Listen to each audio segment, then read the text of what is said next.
a little bit. We're gonna make you famous. You going what? I said we're fixing to live stream a little bit. We're gonna make you famous. Not me. You gonna make me famous by that.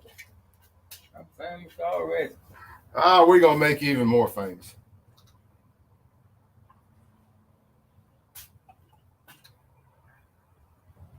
Let's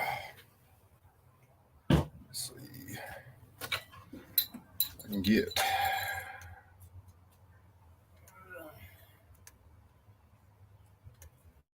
Starved to death. I had to open the bottle with it all the time.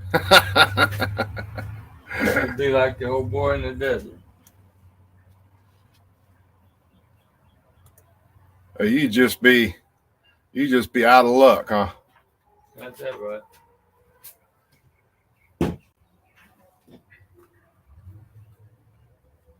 Wouldn't be that bad, would you, old man? Come on, you'd eventually get it. Oh, I do. I do.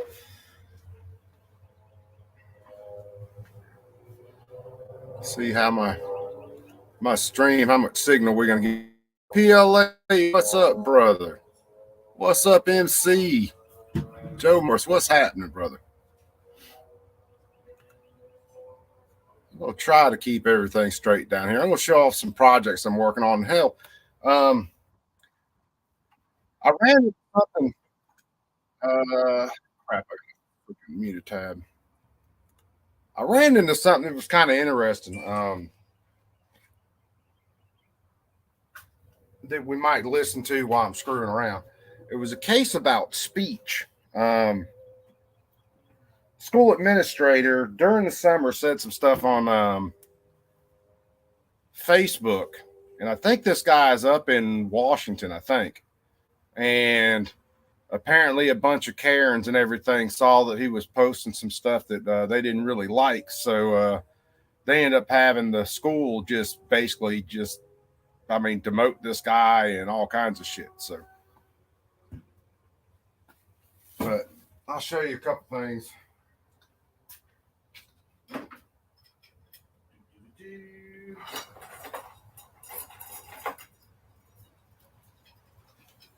So this is the 9mm AR that I'm working on now. Basically got everything prepped for sandblasting. This is the handguard. This is an Aero Precision handguard that I'm waiting on the barrel nut for. So I can get everything sandblasted. Basically get everything put together. Then I'm just waiting on the barrel nut to come in, and then I can finish it out. And the barrel nut's not going to have to be blasted. It's going to be under the handguard, so I'm not worried about, Cerakoting that. But this is the little. It's got an 8 3/4 inch barrel on it. This is going to be the new 9mm blaster. And then I got all the parts for that thing torn down in the box over there. That one's a 1 in 10, so a standard twist rate. So 8-inch barrel, 1 in 10 twist. That'll be pretty fun. That'll be decently accurate. This is the AR-10 receiver I just got done with. Got one little gouge on the side where I freaking jumped the router on it, but it's not bad. It's not anything that's going to hurt it. So that's a 80% arms. So use their jig, their router, all that stuff. Got this guy milled out. And that's going with hey Vanessa, what's up? Let me pull the upper. I'm fixing to have to tear the upper apart to get it ready to coat. But that's at Bear Creek Arms. 21-inch upper or 20-inch upper. So 308 side charging. So I'm fixing to tear this thing down and get this thing ready for coating. Does it take Glock mags? Yes, the 9mm does take Glock mags. I'll show you the lower. So the lower for this one, this is a DPMS lower. So this was the original lower I was supposed to use for my last SDI build, and I ended up using the other one to finish out that SDI build. So this guy's getting built as a pistol. So I'll be blasting that down. Like I said, I got all the parts for the 9mm tore down, and ready to blast. And then I've got to get the upper for the 308 tore down and get that ready to blast.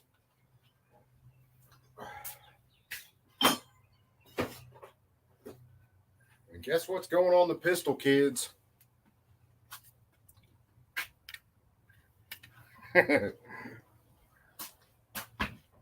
Messing with my dad over here. So I got all that tore down. I got everything basically, because I'm going to blast the bolt and everything. So you see a lot of my small parts I've got hanging on wire.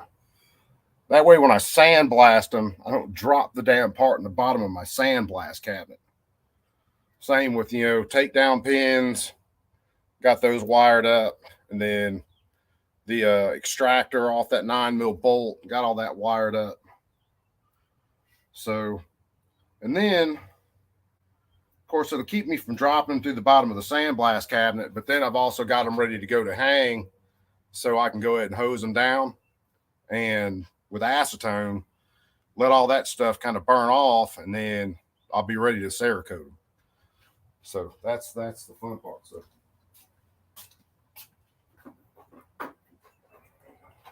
And then, I had to brake come out in PLAs hard. I had to go with the A3 grip or the regular A2 grip on it. But I went ahead and just sanded off that stupid nub this thing's got. Blast material is not silica. Freaking oh my God, I'm losing my damn mind. Where's the bucket? Kick the bucket. Oxide, aluminum oxide. Damn it. Can't believe I can't remember that shit. Yeah, sandblast or materials, aluminum oxide. This one was this one's a heavier grit than is recommended.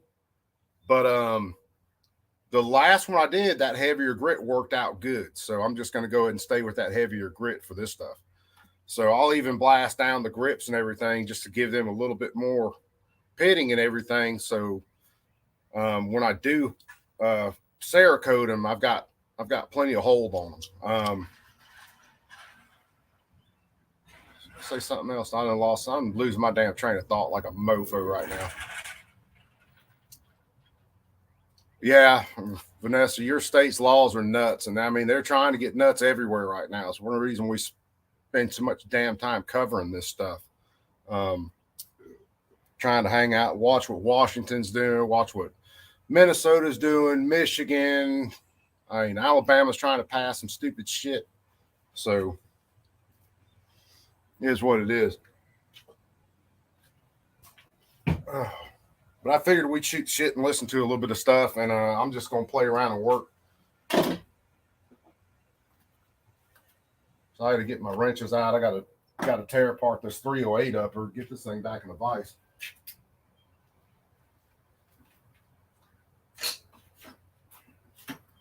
Well, you said the bad word. I'm getting the hell out of here. Work. Oh man, you don't want to get out here. You don't want to get out here and gunsmith with me right now.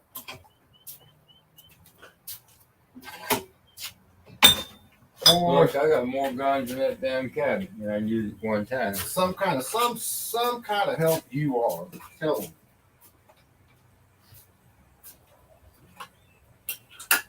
Look, I got your mower fixed. Well, yeah, you did that. I think the only bad thing wrong with it was that handle right there was so screwed up. It wasn't the length, it wasn't allowing the choke right.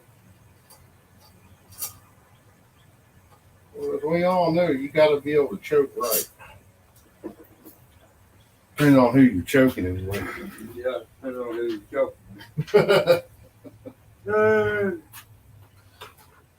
Yeah, you ask Cody. Yeah, apparently Ask Cody. he turned into cat choco.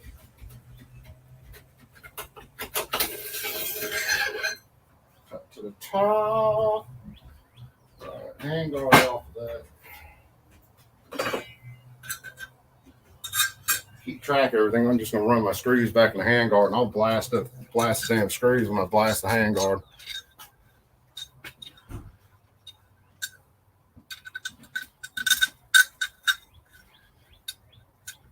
When I start sandblasting, it gets loud. I'm gonna play this damn free speech case, and it just kind of off the beaten path for some of the stuff that I covered, but what got this guy in trouble is he has, social media like the rest of us do. So a bunch of Karens where he works at the school find out he's saying things they don't like on social media, and then they got to make a damn case out of this shit and blow it out of the water. Aaron, what's going on, man? Where you been up to, brother? Where you working at? All that stuff. You need to come down to the damn shop and say hey one day. Oh, Burnaby, what's up, brother man? How you feeling these days, man? We're doing kind of a lunch and learn, man. We're gonna sandblast some shit and hang out and listen to crazy ass cases. This one went to which court is this in Washington? So this is a court of appeals. This is a Ninth Circuit Court of Appeals. This case went to. Tactical FUD, what's going on, brother? So we're gonna do some tearing apart, some sandblasting, and some Cerakoting, and listening to again some appeals court cases, because it's really screwy. I mean, you got to figure this dude. He was, I guess, he was a vice principal at this school, and he was talking bad about, and what it really came down to, he was talking bad about the governor. He was talking bad about little snowflake kids and shit like that.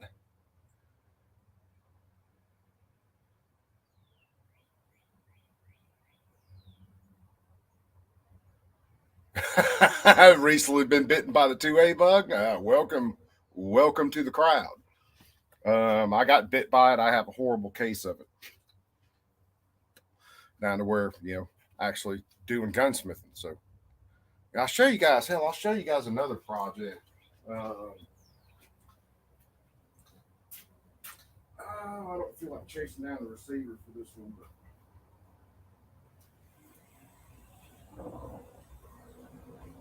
but this is one of the original caustic bluing jobs that I did. So it's kind of hard to tell. I put a matte finish on the metal because it's a hunting shotgun. It's an old freaking single shot, long tom, 30-something inch barrel. It's a goose gun. But when I got it, was all pitted and nasty and rusted. And now it's got a pretty good damn bluing job on it. So that's a hot caustic blue. That's not a cold blue.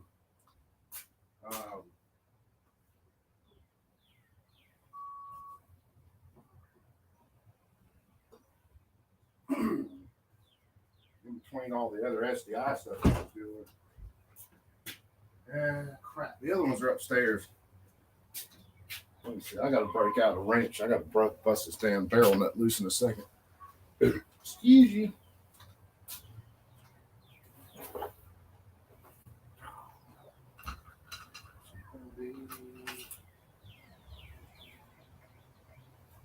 Smaller than 764s.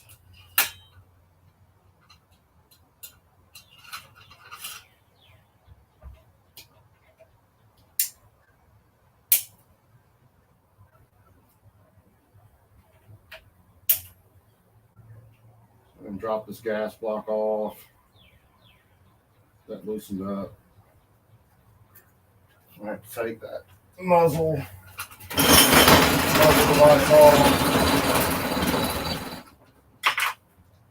All that handy dandy stuff to get this thing torn down. So I'm interested to see how this Bear Creek's going to run. Talking to a couple people, and even my wife, where the gun shop she's working in, basically telling me about the only reason they see Bear Creeks come in is if they're doing a like a Cerakote job or something like that on them. So hopefully this upper will run like I want it. See if this is going to be big enough to get this barrel nut off, or if I'm going to have to pull something bigger.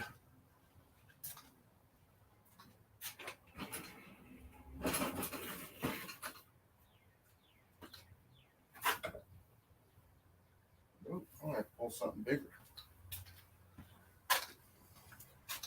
I'm going to have to find my big boy crescent wrench. If I got it here. I've moved so much stuff around in between here and my shop at the house, I'm going to have to figure out if I got my big crescent wrench or if I'm going to have another one in my tools here.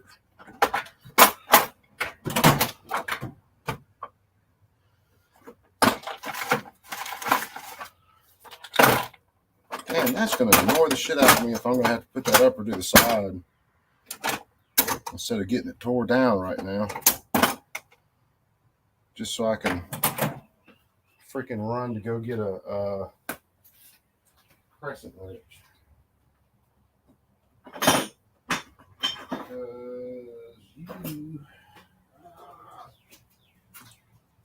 Give me a sec, guys. I'm going to have to disappear with one other camera.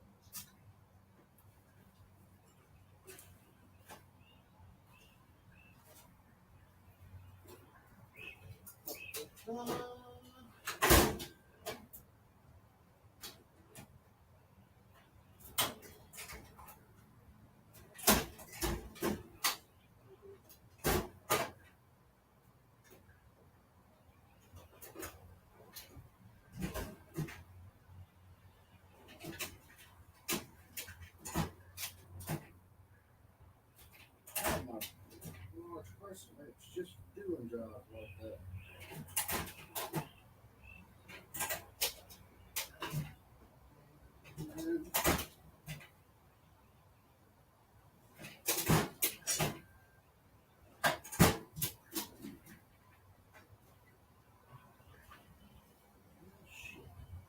Everything but.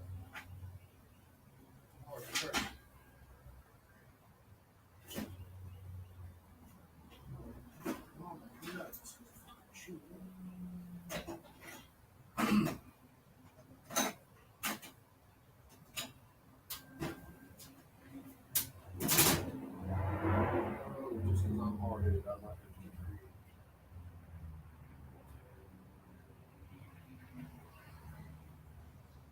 reading.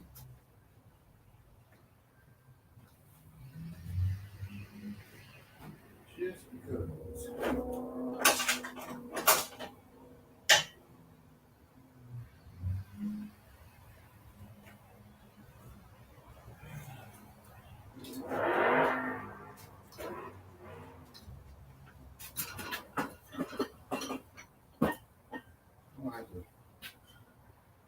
Oh shit, y'all close your all's eyes. This might get ugly for a second.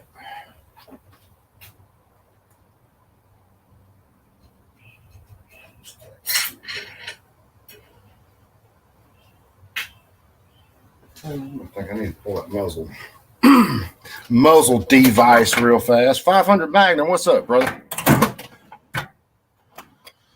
Welcome to the Coops Gunsmithing stream.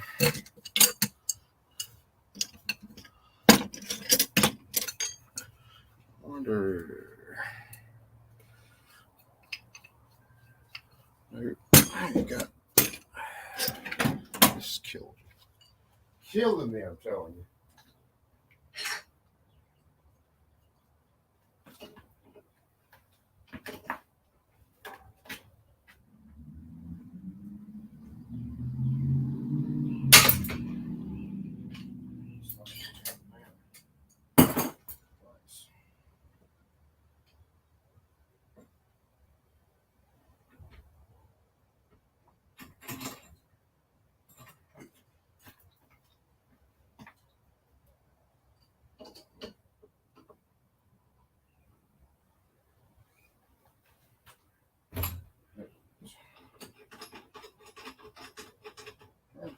you could. Dumbass.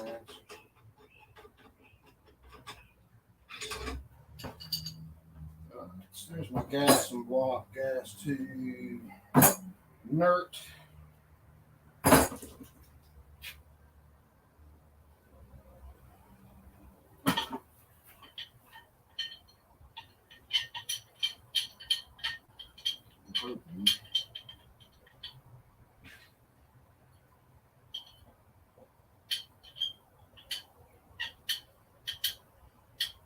Not. Where am I gonna do this?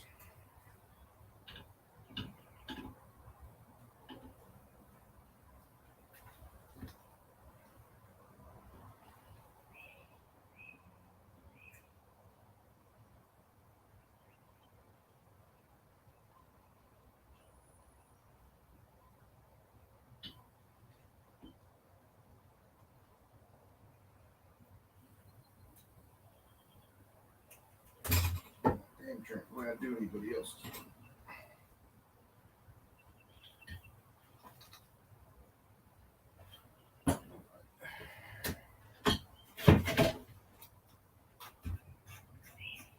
You got it without chewing it up.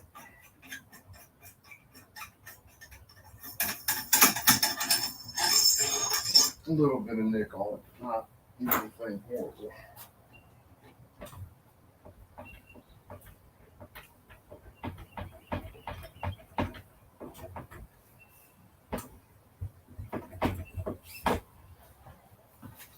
There's my Wubba hammer.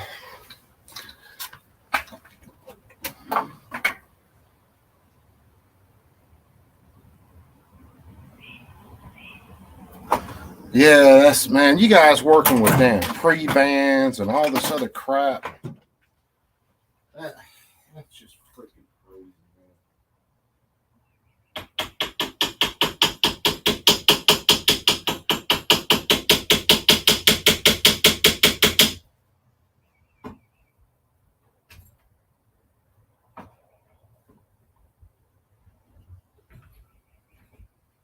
Come on, bear.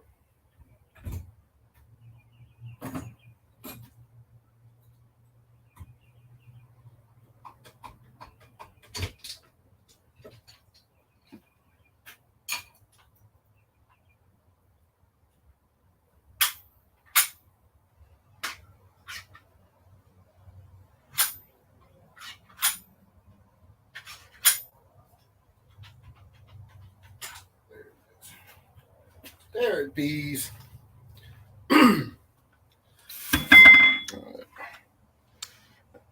So take this off.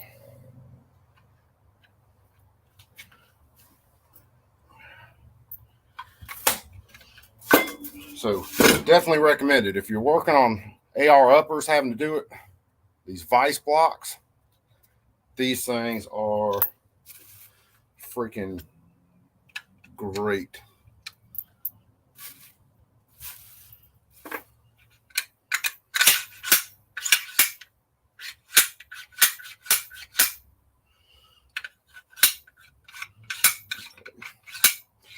Make damn sure just checking it. My freaking somewhere I didn't jam my damn bolt up in there, and I didn't. So I'm cool.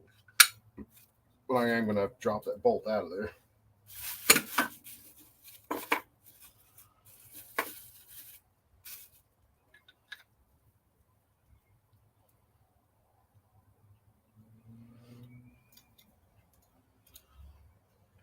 And this stream, guys, is just playing around, just showing off some shit. Kind of showing kind of crap I'm working on right now.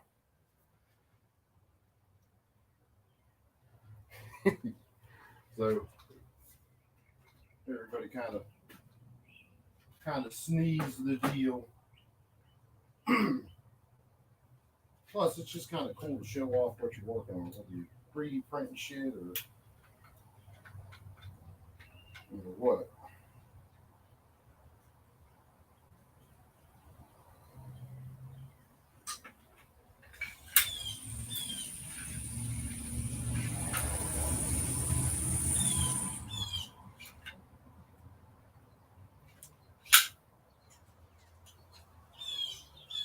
Probably charging Bear Creek Upper.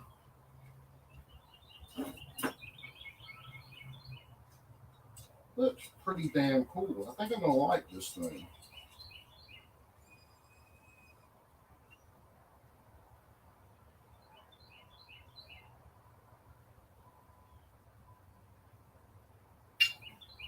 So there's my bolt out of my upper.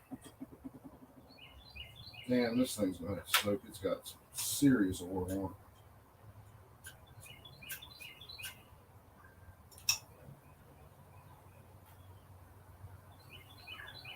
I was wondering just how far I was going to tear everything, but I think I am.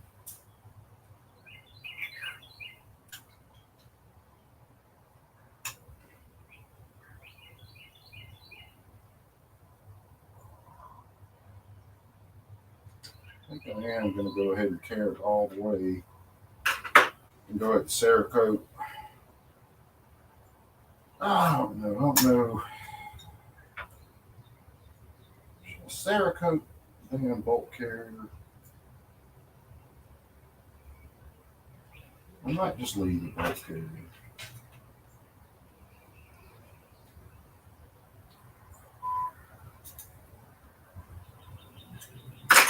Just leave the bolt carrier black. Call it a day. Maybe. I'm thinking. I don't know. What do y'all think? Cerakote the bolt carrier or just leave it stock black?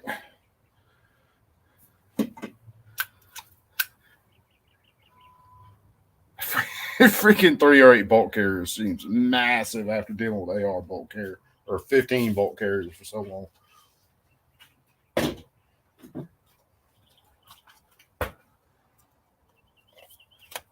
Hot pink. Don't have it. Don't have it. Hell. Let me show what colors I do have.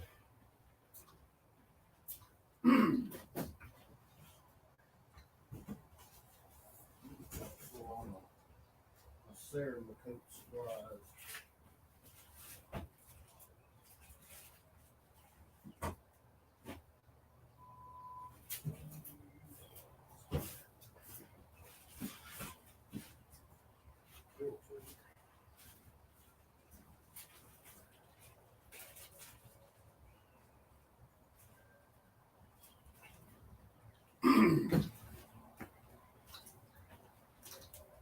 See what all I do have.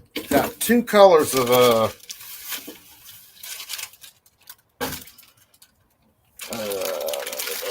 C series. But the C series is an air cure. So what do we got? We got Armor's Black and Mil Spec OD Green. But I think I'm going to use those on a scope because you don't bake the C series. I'm going to use H series.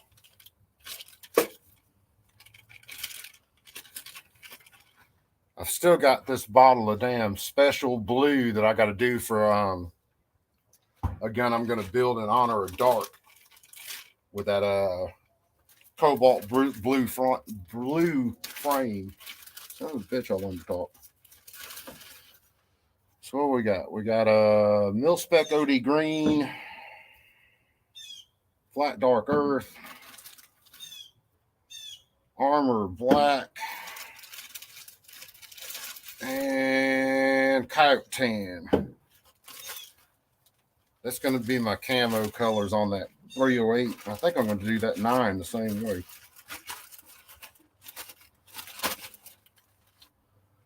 Or I might play around with the finish on that 9 more than I will the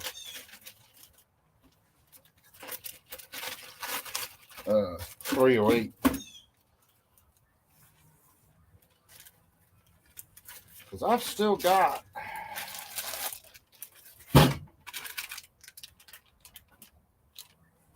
I might have enough of that damn burnt bronze that I had before and enough Armor's Black to actually do that AR9 and just play with that color scheme a little bit more. If fuck if I don't like it, I always just blast the shit off and redo it. Not that I feel like spending that much time sandblasting. I hate the damn hate the prep work. Like doing the work, hate the prep work. I'm looking for.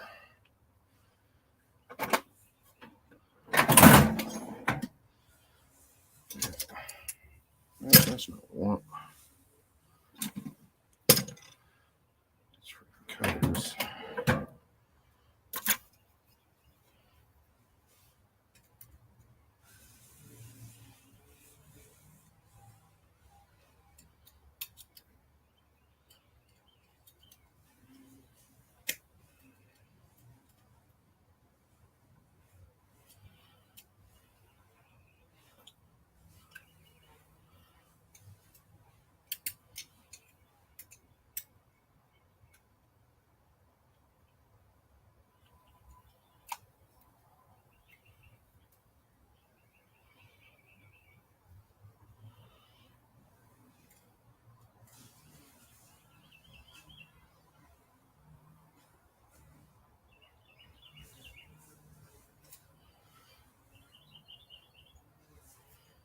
Damn, man.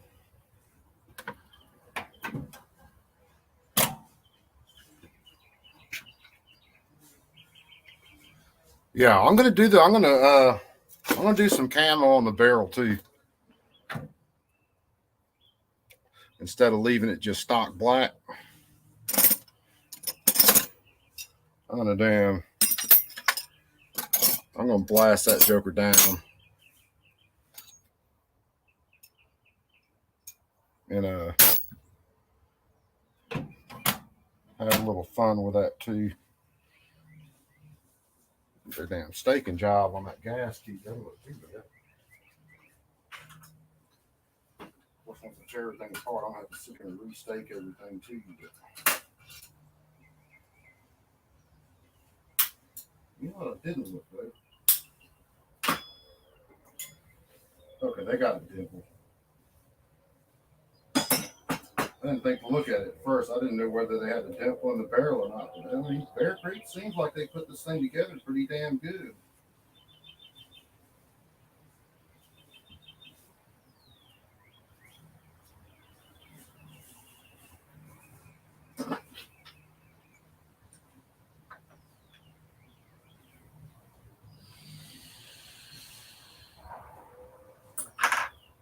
Seems like.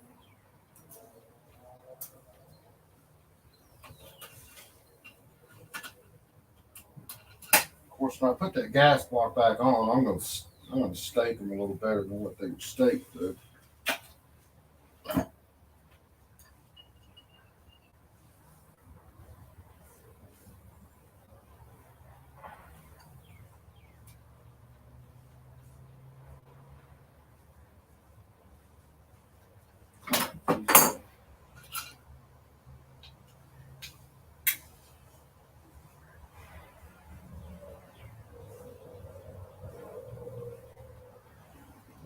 Side charging handle.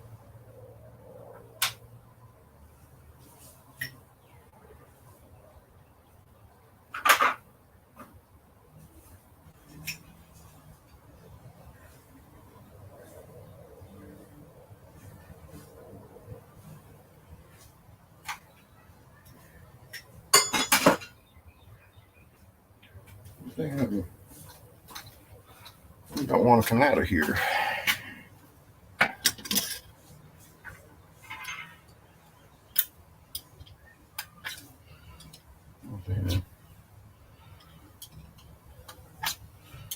Wire the shit up.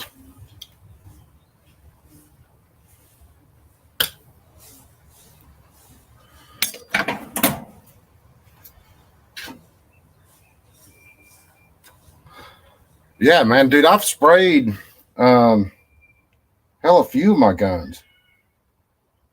High temp paints and shit like that, and they work great.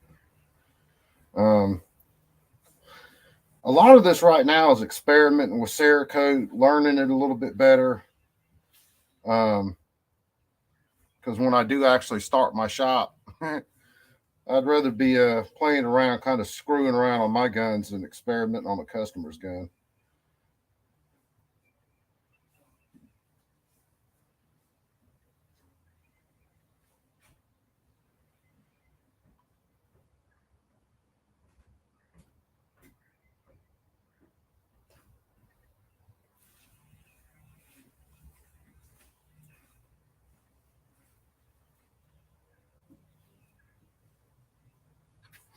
Hey, Beth. Wife's in here sneaking up on me. Of course, you've been gunsmithing all day. What'd you work on today? A little bit everything. A little bit of everything. Anything fun? 1911. Well, it was fun. Yeah, she was real rested. Hydro dipped that 870. What kind of pattern you do on the 870? Mossy Oak Bottomland.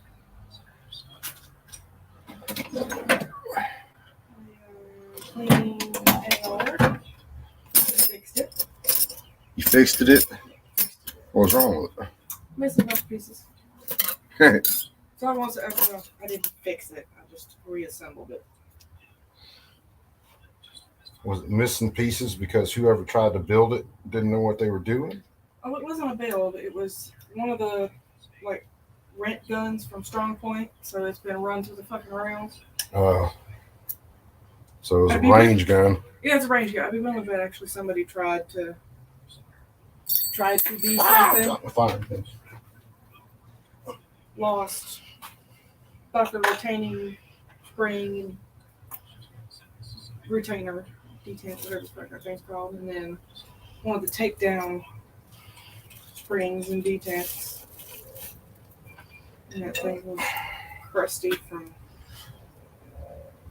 All right, so I'm gonna leave the bolt alone, but I'm gonna Cerakote the bolt carrier. Crusty. Have a little fun with that. Let's check how much tolerance you have in between the two. Well, not the bolt carrier and the receiver. I'm sure it'll be fun. Check regardless. Huh? Check regardless. Got plenty of wiggle room. Start me one. Fine, don't listen to me. It's not like I have any experience. No, you don't. I only do this for a living. Oh, I know. We have some work on. Oh, wait, what else? I don't know. I work on so many, I don't remember what the hell I work on. It's a terrible problem. Yeah, horrible, isn't it?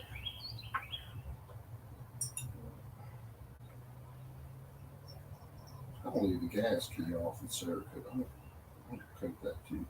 Is that gas key staked? Huh? Is that gas key staked? Should be. It was decent. In other words, Did you take it off? yes. Restake it. Oh, yeah. I don't know what you know. I can't read your mind. Yeah, I'm gonna say their stake job was a little less than what I would do. So yeah, I'm gonna restake it. Got the hammers in for that old rabbit ear shotgun. Did you? Yeah. That's what I'm working on. Got out of there. The shape. It's not in. Yeah, I got everything for that AR9 ready to blast, and I figured I'd go ahead and break down the tuning to get it ready to rock and roll.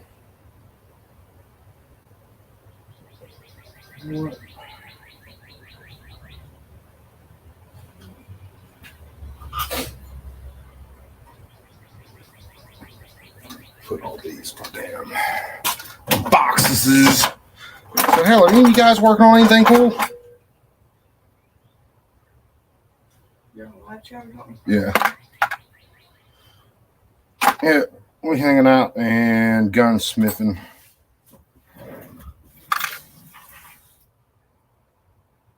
Sure. reading. See, Just got off work. just got off work doing the gunsmithing. One of us has got to do it.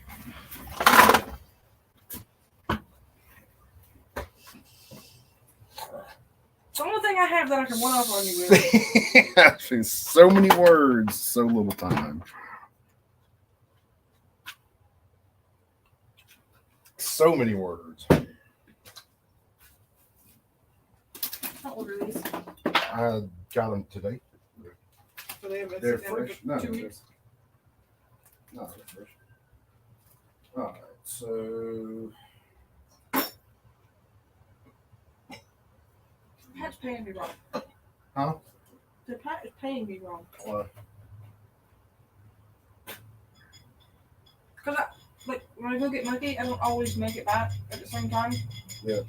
Sometimes I'm gone for an hour and a half. Sometimes I'm gone for an hour 20 minutes. Sometimes I'm gone for an hour 15. Sometimes I'm gone for an hour. How much money do you save him making? That's regardless. He's paying me too much. No, paying you. Not even what you're worth yet.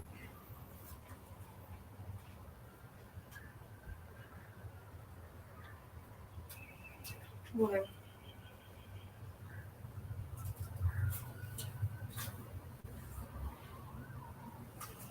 Take off the journal on this barrel. Well, what? The journal on the barrel. Journal. Journal.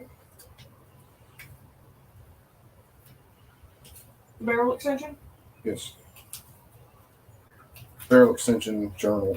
Same Hey, difference. I've never heard it called that one, but Well, I'm used to AKs. Everything on an AK is a journal. yeah. As long as we both know what you're talking about, that's fine. Some days. Me and Pat do that same thing. We call shit different shit. As long as we both know what we're talking about.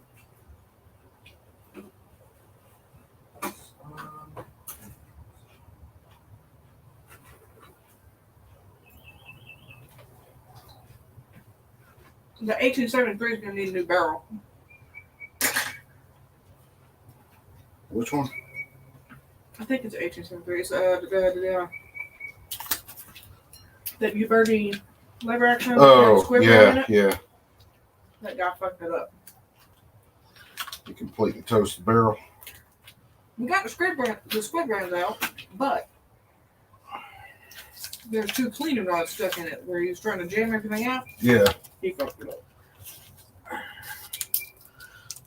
yeah. I get the horror stories of the gun shop from my wife. Guys freaking Oh, I ain't got my phone. I can't show him the picture. No, sticking you got your down. phone. Where's your phone?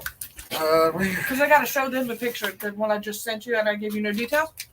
Oh, I haven't even looked yet. No, this was from before, remember? Oh, Don't say it.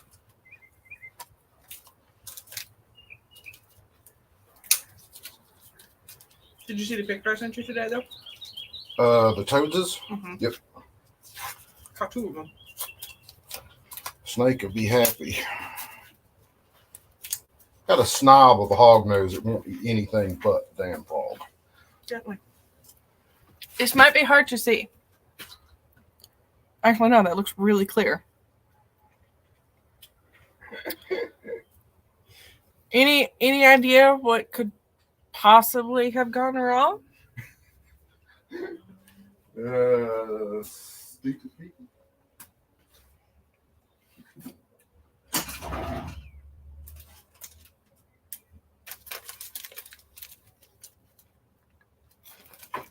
Stupid people attack. What's wrong?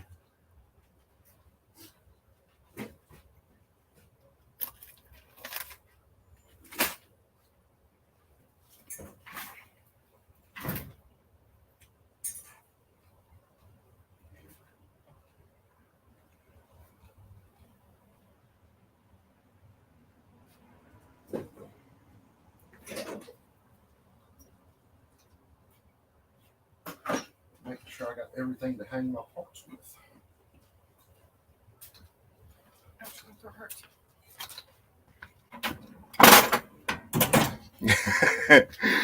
Michael Blooming today, Miss Coop. That's fine. All right.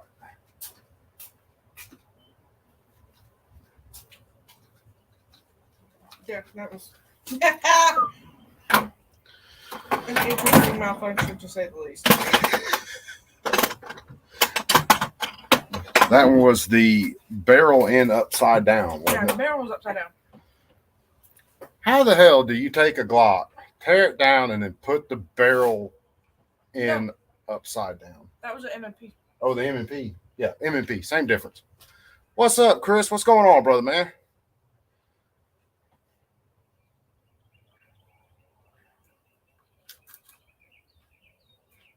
What the fuck? This is just, man, it's a 308. I wanted to build a 308 and didn't get to do it with SDI because they didn't have any 308 kits. So now I'm just building this one which all of them are built for me, but now I'm building this one for myself too. Was the question, what's a purpose? And taking time to learn the more Cerakote and stuff like that. No. Was that Yes, he said, what's the purpose? Like asking, is it a customer gun or something like that? No, it's I was like, said, does there have to be a purpose? No, there really doesn't have to be a purpose. It went full auto on me. That's a feature. Hey, ATF Crump did a story today in Legally Armed. Did it after him, piggybacking off his story. Dude had a AR, Franklin trigger in it, but something had broke loose like a sliver of metal and apparently got under the disconnector, so it had a runaway. ATF finds out, they take the gun, they disassemble the gun, metal shard falls out. They put the shard back in. I guess they calls it the runaway again, so now they're charging that dude with having an illegal machine gun.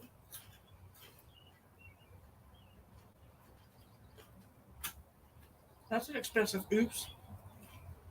Yeah, well, they shouldn't be able to charge dude like that for a damn gun that is having a malfunction. I don't disagree. Don't yell at me. I'm not yelling at you. If I had the number the ATF, I'd be yelling. DB, what's up, brother man? Hell yeah, Chris, man. You guys having a good time up in Indy? Which, I mean, looked like you were having a good time up there. So.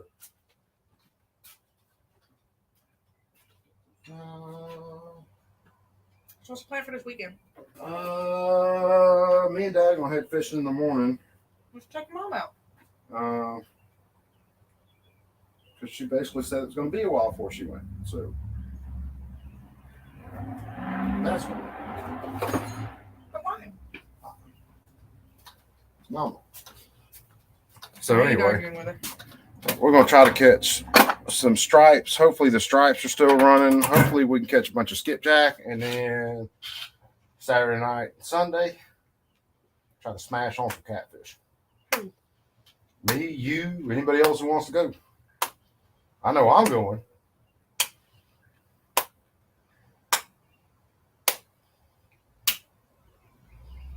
Want to take Monkey? We're not joking though. No, I'm going riding reels. But no, me and Dad, I think me and Dad are going to take Monkey with us. Okay. That's an HSC series.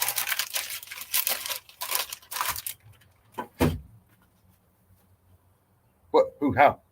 That's a sandblaster. That whoever asked it was up. Yeah, that's the blast. Yeah, that's the blast cap. And I'm gonna be running that in a little bit. I'm actually gonna mute when I get cranked up on that. Just hanging out. Like I said, I'm gonna play that freaking appeals court case I was telling you guys about, the free speech deal. Because it's fucking stupid that, yeah, this guy's a school administrator, but he's got a life outside of there. So him saying something on social media, he wasn't making threats. I mean, it wasn't lewd comments or anything. He called some people little yellow school bus special and called kids some snowflakes. But You got a marker? Do I have a marker? Mm-hmm. Why? Because? Because why? Because I read your comment. About doing a smiley face? Uh-huh. You can mark a smiley face on it? Yeah. Yeah. Do you not know me? You guys give her ideas. Let's see. I'll make it was there. I don't give a shit. I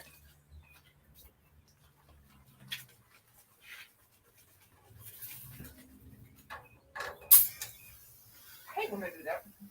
Yeah, that damn, what it is the water drain on it, I think. Ooh, I want black. The water drain.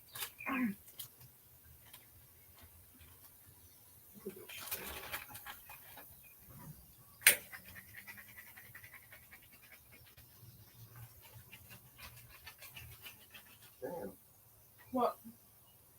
I might have a seal on my air dryer messed up. I might be putting a new air dryer on my cabinet. Which, hell, that one wasn't expensive, so screw it. It'll be all right. So I'm going to crank this thing up. And we're going to listen to this, and it's fixing to get loud in here, so I'm going to mute myself. And then I'll just show off some of the stuff as I get done blasting it.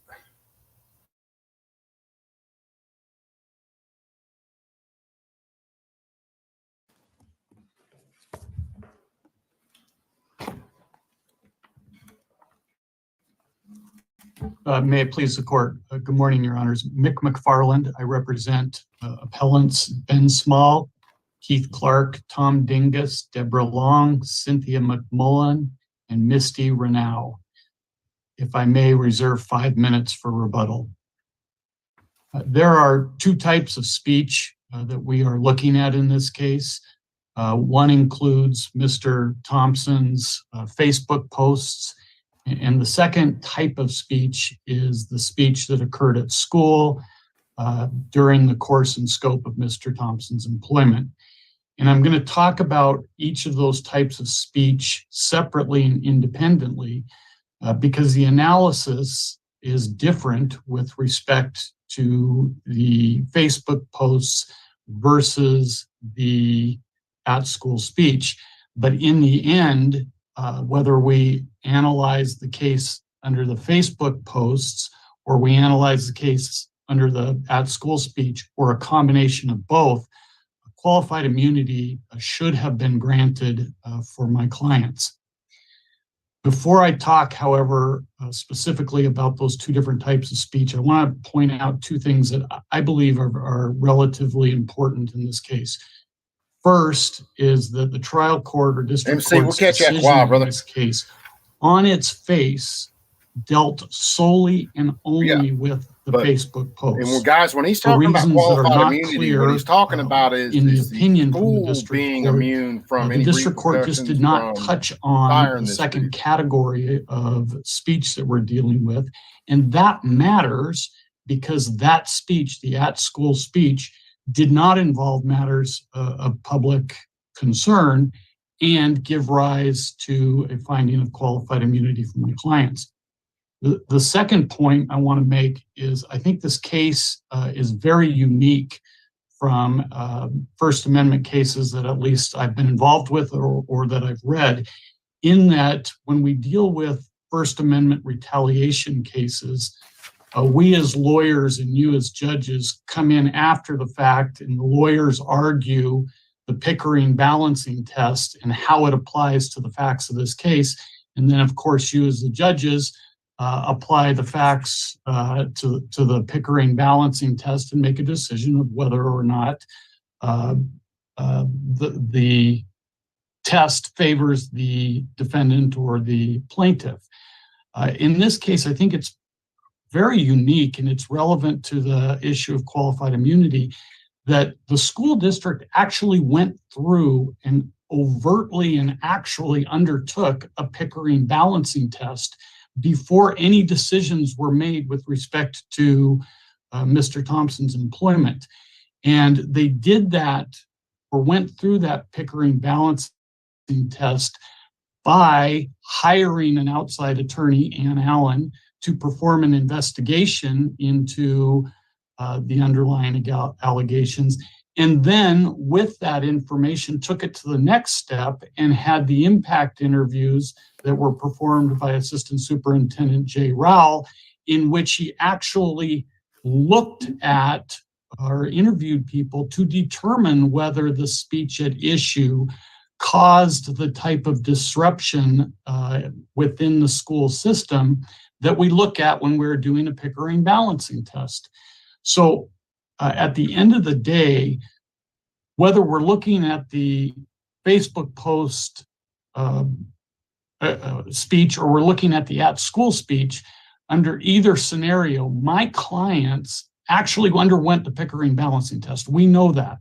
And so the question at the end of the day is, even if we disagree with the ultimate outcome of the transfer of Mr.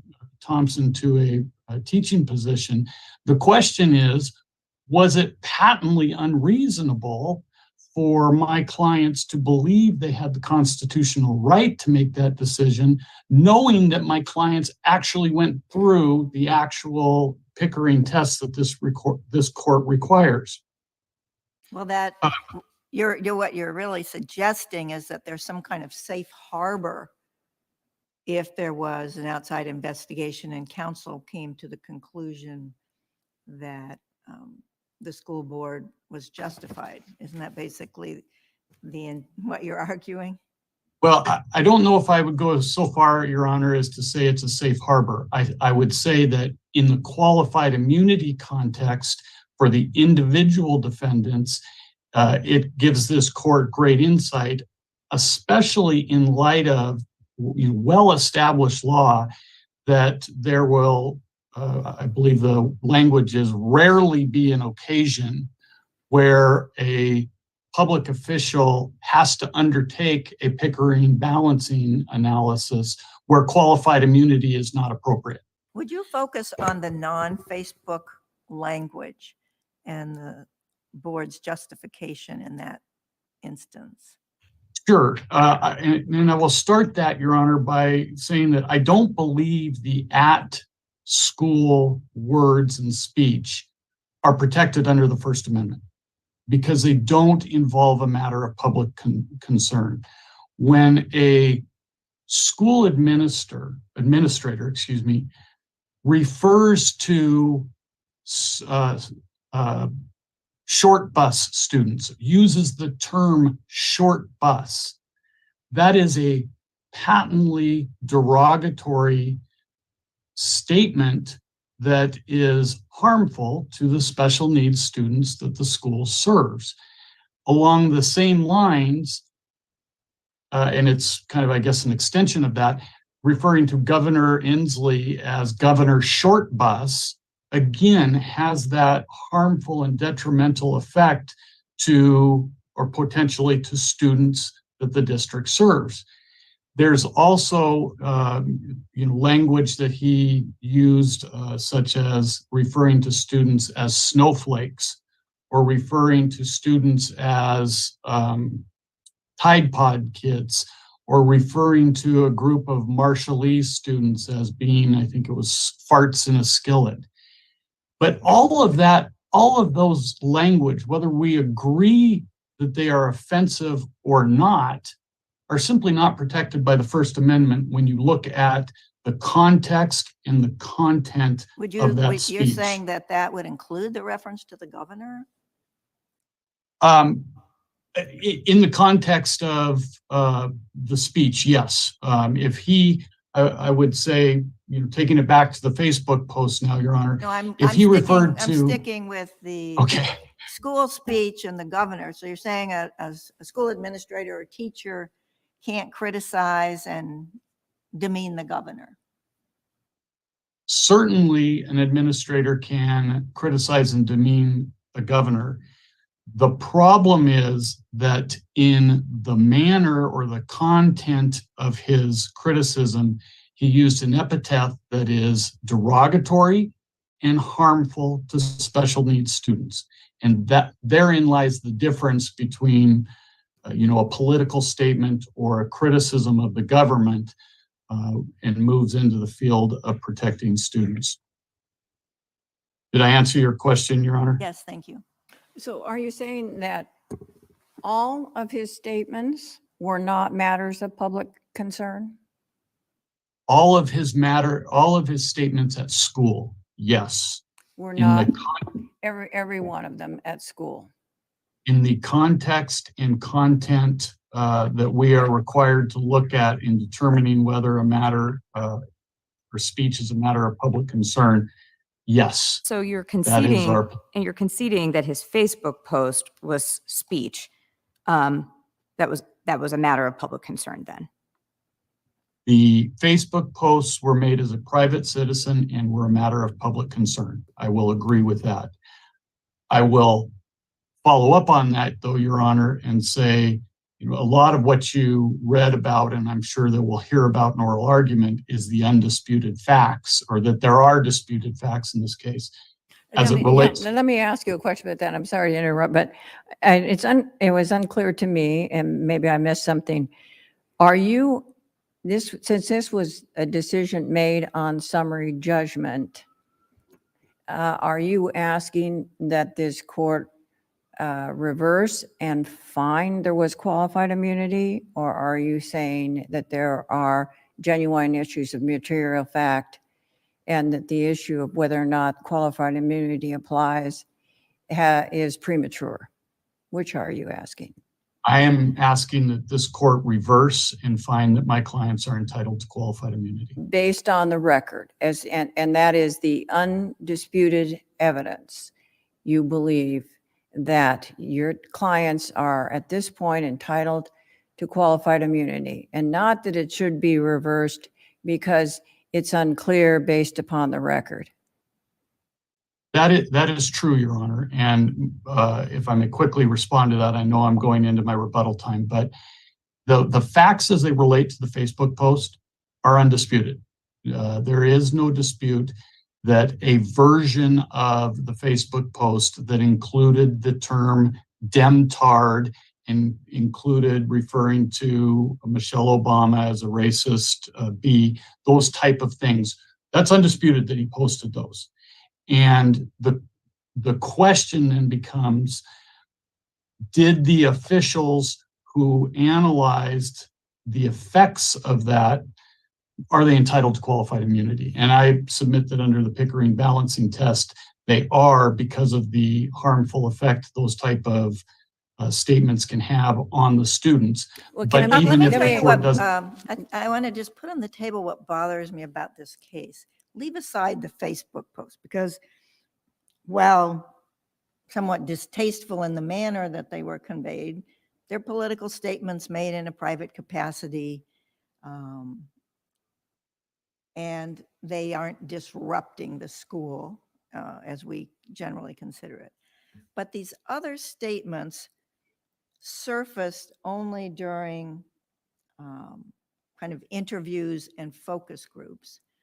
And none of that had ever come up before in this gentleman's employment history.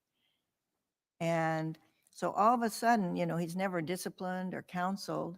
All of a sudden, because we have the Facebook problem, which is what kicked the whole thing off, we now surface these other allegations. So the question is, how do you disaggregate his demotion between the Facebook and the so-called other statements that may have been made some years before?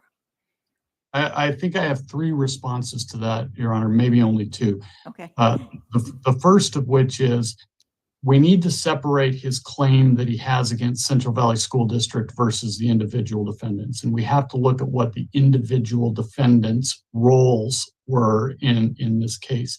And maybe it proves down the line that the investigation was flawed or that the investigation was biased and that the board ratified a biased or unconstitutional violation. That's a Monell claim against the school district, and that has to be separated from what Ben Small knew and did, and what the board did in simply affirming Ben Small's decision. The second point I'll make is that I have not seen a fruit of the poisonous tree type argument applied to a First Amendment speech.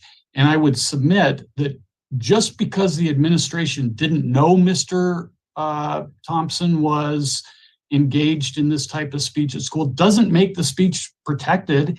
It just means that the administration wasn't aware of it until they performed this investigation. But what I'm, And I would that also- isn't really answering this problem of, the whole thing is because of the Facebook posts. And then we come up with this collateral statements. And let's say I agree with you that those aren't protected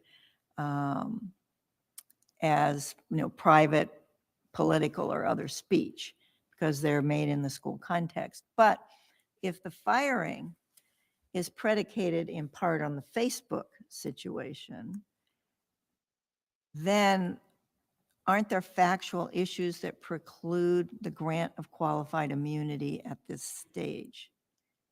I don't believe so, Your Honor, because it was not an adverse employment action to put Mr. Thompson on administrative leave and investigate. And so I would reframe your question as, was it unconstitutional for Ben Small to investigate the Facebook post? Answer is no, it's And not unconstitutional, but then it's not an investigation, it's ultimately a demotion. A demotion that, number one, I believe, even if it was based solely on the Facebook post, would be proper because they went through the Pickering balancing test. And when I say proper, I mean entitled to qualified immunity.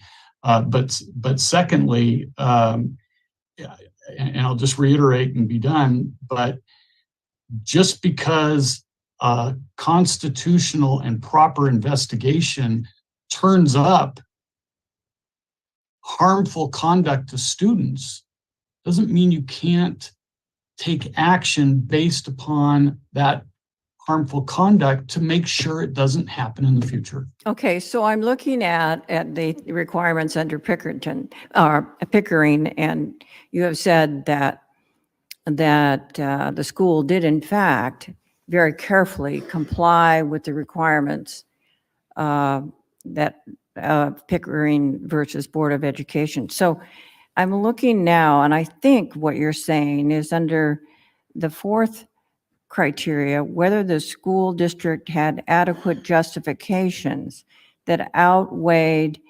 Thompson's free speech interests. Is that, and would they have demoted him anyway? Is that what you're relying on? And what is, if so, what is the undisputed facts that would show that? Because that's what we have on appeal. We have to deal with the record.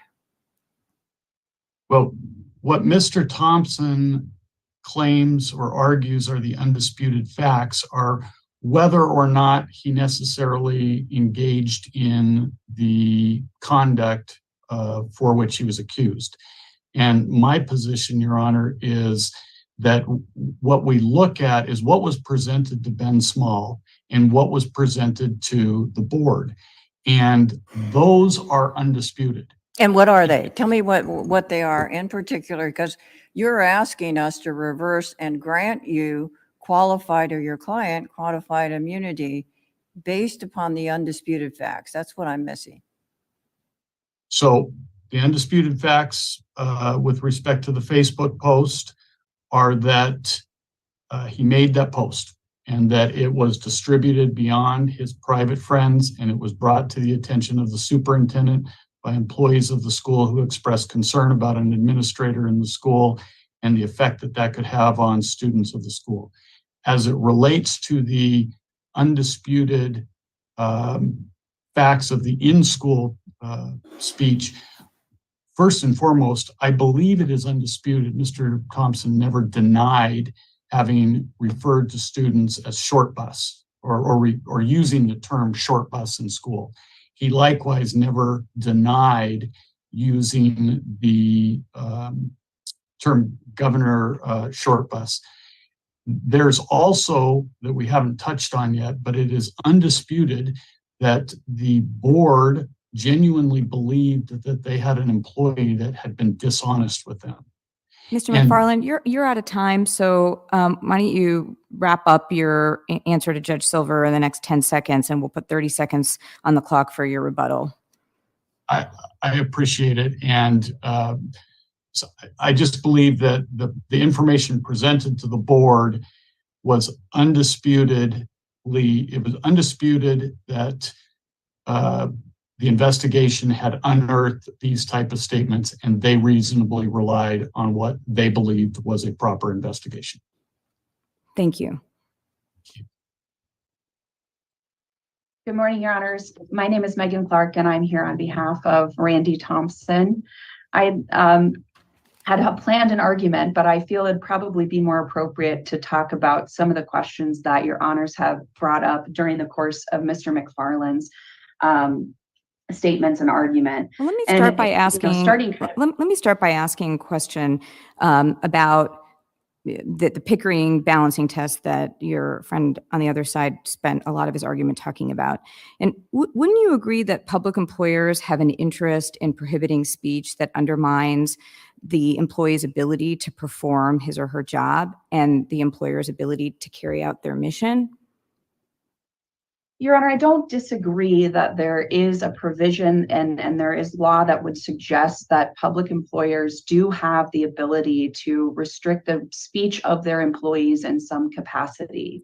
However, the context of the speech that was made with respect to the Facebook post, as Mr. McFarland pointed out, was clearly private, clearly on a matter of public concern. That much has been conduct that has come up with respect to this in-school communication or in-school conduct. Those facts are clearly disputed by Mr. Thompson. Mr. McFarland just represented that Mr. Thompson never denied he used certain derogatory terms. He absolutely has.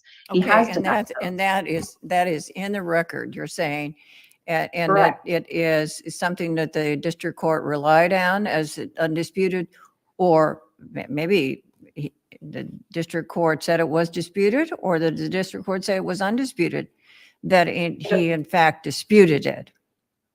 I mean, Mr. there's Thompson, a in difference of fact, opinion here on what the facts are. That's correct. Mr. Thompson did dispute it, and his declarations are in our supplemental record at 26 to 37 and 77 to 88. Those are his declarations disputing some of these facts.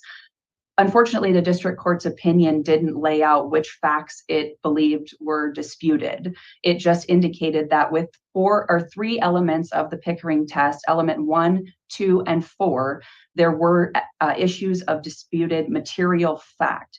So we don't know which exact issues the court did determine were disputed, but Mr. Thompson has disputed these particular facts on each occasion. Okay, do you do you agree with me then that the district court essentially didn't make the decision as a matter of law? They basically said there are issues of fact, cannot decide this because they're disputed issues of fact. And once That's they correct. are resolved, you know, these qualified immunity issues are raised on appeal, sometimes very early, and according to the Supreme Court, that's the way to do it. So you're not claiming as a matter of law that the decision of the judge cannot be reversed at a later time. Your Honor, what we're I want to make sure I'm clear. The district court said, and I believe his exact words were, qualified immunity is not appropriate at this time, or Okay. something similar Okay, to those that's words. that's what I thought. Okay, thank you. So Yes. did your client have a Loudermill hearing? There were 2 notice and opportunity hearings that occurred prior to the letter that he received from Superintendent Small that occurred. And at those hearings, Mr. Thompson was permitted to talk, and he provided information disputing some of the information that was presented to him. For the second hearing, I believe he received some of the information at the hearing. He said, "Whoa, slow down. I'm not getting all of this," because the information was given to him at the hearing. And he had really little to no ability to substantively address some of those issues. That goes to some of the questions of fact with respect to what the school board relied upon, what Mr. Small relied upon. Mr. McFarland made a point, and Your honors picked it up by saying, isn't this providing a safe harbor? By doing this Pickering analysis and going through this, isn't it providing somewhat of a safe harbor? And we would submit to the court that it is. The school board, and I want to highlight some of the issues of fact, because that's clearly what's going on here today. With respect to Mr. Small, we don't have a lot of information with respect to his motivations behind placing Mr. Thompson on administrative leave. We don't have information related to his motivations with respect to this investigation, what role he actually played in it, what level of personal offense he took. He indicates in his declaration at several portions, and that's at the record 352 to 354. The comments that he makes are so vague that he was wondering if Mr. Thompson was causing a negative situation or using harmful language that he believed was detrimental. But we don't know which language, we don't know what language, and we don't know what level of personal conflict that he had with the politics of that Facebook post, which everyone agrees was the impetus for this entire investigation. With respect to the school board, I would submit to the court that they were unreasonable, or there's at least a question of fact as to their reasonableness with respect to what they relied upon. And I want to point the court to something important that is in the record. The minutes of the board, they're at ER 209 to 214. In those minutes, the board started their meeting at 6:34 p.m. They went into executive session with Mr. Thompson at 7:40 p.m., which lasted 60 minutes in accordance with their stated purpose, which was to discuss his employment. They were in there for 60 minutes with Mr. Thompson. During that time, Mr. Thompson submits they were dismissive of him. They didn't listen to what he had to say. And they ended the meeting. They came out of executive session at 8:40. They ended the meeting at 8:45. And within that 5-minute period, they made their decision. They all unanimously agreed to uphold Mr. Small's letter and Mr. Small's demotion. When they sent Mr. Thompson his letter indicating that they were agreeing with this, and that's at the record at 58, they say, you were in the meeting with us for 1 hour, and then we took another hour to deliberate. We don't know when they took that hour to deliberate. We have no idea when that occurred. It did not occur during that meeting, according to the minutes. These are the questions of disputed fact about what they relied upon and was it reasonable. And I also want to point out to the court that Mr. Thompson found out, and this is at the record at 35, Mr. Thompson found out 3 weeks before he had his meeting with the school board that they had posted his job online and were looking for candidates. They made their decision. There's information to demonstrate that they made their decision prior to hearing what he had to say with respect to Mr. Small's demotion. And there's information that Mr. Thompson's provided that they didn't care what he had to say. They made their decision. So those are the disputed facts with respect to the school board, at least some of them. There's also a reliance by... With those disputed facts, let me ask you, had you completed all the discovery in this case, or was, in your view, the motion to establish to grant qualified immunity, was that premature? It was filed before all these issues of fact could be resolved. Your Honor, I would agree that this was filed very early on in this case. It was filed within, I believe, a week of the status conference that set the trial date. Okay, so at that point, you hadn't completed discovery. Not at all. Okay, thank you. And no summary judgment deadline had passed at that point, or motions deadline? No, Your Honor, they had just been set within the last couple of days. And so when we turn to what these disputed facts are, and the reason I highlight these portions of the record so Your Honors can review, is to demonstrate that we have not had that ability to talk to any of these employees. The names on these impact interviews that they heavily rely upon to show potential harm or a reasonable prediction of harm, the names are redacted. We don't know who those people are that they interviewed. They could be anybody in the district. And I would submit to the court that they have to demonstrate actual concrete harm or a reasonable prediction of harm at Evergreen Middle School, not in a district of 16,000 people. They have to demonstrate it that it would occur at Evergreen Middle School. So when we go back to this conduct that occurred, there's no indication that any of those people in the impact interviews were from Evergreen Middle School, that their children were students of Mr. Thompson, that they had any idea that this post existed or that this information was out there before they were interviewed. So I want to tell the court this, and I know I have 5 minutes left, and I want to answer your questions, but I do want to give you this idea that we've been talking about. On a granular level,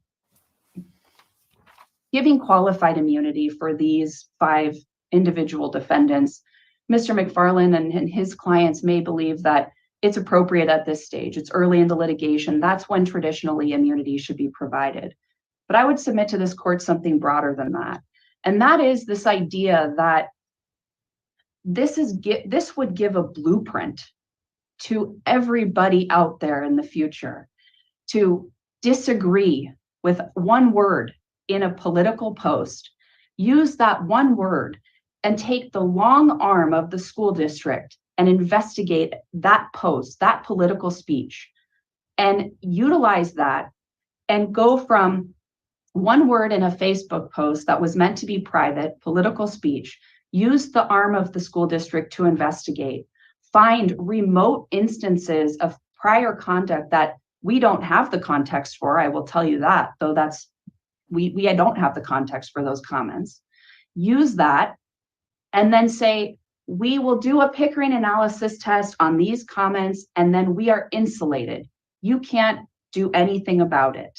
Let me ask you this question. So assume that I agree, or that we agree with you, that, and we're viewing the lights and the facts and light most favorable to your client because of the stage of the proceeding. And that, so we say, okay, only the Facebook post was the basis of the demotion or the determination. We put aside all of the other facts that were derived or bases that were derived through the investigation. But even with just the Facebook post, what is your best case supporting the argument that it was clearly established that Mr. Thompson's First Amendment rights outweighed the school district's interest, when the argument that's being made is that even that speech in the Facebook post, that derogatory speech, undermines Mr. Thompson's role as an administrator and the overall mission of the school? Well, first, I would tell the court that it was, as we've established, private speech that was political in nature. It was made during the summer, and so whether there was any harm is remote potentially. It was made during the summertime. So, are you arguing that there has to be actual harm? Is that the standard that you think is required to be able to satisfy one of the exceptions laid out in Pickering in the balancing test? Because I don't read the cases to require actual harm. I don't either, Your Honor. I agree. It requires actual or a concrete harm or a reasonable prediction of harm. That's the case law. But to demonstrate whether there's a reasonable prediction of harm, there's some inherent factual discussion that goes into what is a reasonable prediction of harm, and what the district can rely upon here are remote statements. But to get to your question, which is, do the derogatory terms, can they regulate those and regulate that speech because it's related to a class of students that they have at their schools? Does it? Well, I'm really asking, I'm asking, what's your best case for arguing that it was clearly established? That's really the part that I'm getting at. I see. And I apologize, I misconstrued that question. What is clearly established is the right to engage in political discourse. And that is in the Rankin case. And I have it right here, Your Honors. It's at page 387. It talks about debate on public issues, whether it's caustic or whether it's, some people may find the language upsetting. or in this case, maybe one or two individuals found the language upsetting, he has a clearly established right to engage in political discourse, even if it has some offensive tone to it. Okay, so let me ask you this, since you cited Rankin. Do you think there's a distinction, because in Rankin you had a low-level clerical employee, which is quite different than a principal of a school, somebody who's leading a school and has a much larger role with respect to, arguably the treatment of students and sort of the overall mission of the school. So if you have a principal who's using the word demtard, and part of the mission of the school is to serve students who have special needs, don't you think there's a difference between a low-level clerical employee, which is what we're talking about in Rankin, versus the facts of this case? Your Honor, I see I'm out of time. I assume you want me to answer. I do. Thank you. I don't disagree that Rankin discusses a lower level employee. I will correct that Mr. Thompson was an assistant principal. He wasn't the principal of the school. But there is a distinction there, that he does have some level of authority within the administration of Evergreen School District. But what we don't have here is any indication that his speech disrupted Evergreen School District, that anyone at Evergreen Middle School had any indication that this occurred. We're premature with discovery, and we do not know who was interviewed and what they believed to be offensive about that. But I don't disagree with Your Honor that there may be a distinction of the role a person holds. Okay, And I so think the you're case law saying is there clear on is no evidence whatsoever at this point? Is that why, and that's the problem you're having, no evidence on that issue? That's correct, Your Honor. I wouldn't say there's no evidence, but I would I say mean, that but there's. that, of course, we're looking at what the district court did. So it'd have to be evidence that the district court actually relied on. And did the district court say there are issues of fact concerning this? Is that what the Yes, district Your court? Honor. Okay. Yes, with respect to those three elements of the Pickering test, and we would submit there's questions of fact on all five. And that's because you offered the court evidence that evidence for your client that would contradict what the school said. So what How many guys think it's the fucking definition for the like hurtful speech is kind of crazy though? That even if it possibly could be deemed to cause harm, then all of a sudden your speech isn't protected. So like him fucking calling damn the governor of Washington State short bus, whatever. Well, that's going to cause harm. That's not perspective or protected speech. He might have offended the kids. what did you offer? Your Honor, we offered declarations from Mr. Thompson to Okay, dispute that. Thank you. You already Yes. said that. Thank you. Okay, thank you, and I appreciate your time. Thank you. Mr. McFarland, you ran out of time, but we'll give you 30 seconds in rebuttal. Trying to get all these damn parts plastic. It seems like it's going to take forever. Oh, you're muted, Mr. McFarland. You need to unmute yourself. I apologize. So going to the question that Your Honors asked about Mr. Thompson's best case on the qualified immunity analysis, the response was that it is clearly established that persons have the right to engage in political discourse. That is the exact type of analysis that the Supreme Court, that this court has repeatedly said is too broad to deny qualified immunity. Eagle Ron, The what's question up, has brother? to be focused, and it has yeah, to look dude, at the it's facts of typically a this comedy case, show, Eagle and Ron. it has to look at whether reasonable administrators in a school district would believe that they had the right to protect. Eagle Run, we are sandblasting, gunsmithing, and listening to arguments about free speech. It's a hell of a damn combination. Students and the mission of the school by taking action when someone uses a term that is derogatory to special needs students like Yeah, Democrat. Z, you ain't Okay, wrong. let me just ask you though. There seems to be a difference between you and plaintiff's counsel as to whether or not the facts are undisputed to establish exactly what you said. Basically, the district court said that there are disputed issues of fact on these matters.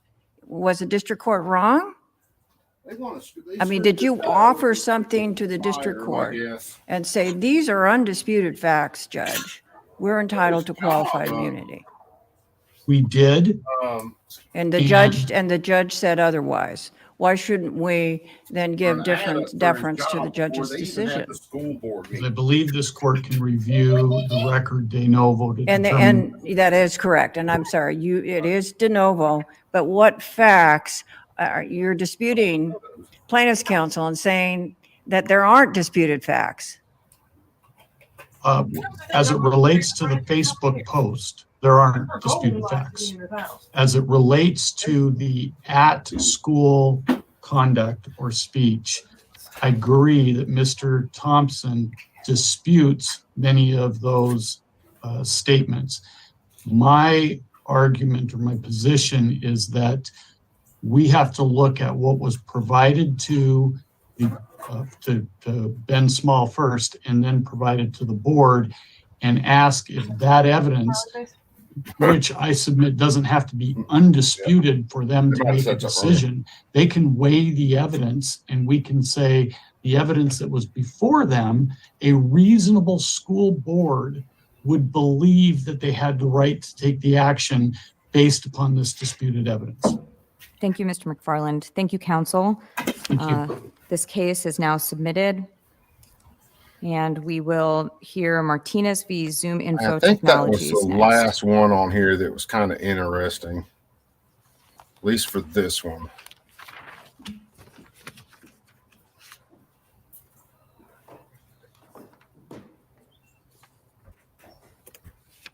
If I can find, there was a damn another one I wanted to listen to too that was actually about firearms. And I'll see, put myself up while I'm doing some searching. I'll see whether I can find that one.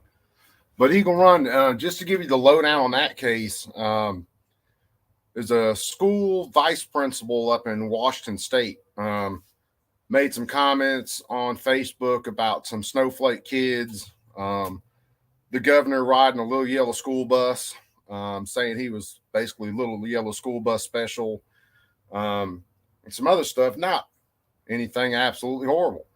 Hell, all of our senses of humor are way worse. But some of the guests, Karens from the school, found it on his Facebook, and then they sent it out to school administrators, and dude ends up losing his job behind it. Shit that was said, offhand jokes, stuff like that. On his private I think his Facebook was private, and maybe one of the people that was on his private Facebook kicked it over to the school administrators or something. Anyway, they go to take this motherfucker's job over, which hits home for me because, I've got a online profile and I do teach. I teach at college.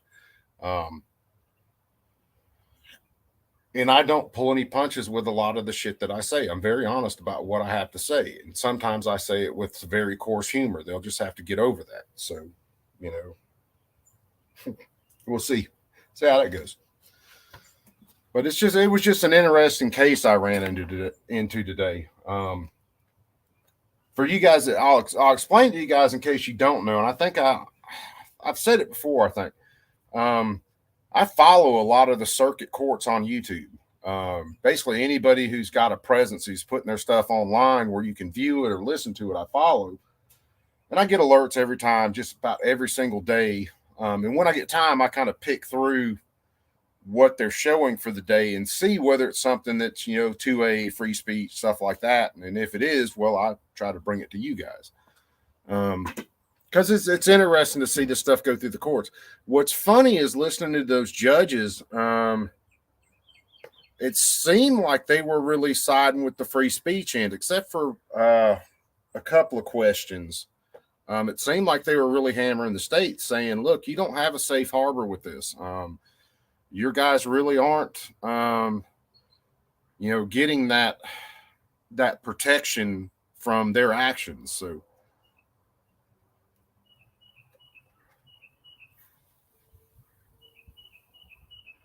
Hell yeah, Joe Morris. Having a couple. Probably going to have a few by the time I even get done blasting out this damn DPMS receiver. That thing's got a hell of a coat on it. It had a nice anodized coat on it. And I'm probably taking it down further than I have to, because it really wouldn't affect my base coat. The thing about sandblasting is you just need basically the profile on the surface to have the a place for the Cerakote to actually bond to affix to. So I'm probably going a little crazy with it, trying to get it, nice and shiny. But I mean, I want it nice and buffed up. So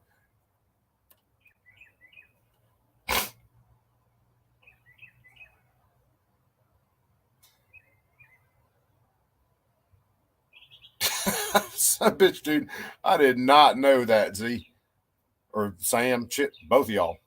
No, I never heard that before. I never done much research into Barney, actually. What can I say?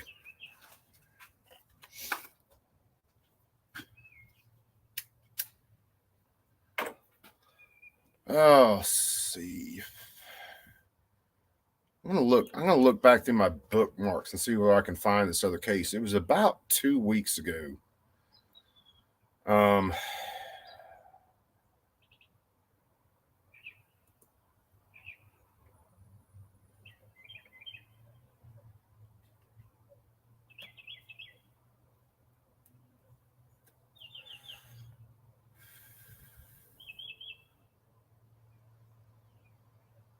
Oh, that was a bunch of other. I wonder, did we go through some of these?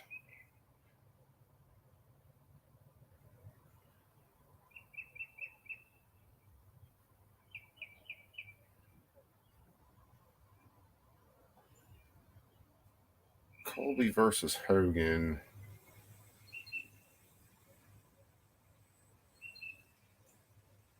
Fourth Circuit. No, that was 2017 case.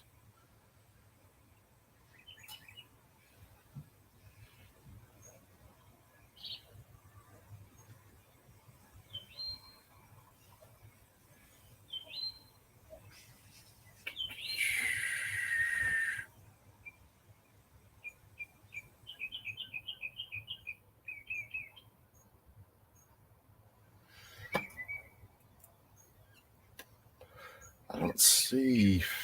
Pull up some of my other bookmarks. Damn right, 500. Dude, I'll have to find the video. I saw it popped up on something the other day. It was in the 80s, I think 80s. It was either 80s or early 90s, and it was a woman in Texas. There was another one that did it too, but there was a woman in Texas. Dude had molested her son, molested a bunch of other kids.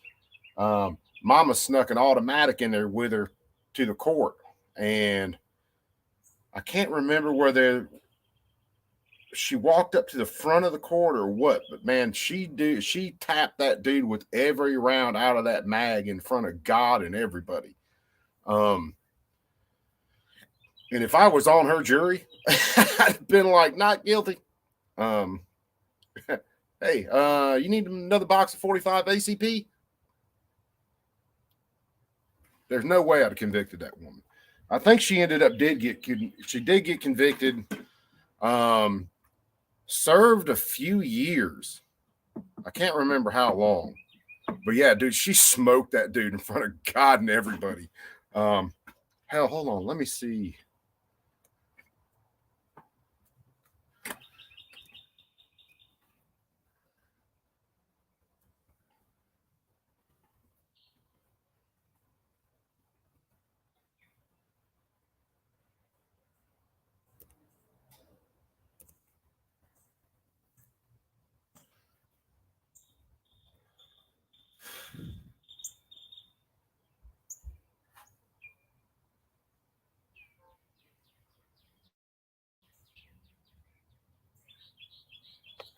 Well, hell, that's a different one. Hold on.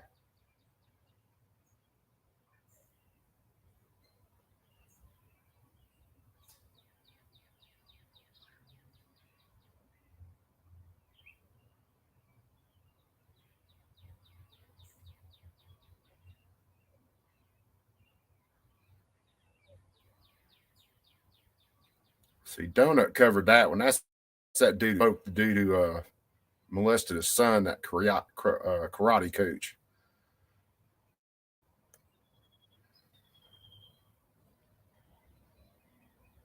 Where's this other one at, though?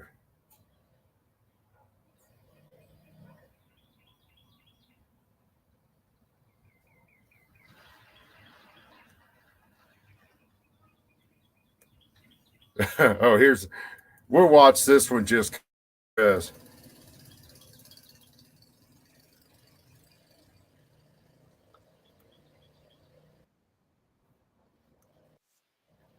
Recordings just got better. This dude, if you've Hey, never it's Dana seen from this StreamYard. one, I'm so excited to um, announce that I'd put local money on this dude's books for the rest of his life. How do you wish to plead to the second count of murder in the second degree? Guilty? Yes, sir. And doing so freely and voluntarily? Yes. Doing so because you are guilty? Yes, All sir. right. The reason I killed him was because he was a child molester. So you did in fact kill him. Oh, sure. And you intended. Oh, sure. Yes. Yep, Well, if it's all right, I'd like to tell you where it I started. did it. Go ahead. All right. Well, he was my bunkie, and I had found out that he was in prison for child molestation. Really bad case. So that night he was trying to justify why he did it, and I just told him to be quiet, and he would have to leave in the morning to find a new cell. But he continued to talk about it and try to justify it. So he was a little bit bigger than me, so I got down and I hit him in his face a few times, and when he fell, I wrapped a cord around his neck and I took his life. Tell me you wouldn't put money on that guy's books. I would put money on that guy's books for the rest of his life.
I was trying to search a couple of terms, seeing whether they freaking show this lady. Let me see something. Let me look for something.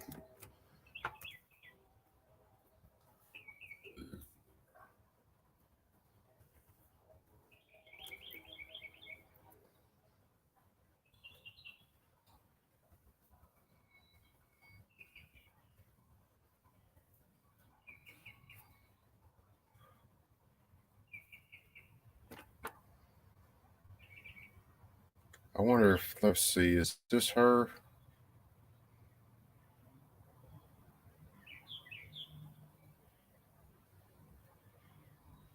This might be the other one. Yeah, I think this is the other one. I wonder if I can look her up by her name.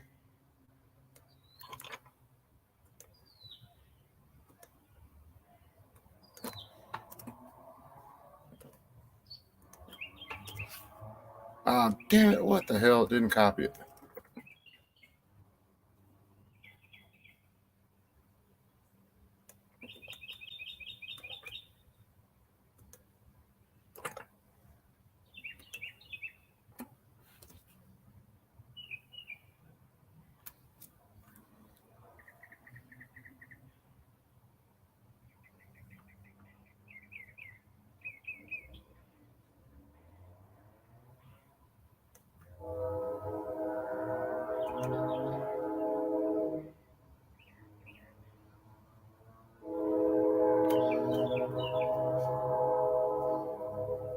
Come on. What are we doing?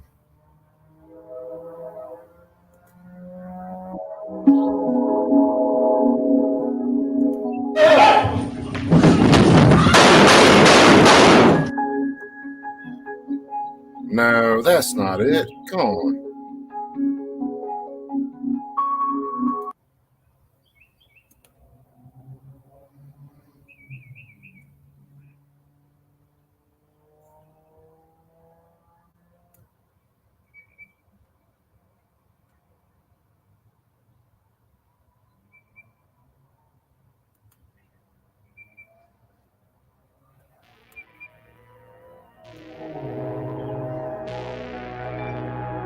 Is this it? Yeah, this is it.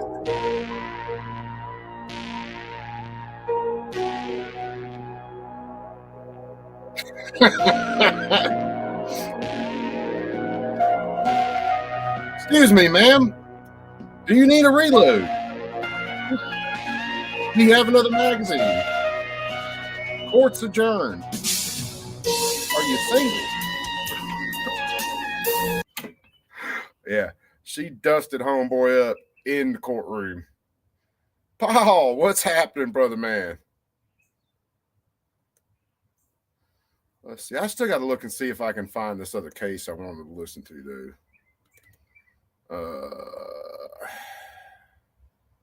Yeah, she smoked him up in front of God and everybody, and there's no way I would have convicted her.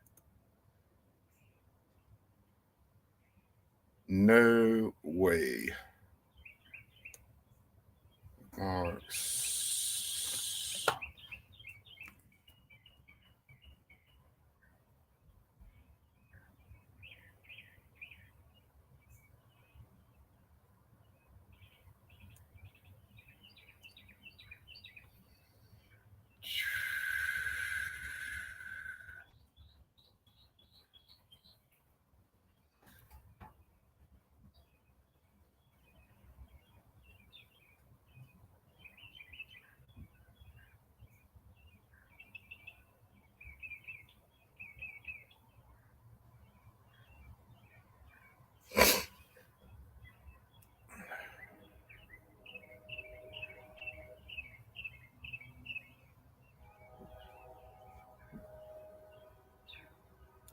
Let me see. Let me check this and see whether this is it.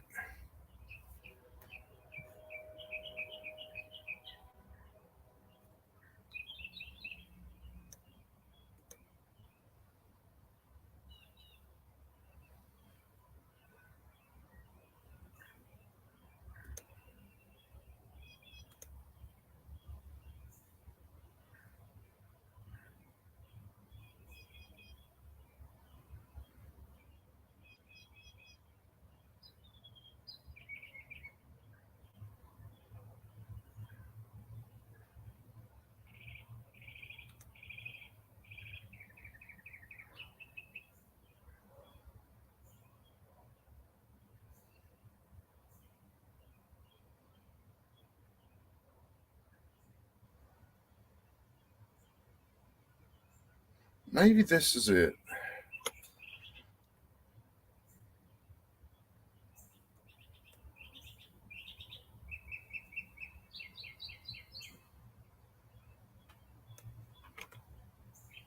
I think this is it. Let me see.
Yeah, this is it.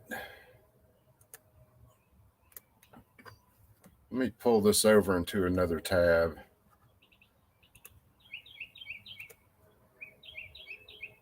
And I'll see whether I can kind of properly explain what's going on in this case.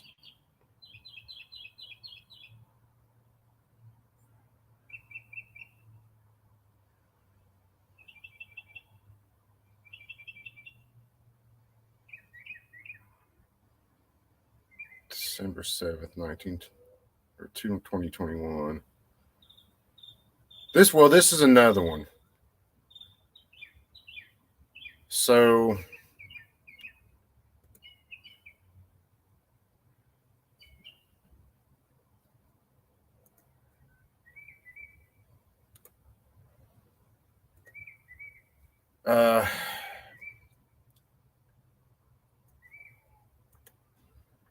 see whether I can describe this all the way.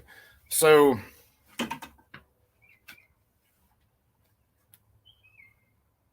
yeah, dude, I think she was single at the time too. I would have, maybe been like trying to slip a ring on that finger. But now this case, because I got to get cranked back up on the sandblast and see if I can at least get a couple things done with this. The big parts take a while. All the small parts don't take any time. So extractor, even the bolt, a lot of other small parts don't take any time. The receivers, hand guards, barrels, all that shit takes a while.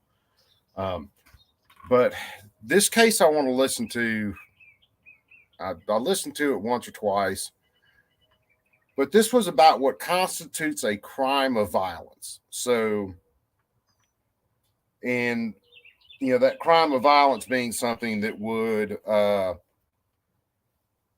one, put you in prison, two, take away your firearms rights. So this dude was accused of attempted robbery, bank robbery with a firearm. He didn't rob the place. I can't remember whether he just he maybe had planned to, but he chickened out. Either way, he didn't do it. I mean, he never robbed the joint, never even threatened anybody, nothing. So it's kind of like, well, you thought about doing it, so you're guilty of doing it. And that's not the way things work. You either commit a crime, you attempt to commit the crime, but you suck at committing the crime, but you still took actions to try to commit the crime. So you get an attempted charge, like attempted murder. You shoot 9 times at a dude at 2 foot away and somehow you miss him. You still intended to kill him, but you just suck at it.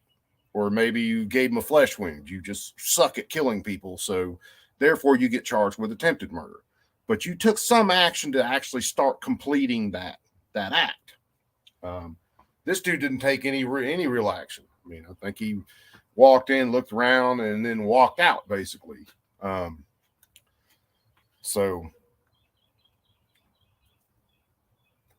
it's kind of it fits kind of in a strange place, but it's still the deal, and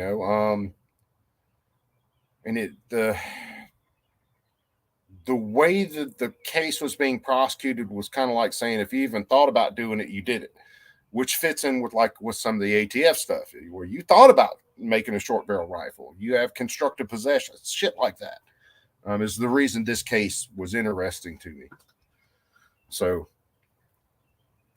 I'm going to let my compressor build back up a little bit. I'm going to get back to Sandblast, and then we're going to listen to another case. In fact, I think my other headphones ought to charge by now. That way I can hear a little better, and I'm not listening to that freaking compressor. So let me swap something over.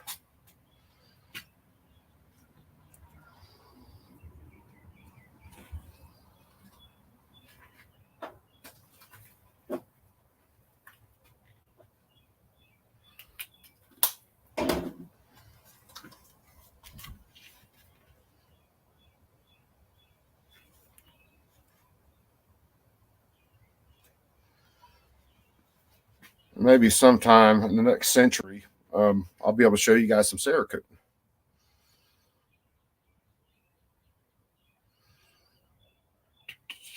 Where's that? this down here.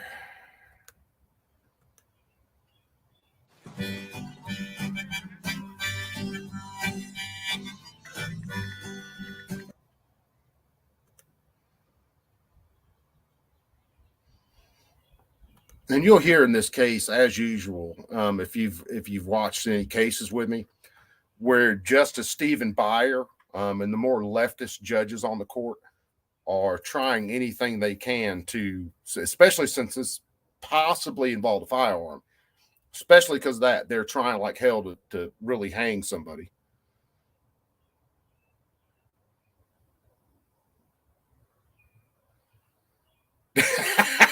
Yeah, Sam. Well, you know, I think I'd have to look at it. I think she was one, they put her in prison.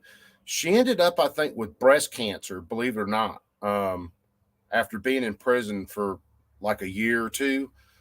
She got out on a hard shit, and let's see, because I got this other article pulled up. So she died at age 56. And that was in, what year is this article?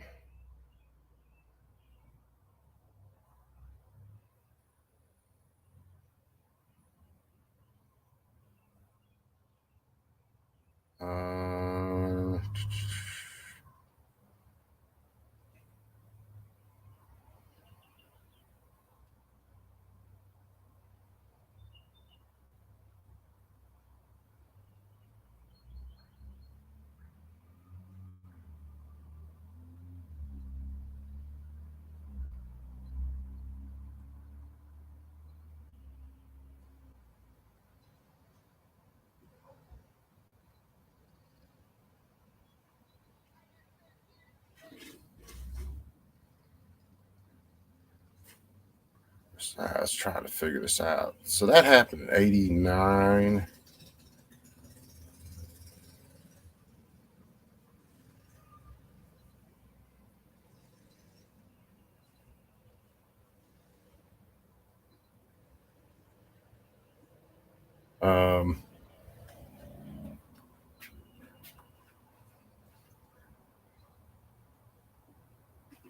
This talks some about her son too. Apparently her son, of course, after all that ended up with a lot of issues. He was in and out of jail. I don't see a date on this. It was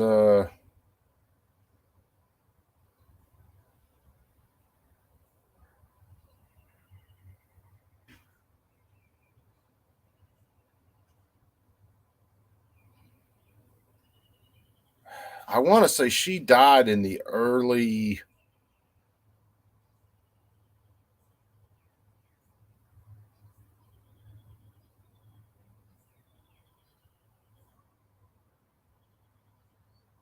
apparently she had some other troubles later.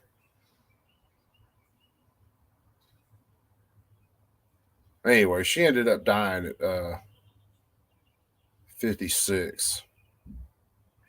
I want to say it might have been mid 90s, maybe 2000s or so when she died. Either way, man, it was, the whole thing's a fucking sad case. I don't feel bad she smoked the dude that damn molested her kid at all. Them's the breaks. All right, let's listen. Let me crank this on. We will hear argument this morning in case 20-1495, United States versus Taylor. Ms. Tableson? Mr. Chief Justice, and may it please the court. In Section Like I said, I'm gonna mute 924C, myself. I'm Congress gonna get sought back to to Sam punish blasting some a of the little bit. most dangerous federal criminals, felons who use guns during crimes of violence. That includes respondent. Indeed, it is undisputed that had respondent or his coactor remembered to take Martin Sylvester's money after fatally shooting him, they would have completed their Hobbs Act robbery and thereby committed a crime of violence. That oversight does not determine the application of Section 924C. The overlapping and elastic phrases of the Elements Clause, use, attempted use, and threatened use of force, cover the category of force crimes, completed and attempted, of which robbery is the quintessential example. Those words reach attempted Hobbs Act robbery in two independent, mutually reinforcing ways. First, as every court of appeals to consider the question other than the Fourth Circuit has determined, the attempted use language captures attempts to commit force crimes, crimes that, if completed, would also satisfy the Elements Clause. Second, as to attempted Hobbs Act robbery specifically, its elements, substantial step and specific intent, necessarily entail the use, attempted use, or at least threatened use of force. That is required by the law of attempt, and it is borne out by the universe of real cases. The possible interpretations of the Elements Clause that could favor respondent, there are two, are each unsound, either reducing the attempted use phrase to a near nullity or drawing an incoherent distinction between different attempt crimes that can be equally violent, like attempted murder and attempted robbery. And to make his theory work, respondent would dramatically expand attempt liability. If reconnoitering a store is an attempted robbery today, then Googling a fraud scheme is attempted wire fraud tomorrow. That is not the law. This court should reverse the decision below. If we don't agree with your reading, applying the categorical approach, in this case, consistent with our jurisprudence, would it change your case if we could abandon the categorical approach? Of course, Your Honor, it would. Is there a way to apply a conduct-based approach to the Elements Clause? The government has not asked for that in this case. We would be happy, of course, to brief it should the court request further briefing on that question. It is true that the judicial sort of chorus of complaints about the categorical approach has been growing ever louder, but we have not asked for that here in light of this court's recent decision in Davis. Well, one final question. I know we have to apply our jurisprudence, including the categorical approach. That's what you have to argue. But what did this respondent actually do here? Mr. Taylor participated in an attempted Hobbs Act robbery in which his co-actor shot to death the victim, Martin Sylvester. That is the crime at issue here. Well, it just seems that if you look at the actual facts and you consider your argument, there's a bit of a look through the looking glass feel to this case. I couldn't agree more, Justice Thomas. It's almost like angels dancing on the head of a pin here, particularly when you consider the fact that no one, not the Fourth Circuit, not any litigant, has identified any real attempted Hobbs Act robbery cases that don't involve the use, attempted use, or threatened use of force. This is all really turning on the sort of legal imagination of the Fourth Circuit, and that is what this court has said the categorical approach should not do. I think, there is room in the How about the Williams case? The There was Williams- an actual conviction. The Williams case is an actual conviction, but it is not, Your Honor, an attempted threat case. If there's a problem with the Williams case, as the government's brief concedes there might be, it's because it's an attempted extortion case in But which the that's not plan. the way it was charged, and that's not the way it was convicted. But Your Honor, even taking the way it was charged, it is not an example of the type of case imagined by the Fourth Circuit, which is a purely non-threatening attempted There's a very threat. fine line between extortion and threat. I mean, almost non-existent. That's why they charged it the way they did in Williams. In any rate, that concept of plausibility is, I believe that all of our cases that have applied it have done so with respect to ambiguous state statutes. Why should we apply that presumption or that way of reading things to a federal statute? We're the ones who read it and say what it is. Absolutely, Your Honor. I think the underlying principle reflected in Duenas-Alvarez is that the categorical approach should not turn on legal imagination, but rather on the real world. And I see no reason why that principle would not apply. Tell me if you have, are you saying that the following categories of cases you would not prosecute? Someone is going to attempt to, or intend to threaten an undercover agent. gets to the spot, sits there, has a gun, will only use it if the verbal conversation turns sour, but then stops and doesn't do anything. You're going to forgo threatening that person, Well, charging that person. I suppose, if I'm understanding correctly, the hypothetical is a potential attempt to threaten a federal official, which is a different statute with different elements. No, he's going to attempt to threaten him to take what drugs the undercover is purporting to sell. If the would-be robber reaches the point of being on the crime scene with the gun and is intercepted or sort of foiled by something beyond his control. He gets there, you see him go there. You don't know exactly why he ran off, but he ran off. You're not going to prosecute him? I think, if I'm understanding, voluntary abandonment can foreclose a finding of attempt liability. And so if there's a voluntary abandonment. That's a defense. Are you going to charge him or not? It's not uniformly viewed as a defense. In fact, the federal courts view it as evidence that would undermine. Are you going to charge him or not? If in those places where voluntary abandonment is a defense? I'm not aware of a place in the United States, a federal court, where voluntary abandonment is a recognized affirmative defense. But if his substantial step reflects his specific intention to go through with that robbery, then yes, it is an attempted Hobbs Act robbery.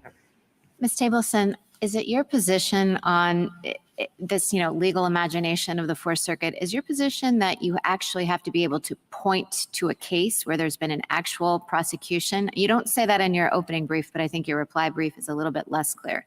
So I'm just wondering, do you think that the defendant has to come up with a case that actually involved the kind of facts that the Fourth Circuit posited? I think pointing to a specific case is certainly helpful and relevant evidence. And that's what the court looked to in Moncrief and Duenas-Alvarez, the two times that the court has applied that principle. It looked to actual cases to see if those cases sort of, bear out the defendant's positive interpretation of the criminal law. Now, I'm certainly not saying that you need a case that's precisely on all fours with what the Fourth Circuit imagined. But what's really telling here is the utter absence of any cases. This crime has been charged. We're talking about thousands of prosecutions, and we're looking at 0 examples.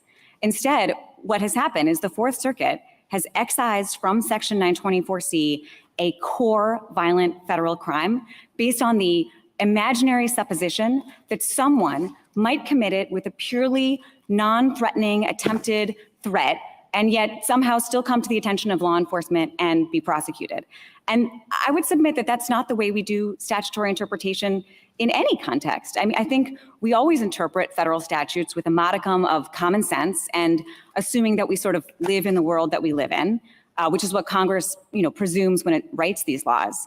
We don't need to pretend that we live in, the movie Minority Report, in which the government can prosecute pre-crime and thought crime and, benign private preparatory steps. That's not how Congress writes laws, and that's not how we interpret them, even under the categorical approach. Can I just clarify? Go ahead. I was just going to say, I'm not sure who the we is that you're talking about, but how would we give any boundary line between the imagination that you're saying shouldn't be applied under the categorical approach and exactly what the theory of the approach is? If I'm understanding correctly, Your Honor, I think real cases are exactly what this court looked to in Duenas-Alvarez and Moncrief.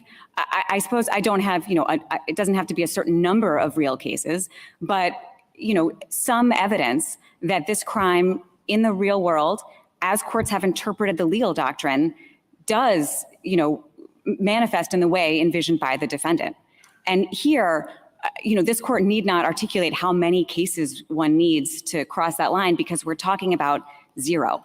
What if there were a few cases, outlier cases, unusual cases? What then? How? I guess I'm asking, how should we articulate the Moncrief principle to capture what you think is the right rule here, the common sense rule? Well, I think Your Honor's question points to the one conceptual difference between this case and Duenas-Alvarez, which is that here we're talking about federal law, the federal law of attempt as applied to the federal Hobbs Act statute. And so ultimately, this court is the final expositor of that law, and this court has the final say as to how the standards for attempt liability play out when applied to the Hobbs Act. And so to the extent there were, although unidentified, some crimes in which the record seems to suggest something that would go beyond what this court views as appropriate attempt liability, it is within this court's power to say, well, no, actually, the law of attempt does not stretch that far. Now, I don't think there are such cases, but it is, that is a feature that differentiates this from Duenas-Alvarez. Well, to clarify your answers to Justice Sotomayor and to Justice Kavanaugh, is it a violation of the Hobbs Act if a person attempts to threaten but does not actually threaten? Is that an attempted violation of the Hobbs Act?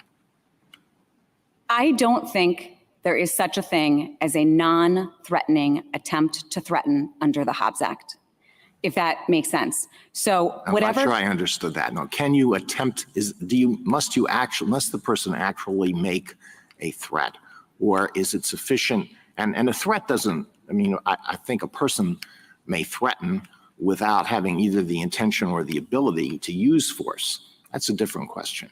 But is it a violation of the Hobbs Act to attempt to threaten? Not unless the conduct reaches the point of actually threatening the use of force. Otherwise, it will not meet the standards of substantial step liability as applied to the elements. All right, so that's a Hobbs Act question. That's not an Armed Career Criminal Act question, correct? Correct. And that's what we have to tackle first. What is the meaning of an attempted Hobbs Act violation?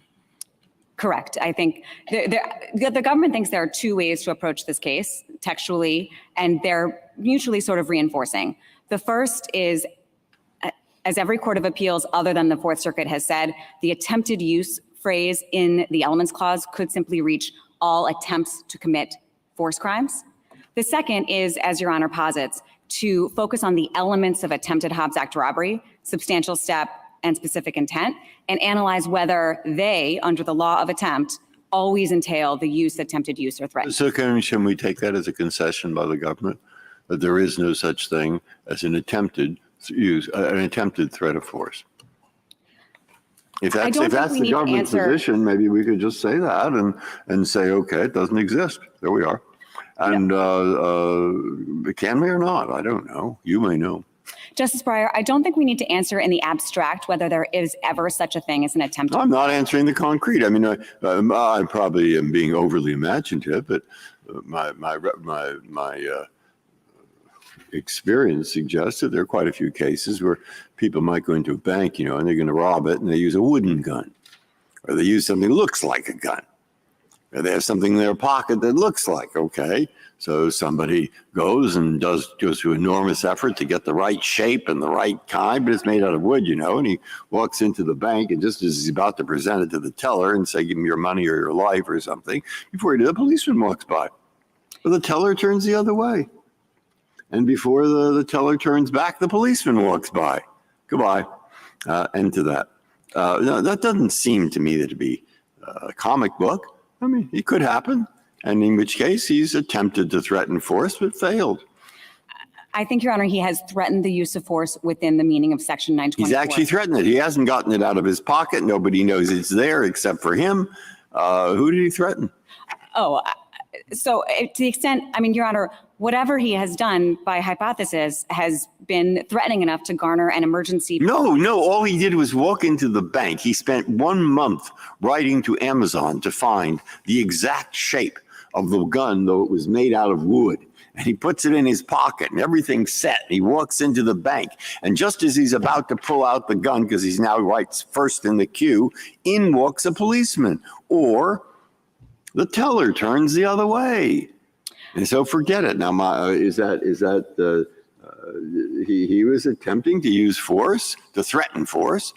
He threatened force. I don't know. That's why I pose it as a question. Sometimes I pose as questions things I actually don't know the answer to. I think, Your Honor, under your question, the police officer, whatever he has done. The police officer hasn't seen anything, by the way. All he sees is a man in a blue suit standing there. Well, I think in that circumstance, then we're back in sort of Minority Report land, where the police officer can read the thoughts of the man in the blue suit I mean, standing- suppose that, the guy goes in and maybe he has a fake gun. Maybe he just has a note saying, I have a gun, give me your money or you shoot, but he doesn't have a real gun. And some Confederate of his calls the police department and says he's going to go rob a bank. And so the police department gets on its, horse and apprehends him actually before he even goes into the bank. Are you saying that there's no crime here? Your Honor, I think there may be a crime there, depending Of course there's a crime on here. the details. I think on your question, There's an attempt crime, right? It's an attempted threat. if his conduct is substantial enough that it strongly corroborates his specific intent, not only to threaten, it's not a threaten simpliciter statute, but to get all the way to the point of confronting the store clerk, overcoming her will, and taking property, then yes, it is an attempted Hobbs Act robbery. Well, but I think That's a situation where there's an actual threat. there is indeed. I mean, it Right. certainly does not strain the text of But 924C. that's not the question. I know this may be the stuff of criminal law classes in law school as opposed to the real world, but is there such a thing as threatening an attempt? Can you threaten to attempt? I mean, no, can you attempt to threaten? Can you attempt to threaten? Well, I thought my case was an attempt to threaten. It's an attempt, but he never actually threatened anything. But he's going to threaten. He tried to threaten. He was apprehended before he threatened. Can I So clarify? it's the same question. Is there an attempted threat? Because do you think it has to be communicated? Maybe that's what you're telling Justice Kagan, that the teller doesn't have to hear it. It doesn't have to be communicated. I took that to be your argument in the The brief. teller certainly does not have to hear it, and there's no dispute, right, that the threat does not need to be relayed to the victim. The threat can be actions, not words. So The threat need not be, got with a fake gun. Its gun is made out of marshmallows, and it's in his pocket, and it just looks like a gun. And he gets up close, but he doesn't take the gun out and he doesn't do anything else. But then the reason is because the teller turned the other way at the last minute. Now, or because the policeman walked by at the last minute. You're saying that's not an attempt at a threat. I don't know. I don't know. It's a matter, but why isn't it? I think, Justice Breyer, a man walking into a bank with a bunch of marshmallows in his pocket, Well, shaped like a gun, Slightly and that's sorry all, I used that has not example. committed an attempted robbery. I think, Ms. Tableton, but the question here really is, are you going to sort of say, well, we're the government, we're here to tell you that we are never going to charge an attempted threat? We are never going to charge. There is no such thing as an attempted Hobbs Act robbery in which the overt actions in the world, to Justice Barrett's questions, the outward manifestations of his conduct, the things that we can see, that a jury can see, are not at least threatening the use of force, because the law of attempt, as applied to the Hobbs Act, requires that we get to that point in order to prove the defendant's specific intention to overcome his victim's will and take her property. So it's a conspiracy. He's talked with 3 other people, one of whom may be an undercover officer, and says, I'm going to go in and I'm going to, I'm going to shoot this person, or I'm going to threaten harm. I'm never going to shoot him because then I'll get extra time in prison if I'm caught. But we know that he's going to attempt that because he's told the other conspirators. What's wrong with that? There could certainly be an attempt to threaten somebody. I think Or one of the undercover agents stops him before he can do any harm. Mr. Chief Justice, we do not think a conspiracy is reached by the Elements Clause for 2 reasons. Okay, but I'm not saying it doesn't have to be charged as a conspiracy. It be charged as an attempt by him to threaten. The other people, that's just the evidence to support the notion that he was going to attempt. It sounds like the hypothetical you described is a conspiracy and is not an attempt. The overt action required for a conspiracy is not nearly to the same degree, is not as aggravated as the substantial step required for an attempt. And a conspiracy does not satisfy the definition of Section 924C3A. What would you call it if somebody met with a group and says, I'm going to go rob that bank? They don't have to agree. They just know it. And he gets a gun and he gets a note that says, give me all your money. And he goes in, but because somebody has alerted the police before he can do it, he's arrested. I would say he's arrested for attempting to threaten somebody. If he gets close enough to the point of consummating the robbery, then the actions that he must have committed to get to that point will threaten the use of force. And yes, he has committed. Okay, so the question, then we just do the usual legal analysis. If he gets to the counter, does that count? If he gets to the door, does that count? Is that really what it turns on? Well, of course, Your Honor, a criminal liability often turns on those small details. And But many there of Your must be Honor's some questions. realm of cases, Ms. Tableson, where you're not going to be able to say that the threat was actually made, but you're going to want to have the option in your pocket of charging somebody with an attempt at a threat, unless you're willing to give all that away. I'm not sure that in the abstract, a pure attempted threat is something that exists. One clue to this is 18 USC 1512A, a witness tampering statute that criminalizes the witness tampering through the use or threat of force, or attempts to do so. So that sounds like it would capture attempted use and attempted threats, as well as use and threats. But then the penalty provision only provides penalties for uses of force, attempted uses of force, and threatened uses of force, which reflects, I think, the common sense and textual intuition that there's no such thing as an attempted threat in the abstract that does not itself attempt the use of force or threaten the use of force. All you have to do to think of examples is you just think of a case where the person is threatening force. Okay? He wraps his head in a towel, that's Sims. And he walks in front of the shop, the Boost shop, whatever it was, with something that looks like a long gun. And then he notices that the lights are out and nobody's there. So he turns around and goes home. Okay? Now you say, well, that's threatening force. So all I have to do the other is I just transform that long gun into a wooden gun. All right? Everything else is exactly the same. So all we have to do to create the attempted threat of force, you see, is take a case in which there's an actual attempt to use force and change the mechanism so it won't really use the force but just appear to. Now, that's all that we've been doing. And if you want to say the government says they will never charge, and it is not, we do not charge attempts to use force.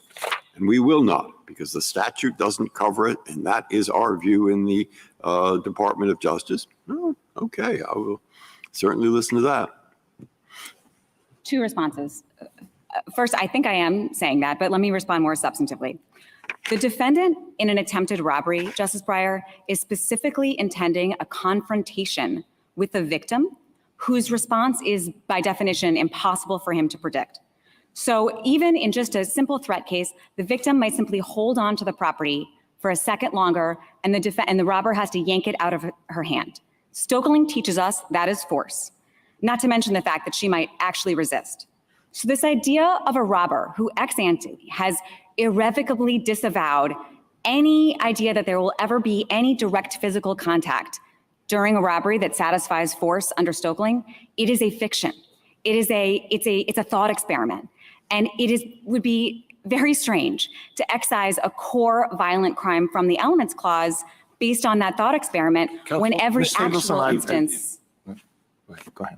I mean, I really think you have to answer the question whether there can be a conviction for attempted Hobbs Act robbery where the defendant attempts to threaten but does not actually get to the point of doing whatever it takes to make an actual threat. I really think you have to answer that question. If the answer is no, then you win this case. If the answer is yes, then I think you've got to fall back on your argument. This exists in theory, but it's not a case that exists in the real world in any substantial numbers or maybe at all. And the application of the Armed Career Criminal Action turn on that. I really think you have to answer that. Justice Alito, I want to give you as precise an answer as I possibly can. I think the answer to your question is no, because any case that we no what? No, we do not prosecute a pure attempted threat case, because any case that reaches the level of being an attempted Hobbs Act robbery the conduct must threaten the use of force. And so, There is, I suppose, if I may continue, Mr. Chief Justice. Sure.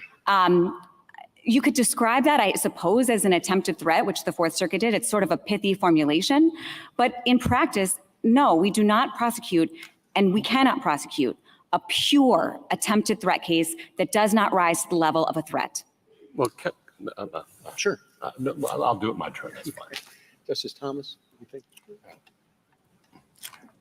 Yes, Ms. Tableson. I think the argument has pointed out exactly what my problem is. Could you just briefly tell us what the respondent was indicted for in this case and convicted of? Yes, the respondent's indictment had numerous charges, Your Honor. Numerous drug trafficking charges attached to Section 924C violations, as well as conspiracy to commit Hobbs Act robbery, attempt to commit. No, I mean the underlying facts. Oh, of course. Respondent in this case, Your Honor, was a drug dealer in the Richmond area who planned with one of his co-actors to conduct a sham drug deal in which they intended to actually steal the drug money from their putative customer. They armed themselves, went to the scene. A respondent's co-actor attempted to take the money from the customer and a struggle ensued. Respondent's co-actor shot the victim, Martin Sylvester, fatally, and then respondent drove them away from the scene of the crime. They fled. They forgot in the panic to actually take the victim's money. And I think that point highlights a key distinction here between completed robbery and attempted robbery. Completed robbery, Stoeckling teaches, is the quintessential elements clause offense. The distinction between completed and attempted robbery is that the property is not taken. It's not that force is absent. So that if force is absent, it's no kind of robbery at all. It's larceny or theft or burglary. So the distinction between completed and attempted robbery is not a distinction that the elements clause cares about, which really highlights how deeply implausible it is that Congress would have written the elements clause to capture robbery, included attempt liability, but accidentally missed attempted robbery. Thank you. I just wanted to assure myself that there was no marshmallow gun involved. No, sir. Thank you. Justice Alito, anything further? Justice Sotomayor? Counsel, I always have to put these cases in context. This is an enhancement case, correct? This defendant has been convicted of the attempted Hobbs Act robbery. He actually, because of the nature of the plea agreement, I believe he pled to conspiracy, and he was sentenced to the maximum amount on that charge in addition to. What was that maximum?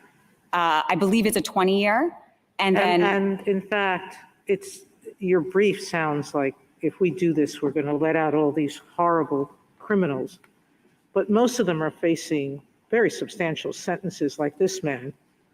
And if we invalidate this enhancement, the court could will resentence and look at the mix of sentences and could even give the same sentence just using different rationale, correct? Two responses, Your Honor. First, defendants can plead only to the 924C violation. So sometimes, no, they will not have a separate conviction on which to rely. Second, the logic of respondent's argument would apply not only to Hobbs Act robbery, but to all attempted state robberies, potentially to attempted rape, which is classically defined as a crime involving force or threat to overcome the victim's will. The logic would also apply to attempted murder. This has nothing, this is just on the enhancement. This has nothing to do with the prosecution for these things. It just has to do with the enhancement. Well, Section 924C is a separate crime, Your Honor, unlike ACCA. So Section 924C separately criminalizes. And the only thing at issue here is the threatened use of threat, the attempted use of threat. Well, the only thing at issue in this case is attempted Hobbs Act robbery, but the logic of this decision would naturally apply to many other predicate offenses. All right, thank you, Counsel. Justice Gorsuch? Counsel, I'd just like to return to where Justice Alito left off, just so I understand. I had not read the government's brief or heard through most of this argument a submission that the government is unable to prosecute somebody for Hobbs Act robbery based on an attempted threat that failed. I'm still, frankly, at the end of this argument, not clear about the government's representations on that score. What I had understood the government to argue is that that's just not a real world case, or there are very few of them, and that the usual case, the generic case, involves more than that. And golly, look at this particular set of facts and how terrible it is.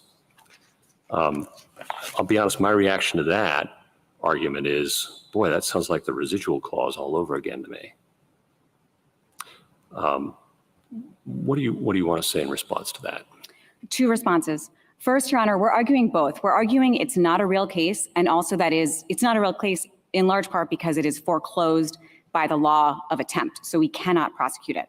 Second, where is that? Where's the argument that it's just not ever possible, as opposed to we as a matter of prosecutorial discretion, or it's just unlikely, or it's just fanciful? Where is it? Where is it written that the government cannot bring such a claim? it's a combination of the requirements of attempt liability. I don't see it in your brief, counsel. It's the requirements of attempt liability. Is it in your brief? I thought so, Justice Gorsuch, but if you didn't, I apologize if it was unclear. So attempt liability requires a substantial step that's I big understand enough- the substantial step argument. I do get that. But that gets back to marshmallows and wooden guns. And what's enough to be a substantial step. Besides that argument, do you have anything else you want to say? Yes. We do have one other textual argument, which is the argument advanced by every other court of appeals, which is that the attempted use language captures attempted force crimes. But I also want to answer Your Honor's question about the residual clause, which I think is an important one. The analysis here differs from the residual clause analysis in two ways, and then there's an example that really helps to make this plain. First, there is no need or recourse to identify a typical or ordinary attempted Hobbs Act robbery. Instead, we're looking at the elements required by law. Second, there is no risk analysis that is divorced from the elements of the crime. So on that, if you look at James at 204 to 209, you can see a great example of how the residual clause analysis differs from this case. Yeah, let me just stop you there and say I find all that pretty unpersuasive because to the extent you're arguing that the defendant failed to cite a real world case, or this isn't our practice, or we're not likely to do this, that strikes me as just really arguing the residual clause all over again. And I would have thought the government would be prepared to move on past that by now. We disagree. We think that there's... That's more the nature of just a thought for you to take home and think about. Thank you, Justice Gorsuch. Ms. Kavanaugh? I have a few questions. I haven't really moved on past Davis, but I will for purposes of this argument. So I understood you to say we will not and cannot prosecute an attempted threat. We do not, cannot, and will not prosecute an attempted threat. Is that fair? That's fair. And if we, sorry to interrupt, and if we write that in the opinion, then it'll be written down. Yes, Your Honor. And just like when I answered Justice Alito, I want to be as honest and precise as I can.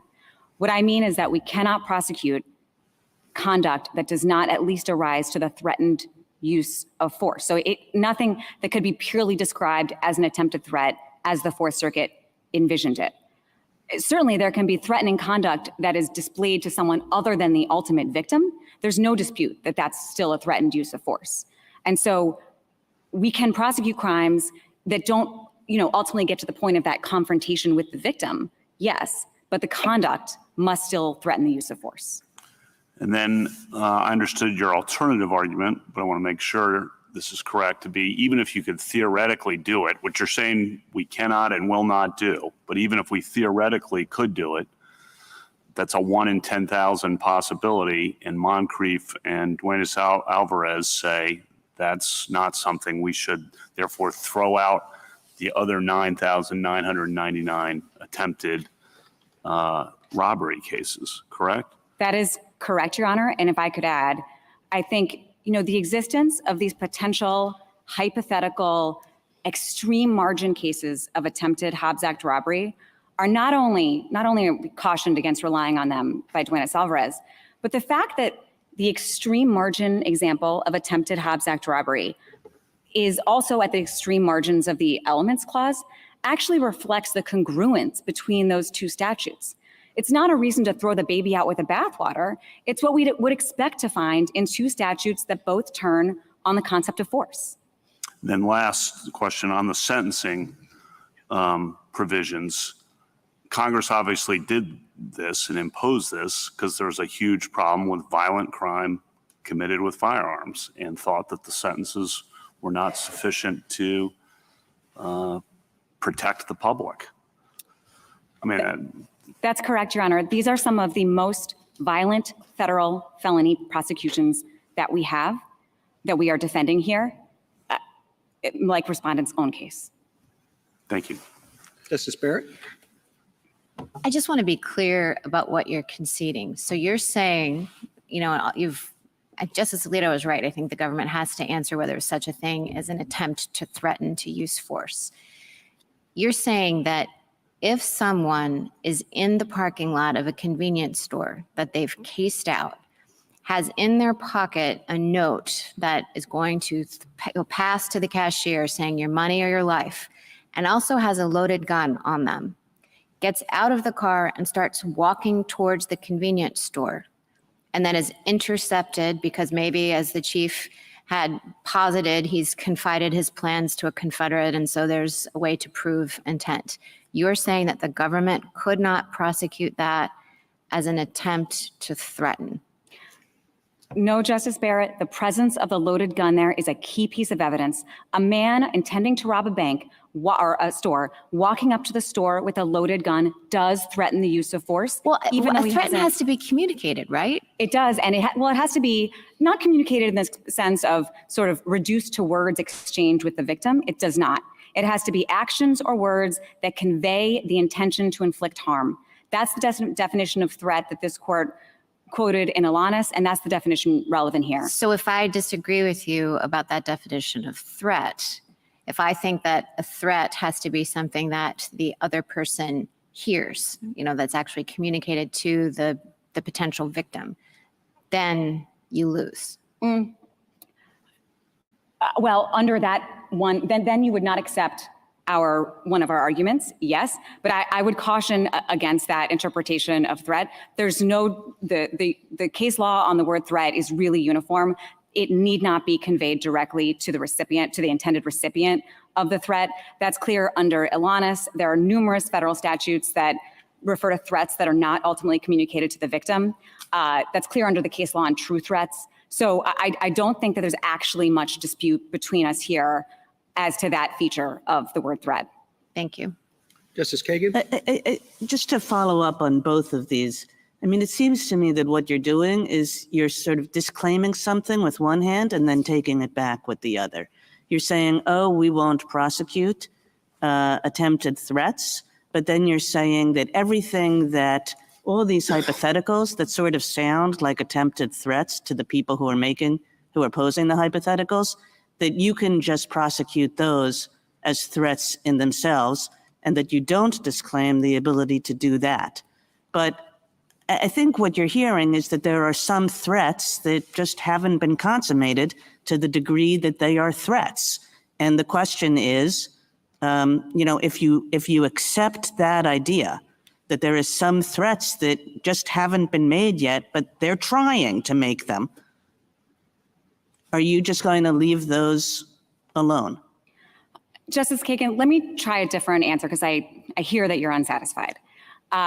There is no crime that has as an element an attempted threat, right? That's just a sort of reformulation of some of the words here. The elements of attempted Hobbs Act robbery are a substantial step and specific intent.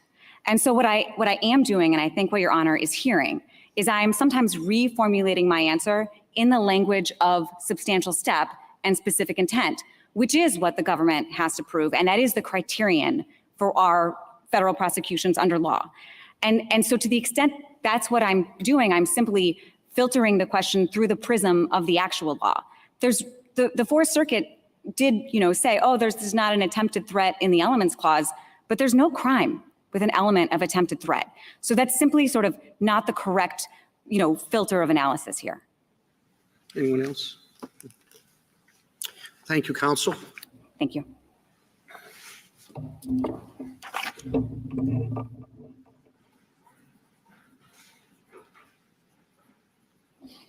Mr. Dreeben? Thank you, Mr. Chief Justice, and may it please the court. An attempt to commit Hobbs Act robbery is not a crime of violence under the Elements Clause. Under the categorical approach, what matters is the minimum conduct prohibited. Here, that is attempted threats robberies. And those robberies do not require the use, attempted use, or actual threatened use of physical force.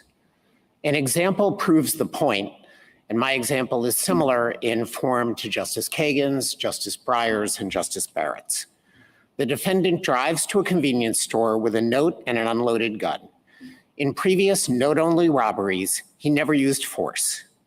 Because of unrelated police activity, he never enters the store, but he's stopped on the way home and confesses to a threats-only robbery. That conduct establishes an attempt to commit robbery by threats. It involves a substantial step, and the intent is established by the facts in his own confession. It is punishable by 20 years, which is what respondent received in this case for his attempted and conspiracy to commit Hobbs Act robbery. What it does not show is an attempt to use force, the actual use of force, or a threat to use force. To get around that reality, the government distorts the meaning of use of force and threatened use of force and adopts a very unorthodox meaning of attempt liability. It argues that attempted threats are attempted uses of force, positing a meaning of use of force that contradicts this court's cases. It argues that the robber on the way to the target has already threatened force, adopting a definition of threatened that is foreign to criminal law, appears in no case, and has never been used before. The government's position does not correspond to what is left of the definition of crime of violence. It expected the Elements Clause to do all the work, but Congress did not. It enacted the residual clause to capture cases just like this. The residual clause is gone, but its demise does not expand the Elements Clause. I welcome the court's questions. Mr. Dreeben, one minor question. In your many years of experience, have you ever seen someone charged with an attempted threat? As you posit, for example, similar to your hypothetical. So, Justice Thomas, two answers on that. The government's typical approach to charging is to use the entire language of the statute. So the Hobbs Act would be charged in haec verba, and it includes threats. It includes taking by force. No, I mean, I understand that, but have you, in the underlying facts, have you ever seen, even if it's covered by Hobbs Act, have you ever seen this specific set of facts charged as a crime? It's actually fairly frequent, Justice Thomas, because many robbers do not intend to use force. They go to banks and convenience stores and other low-hanging fruit that for targets for money. And many of them— I mean specifically attempted threat. Sometimes the government cannot prove anything more. It is much easier to prove that somebody with a gun in their pocket who goes to a convenience store is attempting to threaten than it is to prove that they attempted to use force. And the government never has to prove more than the attempted threats to get a conviction. And defendants can't offer up a defense. I only intended to threaten, never wanted to hurt a fly. That's not a defense to the crime, it's a confession. And so the reported cases are fairly thin on facts that clearly demonstrate only an intent to threaten and not an intent to use force. But the body of cases that the governments prosecute typically will involve cases where we don't have to show, the government can say, that he intended to actually use force, even if it's a sham, even if he went in just intending as a bluff threat, he's still guilty because the threat of force triggers many of the concerns that the criminal law has. It instills fear. It can lead to violence spontaneously. So we punish threats for that reason. And they have to be true threats that are communicated, I think, as several members of the court have articulated today. The government posits a meaning of threats and threatened in the Hobbs Act that, as far as I'm aware, has never appeared in any case, any government brief, any submission, or any logical application of the meaning of this statute, section 924C3A. And there's a reason for that. When Congress drafted these elements clauses, it wanted to capture particular kinds of crimes that had particular elements. Well, I don't know whether you finished answering Justice Thomas, but if you have, I want to jump in because I think you're confusing two separate things. You're confusing the question whether a Hobbs Act defendant must actually intend to use force. The answer to that is no. It's enough if he threatens to use force. Well, it doesn't matter whether he has the capability of using force. If it's a fake gun, it's nevertheless a threat. That's not the question that we were discussing with Ms. Tableson. It's whether someone can be prosecuted under the Hobbs Act for attempting to threaten without actually threatening. That's Yes. a separate question. Yes. Is it not? Yes. It is a separate question.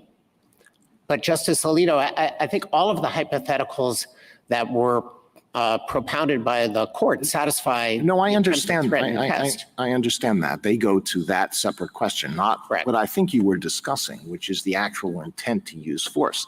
So this is the question that I have with respect to that. Assuming for the sake of argument that that would fall within the Hobbs Act. Since the Hobbs Act was enacted, is there any reported case involving a conviction based on that theory? So we pointed to several cases in our brief, and the NAFD amicus brief points to others. But I think what's the best one? Well, the Williams case that Justice Sotomayor mentioned and the Licht case that are both in our brief involve people that are essentially doing the kind of activity that the hypotheticals posit. And the government absolutely prosecutes those cases. All right, well, and let me expand it. I don't know when did robbery emerge as a common law crime? I don't know, hundreds of years ago. Can you point to a body of robbery cases, and this is essentially what's involved here, robbery, involving a threat, an attempt to threaten?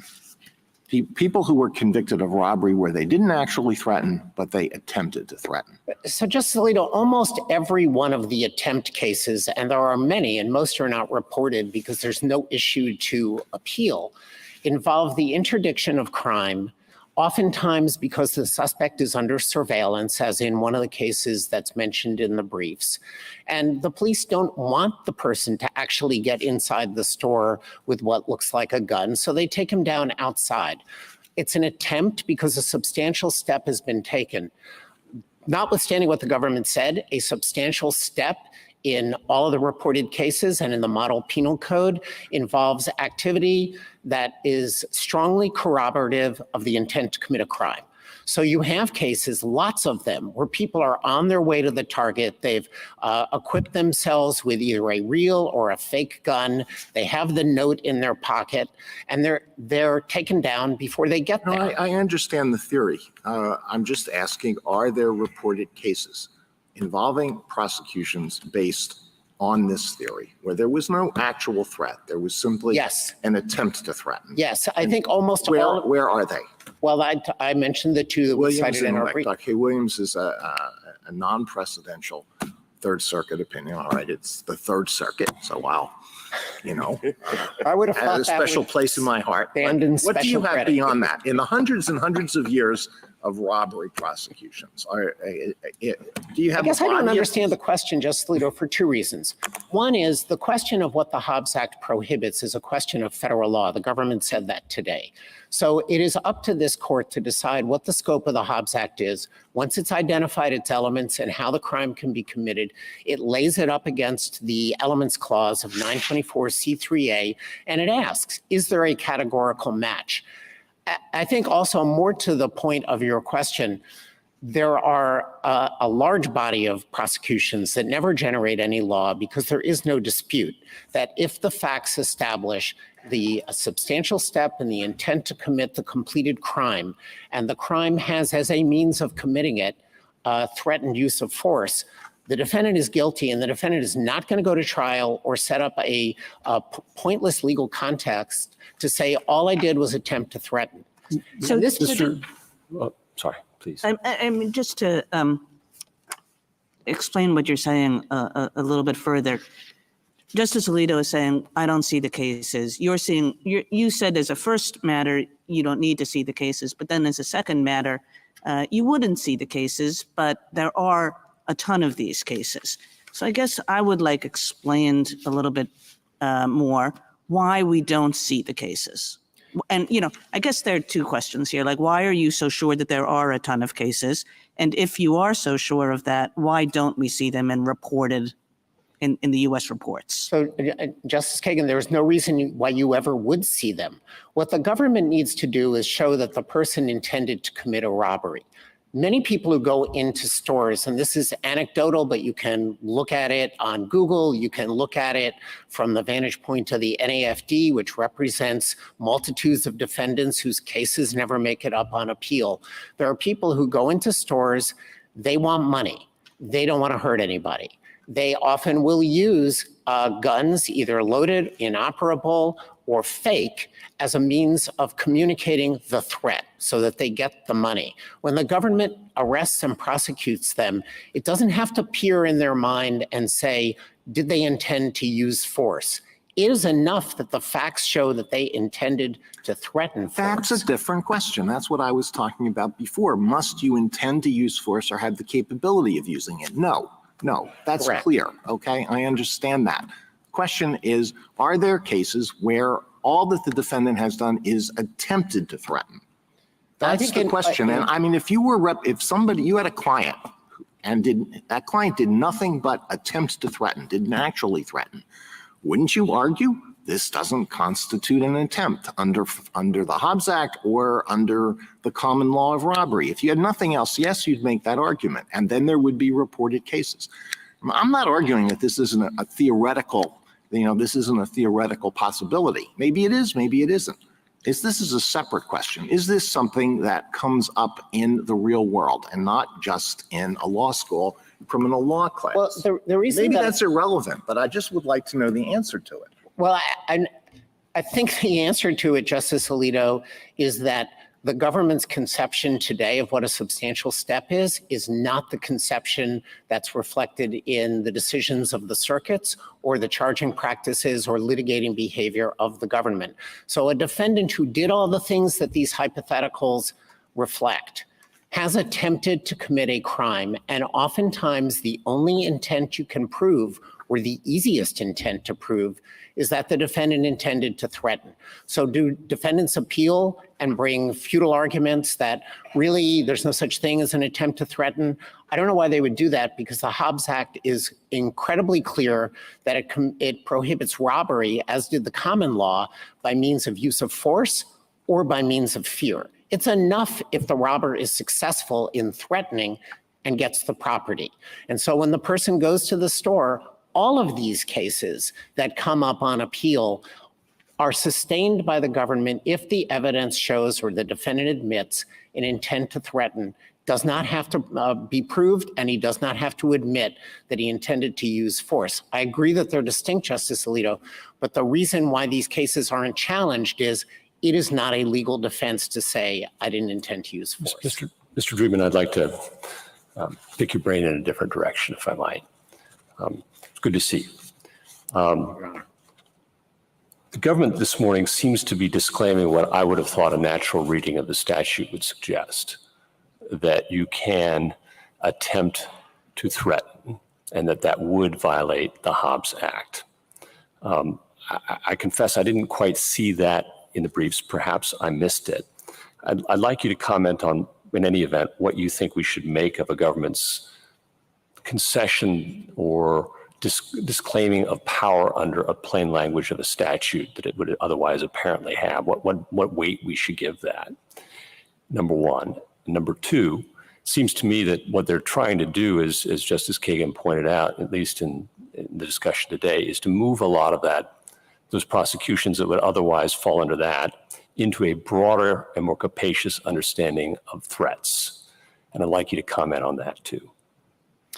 So as to the first question, Justice Gorsuch, I think the court should give respectful attention to the government's reading of criminal statutes, but it is ultimately for this court to say what the Hobbs Act means. I don't think this is a close question on the meaning of the Hobbs Act, and I'm not sure my friends are disavowing the language of the Hobbs Act that permits prosecutions for attempts and permits prosecutions for robberies by threat. You put the two of them together, and I am fairly confident that Ms. Tableson would say, yes, that statute means what it says. You can prosecute attempted robberies by threats. If the government is disavowing that, I think this court should exercise its power to construe federal law and to read the statute as it's written. As to the second question, the meaning of threats, here is where I think the government's argument is both out of sync with the rest of criminal law and holds the potential to do some considerable damage in expanding liability in ways where it has never gone. The meaning of threat in criminal law is fairly well established. It's a communicated expression of an intent to do harm. Justice Thomas's separate opinion in Alanis used that definition. Justice Alito's definition was fairly similar, adding in to a reasonable person would appear as a serious expression. And the court quoted without disagreement dictionary definitions that were proffered by both the defendant and the government. They all involve the essential thing here of communication.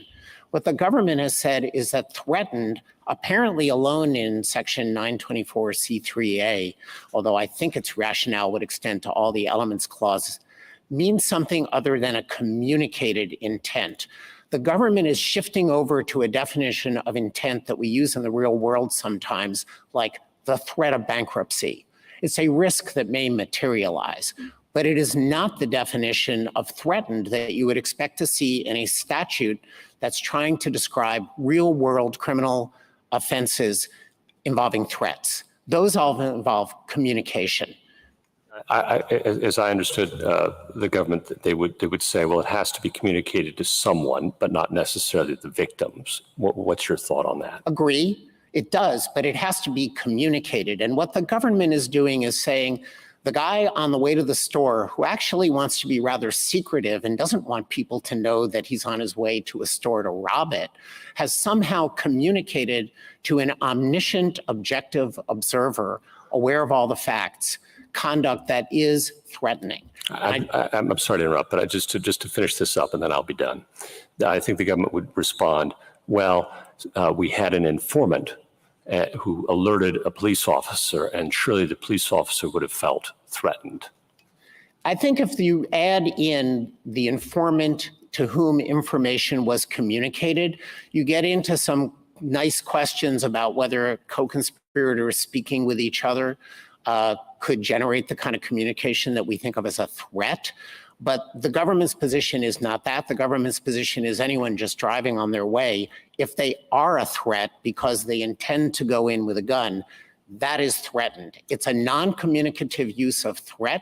It's not the one that is found in the criminal law. Thank you. Justice Gorsuch's first question about the government's representation, I take you to be saying that we should upend hundreds, if not thousands, of convictions against violent criminals who committed violent crimes with firearms because we shouldn't accept the government's representation that it cannot, will not, and does not prosecute attempted threats. And I'm trying to figure out how that makes any sense. Well, Justice Kavanaugh, they can say what they will do, although in my experience, representations at the podium here do not radiate back to the 94 years. So we shouldn't believe them? We shouldn't believe this will be communicated? That's the basis for throwing out thousands of convictions? No.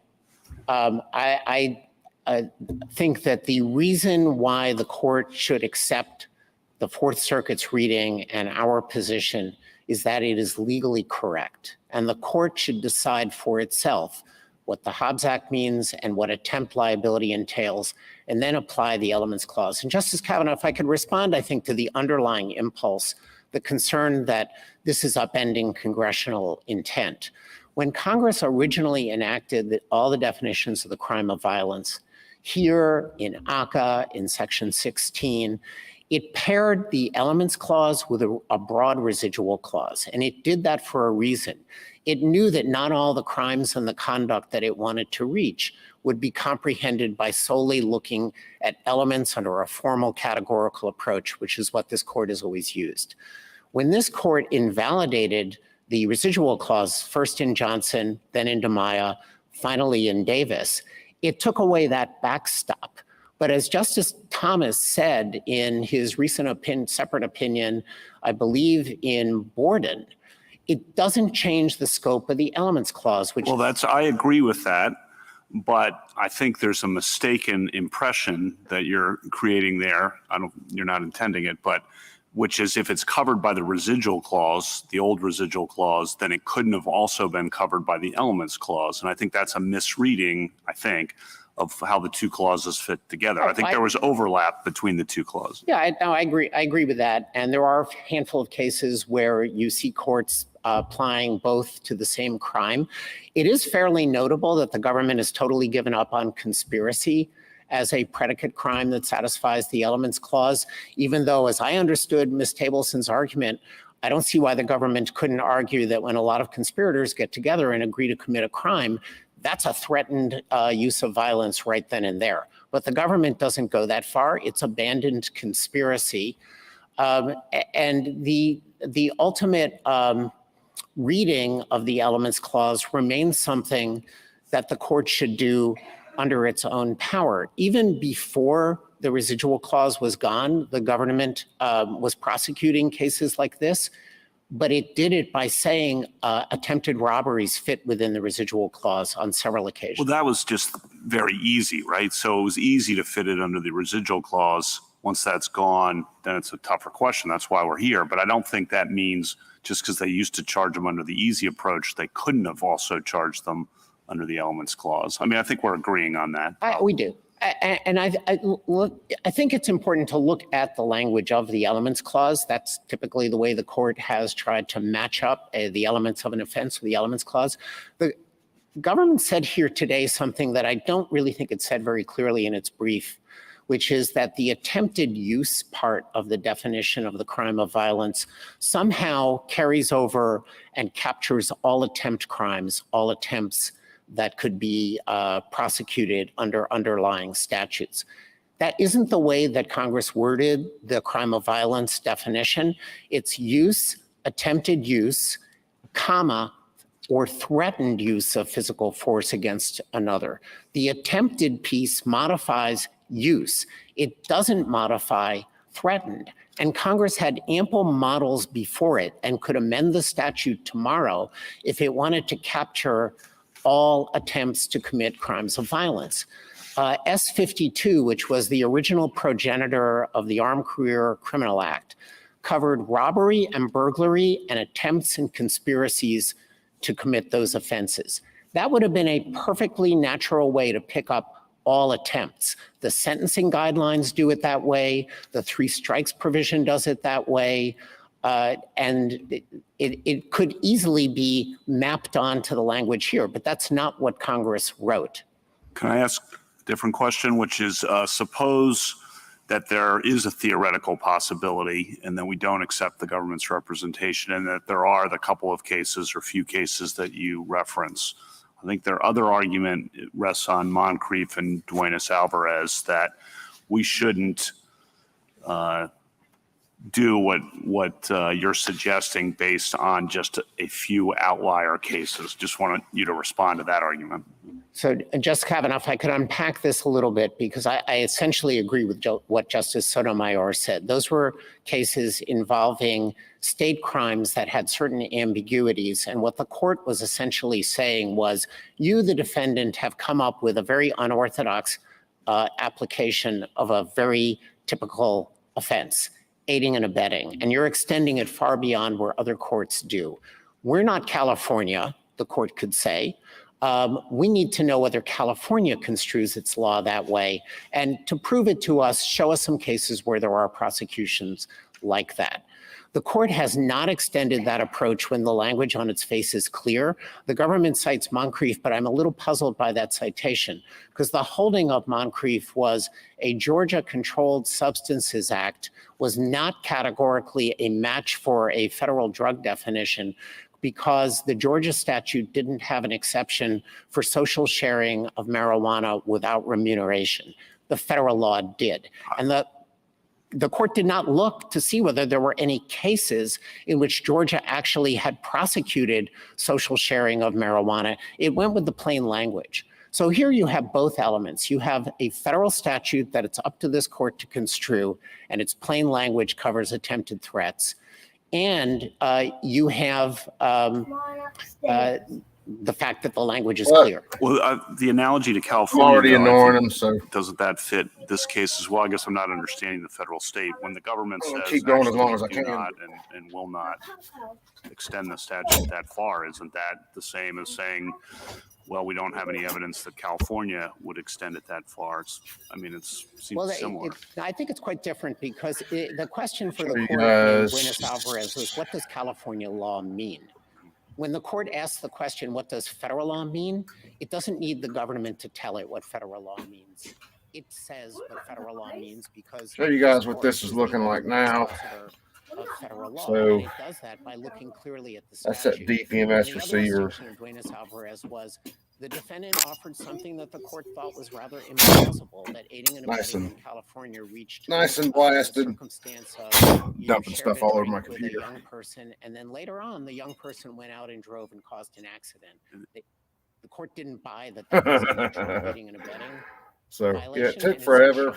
If we accept the government's With that representation and freaking agree with it, so we are 26 now gallon saying compressor. that's It takes a not federal law, while. do you This lose? thing had a Yes, I good think stiff if you- coating on it if you anyway, were so to say that there is would have no taken a such little thing while as to get it attempted either way, but threats that's under the Hobbs blasted. Act, So that is not, one that's down, inconsistent with the theory. 994,012 I go. do not understand how the government could say that attempted threats are not a violation. Not that many, of the Hobbs Bucky, but Act. I got a Reasons that we've bunch already discussed. more The to Hobbs do, Act to say the has least. multiple means of committing robbery: force, fear, Look, it's threatened just use of violence. And the distinction between using force and threatening force is embedded in robbery statutes. I'm gonna run it as long as I can tonight, across the probably. country. So all you need to do is tie to that the attempt liability standards. And At least try to get everything for that 9 ready. I think as members of the courts have pointed out, is by adopting doing very some fishing eccentric tomorrow there. definitions of threat that do not involve communication, and very eccentric definitions bump. of use of force which do not involve the He's gonna application give me of swimming force. This lessons. court We're not going said swimming again yet in tomorrow, babe. Wazin said use of force against the person of another is the application of force. It really is crazy Back how it up far and these say that Supreme the Court threat of justices force want to go is with this itself stuff, the though. use of force.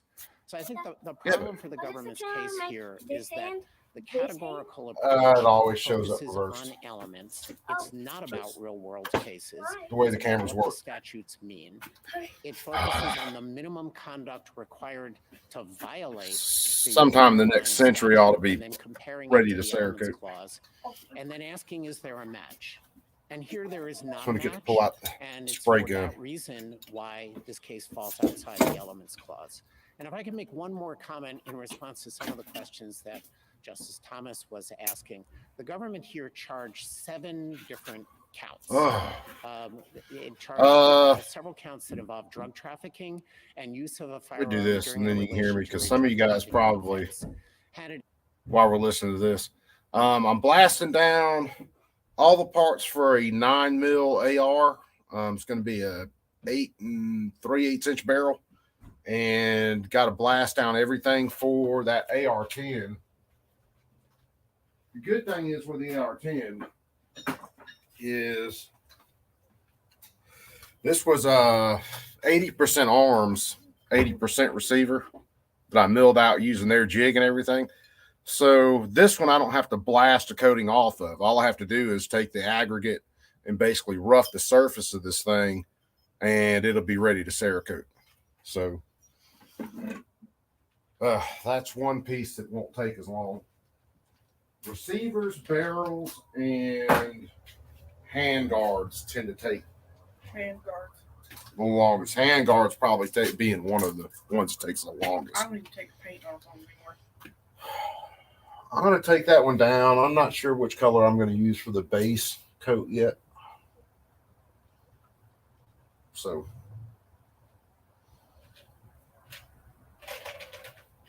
Well, I got pinky mice. So you got pinky mice for the snake scissors? Mm-hmm.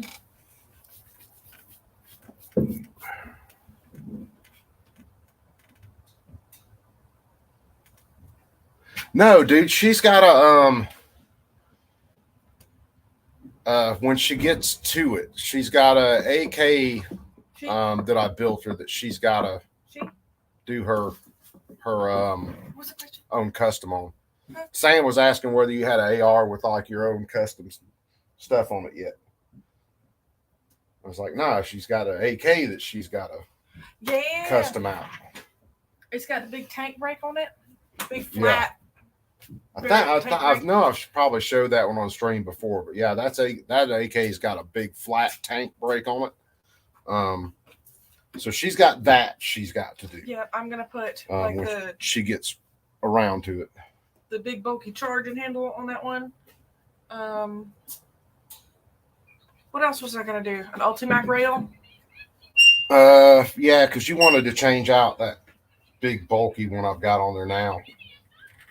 Right now, with it half-ass put, well, I mean, everything's basically put together. Everything's just fitted, but it's got a Midwest Industries handguard on it that makes that gun look like an alien blaster.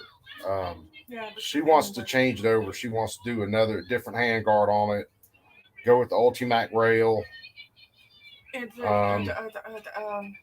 I can't remember whether I've got. No, I think I used that other Ultimac rail. So have to get a new one. The PSA flip up dust cover, hinge dust cover. Mm-hmm. Oh, yeah. I met your daughter. Yeah. Oh man. One day. Monkey gets after it. Monkey helped me. The first AK I ever built when she was 2.5. She helped me build it. She was handing me tools, and her favorite toy for a long time was a return spring out of an AK. Spring.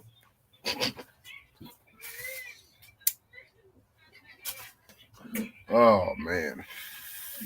Yeah, I'm going to northern neighbors as long as I can since I'm in town, and get to blasting a little bit more. Let's see.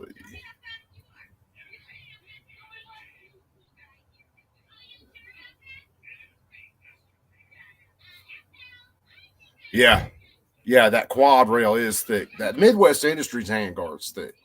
I was planning on doing like a steampunk finish on that gun and doing a lot of crazy stuff, and then she changed her mind and wanted to do it herself and then go different with it. No, So I kind of still want to do the steampunk. It's just I like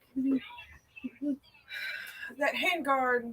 It covers up so much of the barrel. Yeah. It's like handguard, muzzle brake. yeah, she's a little different. I like the handguard to go almost to the muzzle brake on that gun. She wants the handguard I mean, I can see it further back with more barrel out. I could see it So- with like a smaller brake, but that one is such a big brake. It's such a statement piece. Yeah. I want it to look like the freaking big ass barrel on the tank. I got her. So she's decided she wants to go a little different on that one. So, This is mine now. Amber gave me that. but yeah, for you guys that missed some of it earlier, I got that Bear Creek 308 upper, completely tore that down.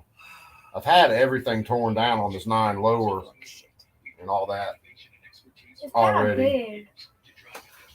And then if I had like a 60-gallon compressor, it wouldn't take as long, but on this 26, you're trying to keep the pressure, above 80, and it's a constant fight to keep it rolling. She does love an AK. when was it? It was a little while back. I had a couple of guns were sitting there. Monkey, what's that one? AK. Monkey, what's that one? AR. How can you tell the difference? Because that one's got this and that one's got that. So she's digging, she's learning. She comes with me to the gun shop sometimes. Yeah, and then she goes to the gun shop with my wife a lot of times. So Yeah, every now and then she'll sit back there with me. Watch me play with guns. oh yeah, dude, that I don't know whether you remember that AK pistol that I built. I chopped that barrel down. I got that barrel as short as I can without having to throw a different gas piston in it. So the barrel itself's 12.5. But Ultimac rail, I think he was kind of halfway napping on the couch. I was asking. But I can't remember the lower hand guard I got on them. It's a aluminum lower hand guard. It's got M-lock on it, so I've got my light and everything mounted on that gun. Warsaw got me to go ahead and get that PSA top cover. He said he liked his, so I went and put it, changed it out through that PSA hinge top cover on it. And I've still got that one freaking sight that Dart got, and then I got one. I still got to test it out. I want to see whether it will survive any time on that Ultimac rail. Fucking can't remember the brand. It's like $90 or so off of Amazon. But the site itself looks solid. So I know I had that one Swamp Fox I tried to put on that Ultimac rail in the first shot. The screw that goes through to hold the base on, the freaking screw busted. Damn, sight went flying. So I swapped that one and stuck it on the AR, and then stuck another side on that AK. It has been the week for shit stuck in barrels. Because we had that clean and jag. The pull through ones. Yeah, you told me about that one. That one's stuck. He's gonna need a new barrel. Told you about the U-Birdie? Yeah, you told me about U-Birdie. Gonna need a new barrel. Had a walk-in come in with case head separation. So we had to get that out. That was fun.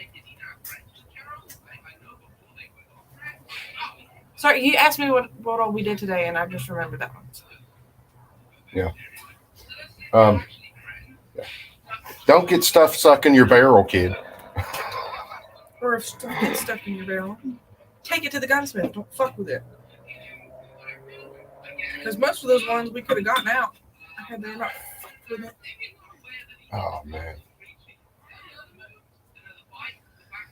I feel like shit. Take you anything? I did. All right. I need to wash the I'm fixing to play some more of this, and I'm fixing to make it noisy again. I'm going to see whether I get one or two more things blasted down before I got to shut down. It's loud and annoying. And it's time for And then night. depending on what's going on, hell, we still might hang out and shoot shit. It's time for night. It accepted a guilty plea to those, it could have had its 924C. The fact that it decided to go with the attempted or conspiracy to commit a Hobbs Act robbery as the predicate offense for 924C and still got a 20-year sentence on the underlying Hobbs Act offense is no reason for this court to depart from the categorical approach, to interpret the elements analysis as anything but based on elements, or to distort the meaning of federal criminal law in ways that will have broad and unpredictable ramifications for threat statutes, attempt liability, and a host of other applications.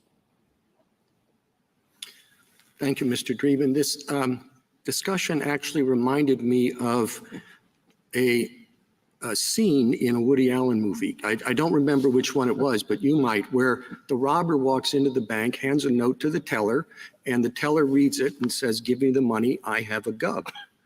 And the robber says, "No, it's gun, I have a gun." And she says, "No, that's definitely a B." And then he goes and asks the teller next to her, "God, is this a B or an A?" And she says, "Oh, that's a B." And then I think the guy just leaves. I mean, which How do you analyze that? So that would actually be a substantive violation of the Hobbs Act. If take the money and run. Is that what it was? Could it? Yes, it would, because there would have been a threatened use of force. Now, it probably would be an attempt if he walked out without the money. But that would be, if he made the threat and got money, it would be a crime. If he makes the threat and he doesn't get money because they can't read the note, it could be prosecuted as an attempt. But not all Hobbs Act attempts involve the actual communication of the threat. I think that's our central point. But it's an attempted threat. Correct. Not a real Well, threat. it's an attempted Hobbs Act robbery by means of threat. He made what he thought was a threat. He communicated something that was an intention, could be understood as a threat of harm. It wasn't understood by the teller, but you don't have to have success in order to have criminal liability. An attempt that fails is still prosecutable as an attempt. So yes, I think it would be covered. Justice Thomas? Thank you, Mr. Chief Justice. Mr. Dreeben, you said that the categorical approach was not about the real world. And that is actually part of my problem. That much of our discussion here was not about this case, the facts in this case. How would your case change, or the analysis in your case change, if the categorical approach did not exist? I know there's some complication because this is the elements clause and not the residual clause, but how would it change? Well, then the government would need to show in a circumstance-specific way that a crime involved the use, threatened use, or actual use of force, and this case would probably come out the other way.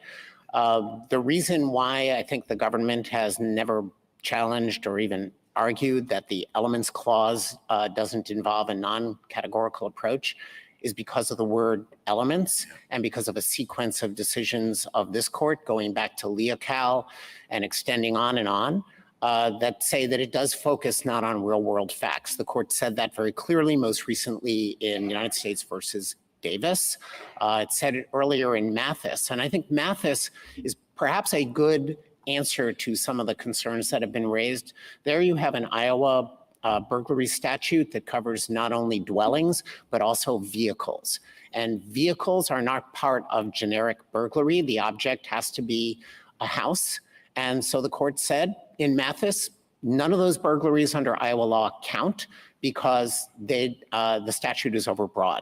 Now, I suspect that there are very few burglaries prosecuted and convicted in Iowa that involve boats as their target. Most of them, if not all of them, are going to involve houses and buildings. And yet the categorical approach is intentionally overbroad, and Congress had no reason to worry about that when it passed the elements clause because the residual clause was the backstop. That is the source of the reason why the court has concerns today about whether the elements clause is not broad enough. You said that when you were on the other side too, didn't you? I would have made the arguments that I thought the United States should make.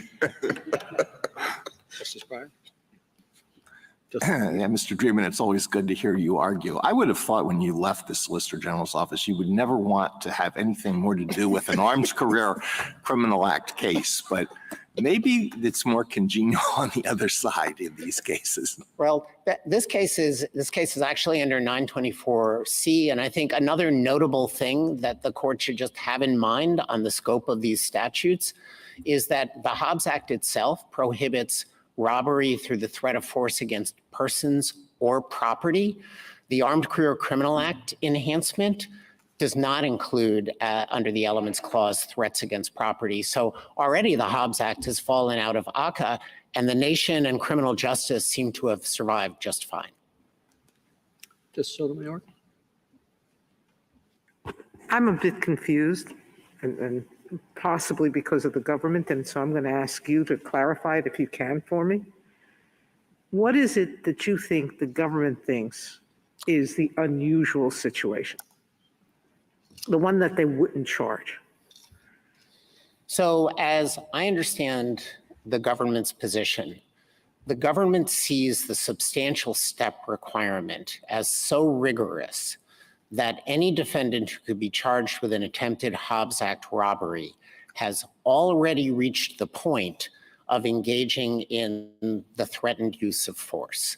And that the two flaws that I think exist in that argument are that first, the substantial step can be far more capacious than what I think the government has been telling us today. And if you look around the circuits at case law, you find plenty of cases that are a little bit more generous to the government than what they seem to be saying today. And the second piece of the government's argument, and it's indispensable, is that if it hasn't reached that point, then you don't have the threatened use of force at all. And I'm sure Ms. So Tableson will am I right that correct me if I'm wrong. she will, but I thought it was that she's saying someone doesn't intend to have a gun, doesn't have a gun. They just have a note that says, I'm going to threaten you, but I really don't have anything to carry it through on me or whatever. If they catch him at the door of the bank, they're not going to charge him?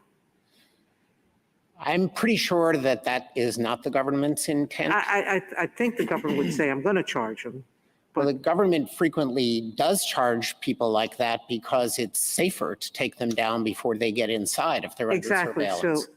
But I think what Ms. Tableson would say, just to be fair to what the government's argument is that already is a threatened use of force, even if nothing has been communicated. And this is and nothing done other than the planning, writing the note, correct, casing the bank, going to the bank, opening the door. That's enough for them. I think I have to leave it for Ms. Tableson to draw that line. But, this is in part answers to some of the questions that Justice Kavanaugh was asking. If the court did reject the government's unusual version of threatened use of force that doesn't involve any communication, then they are putting themselves out of the box for prosecuting those kinds of interdictions. And I think that that is something that would have high costs prospectively in law enforcement. Thank you. Justice Kagan? Yeah, so along the same lines, and just thinking about what this set of cases are that are the attempted threats or the attempted robbery by threat. And Justice Kavanaugh referred to them as a few or a couple of cases, and that might be with respect to reported cases. But what I take you to be saying, and I just want to make sure that I understand this, is that every time somebody is apprehended in the parking lot, before he gets to the cashier, before he gets to the teller, right? And the government apprehends that person and then negotiates a plea with that person, because that's what happens in most of these cases, that the government is relying on the fact that it doesn't have to show an attempt to actually use force, that all it has to show, and the culprit knows this and the government knows this, all it has to show is an attempt to threaten force because of the fake gun or the note in the pocket or anything else that might convey such an intent, and that it's irrelevant whether the person intends to use force. The government knows it doesn't need to show that, and so too the culprit doesn't need to show that. And the chances for a plea are, increased. So we might have a few reported cases, but in all cases where the government apprehends somebody, am I wrong about this? In all cases where the government apprehends somebody before they actually get to the point of the teller or the cashier, the government is relying, and the government gets what it wants because it only needs to show an attempted threat. 100% correct. And I think backing up that insight is that showing intent to threaten is very easy on these facts. Showing intent to actually use force can be quite difficult. The government doesn't need to show that to get a conviction. And so there's no reason why the facts are ever developed that would differentiate between those two intents. And one real world fact that backs up that a lot of robbers probably don't intend to use force is that in 80% of the sentenced Hobbs Act robbery cases, which involve both attempts and completed offenses. Under the sentencing guidelines, the defendants do not get an enhancement for causing bodily injury, which suggests that in 4 out of 5 robberies, no one gets hurt. And that accords with the reality that a lot of robbers have the intent to threaten. They do not necessarily have the intent to use force. Justice Gorsuch? Okay. Justice Barry? Thank you, counsel. Rebuttal, Ms. Tableson? Thank you, Mr. Chief Justice. I have 3 points to make. First, to help to clarify some of the confusion. I think it's important to differentiate here. The words threaten force appear in both the Hobbs Act and in Section 924 C3A. Those words standing alone have the same meaning in both statutes.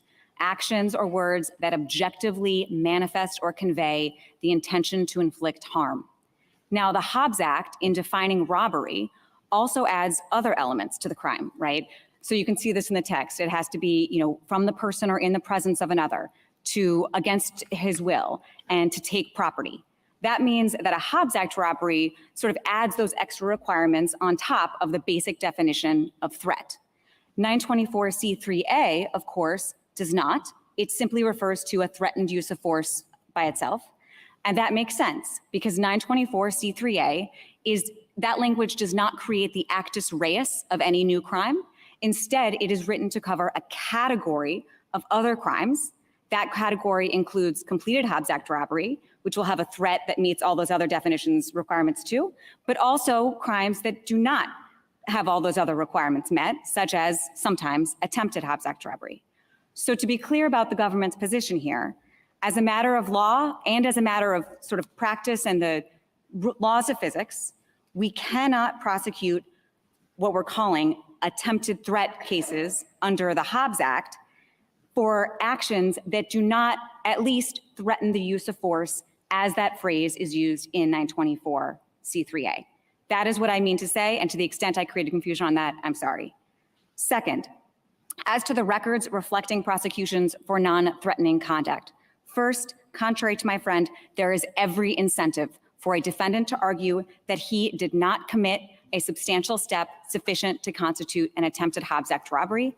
At the very least, there is always an incentive at sentencing for a defendant to make a record of the fact that his crime involved only benign preparatory steps and that he never under any circumstances would even have yanked property from his victim's hand had she resisted for a moment. That is clear in the records of actual criminal convictions. And not even the brief cited by the federal defenders cites such a case, despite the fact that they represent their clients. As to Moncrief on this point, my friend ignores the critical section of Moncrief that applied the Duenas-Alvarez principle to evaluate a state statute that did, unlike the Hobbs Act here, have a facial mismatch with the relevant generic federal statute. So the state statute posited was a firearm statute that lacked an exception for antique guns, and it was being compared to a federal statute that had an exception for antique guns.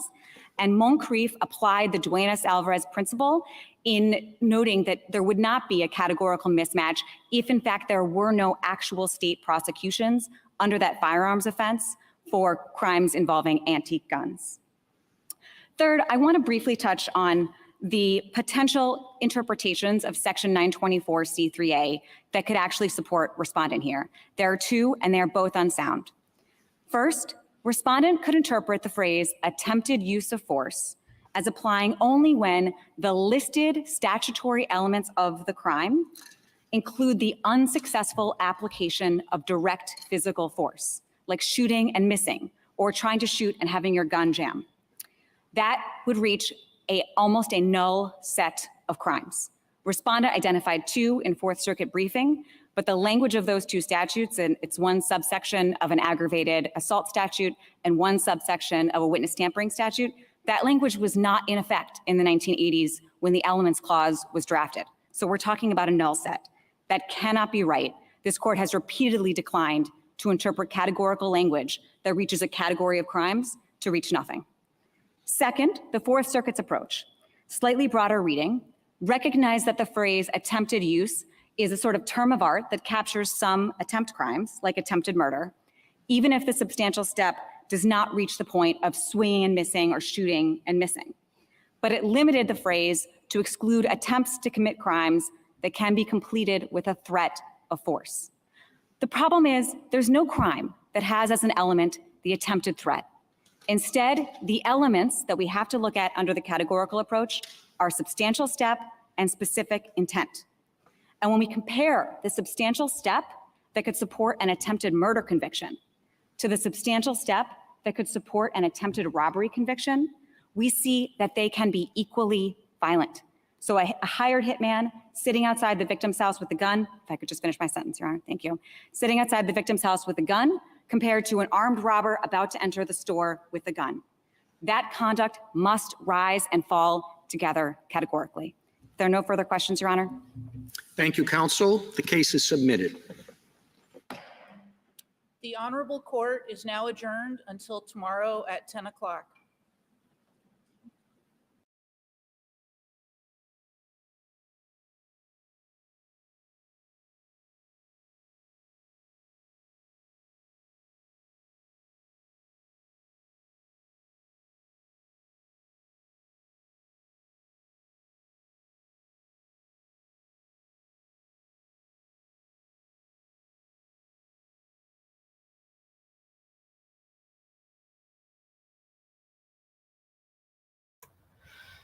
What's up, Snoring Rich? I don't feel good.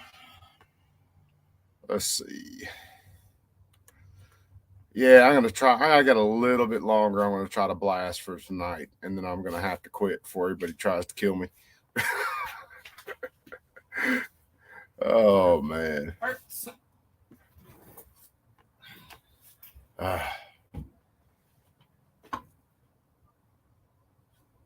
Pulling this up. Hell, I didn't realize Risky Krisky was gonna go.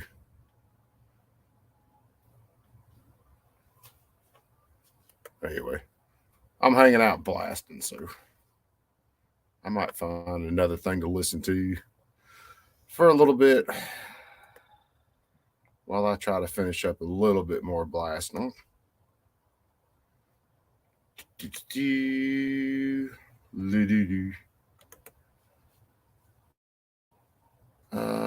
Hold on. Did I have? Man, that's so much crap that I freaking go through sometimes. It's hard to keep up with everything.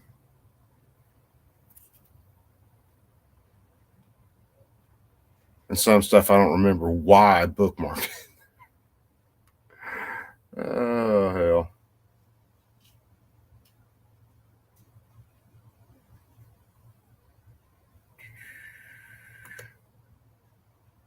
What was this one?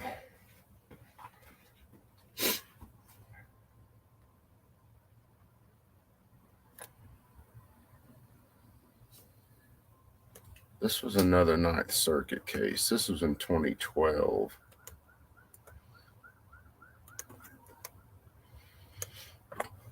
See if I can find.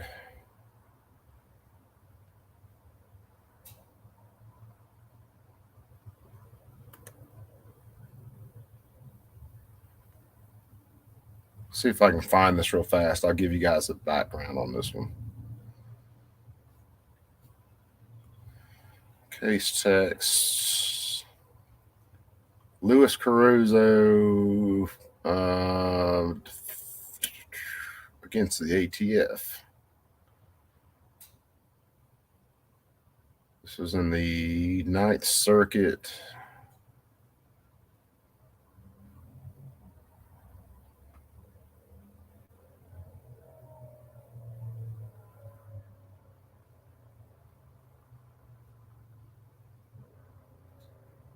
Oh, this is the dude. He was trying to get a bunch of documents from the ATF. Some of the stuff was his own documents, and the ATF was trying to stop him from getting it. I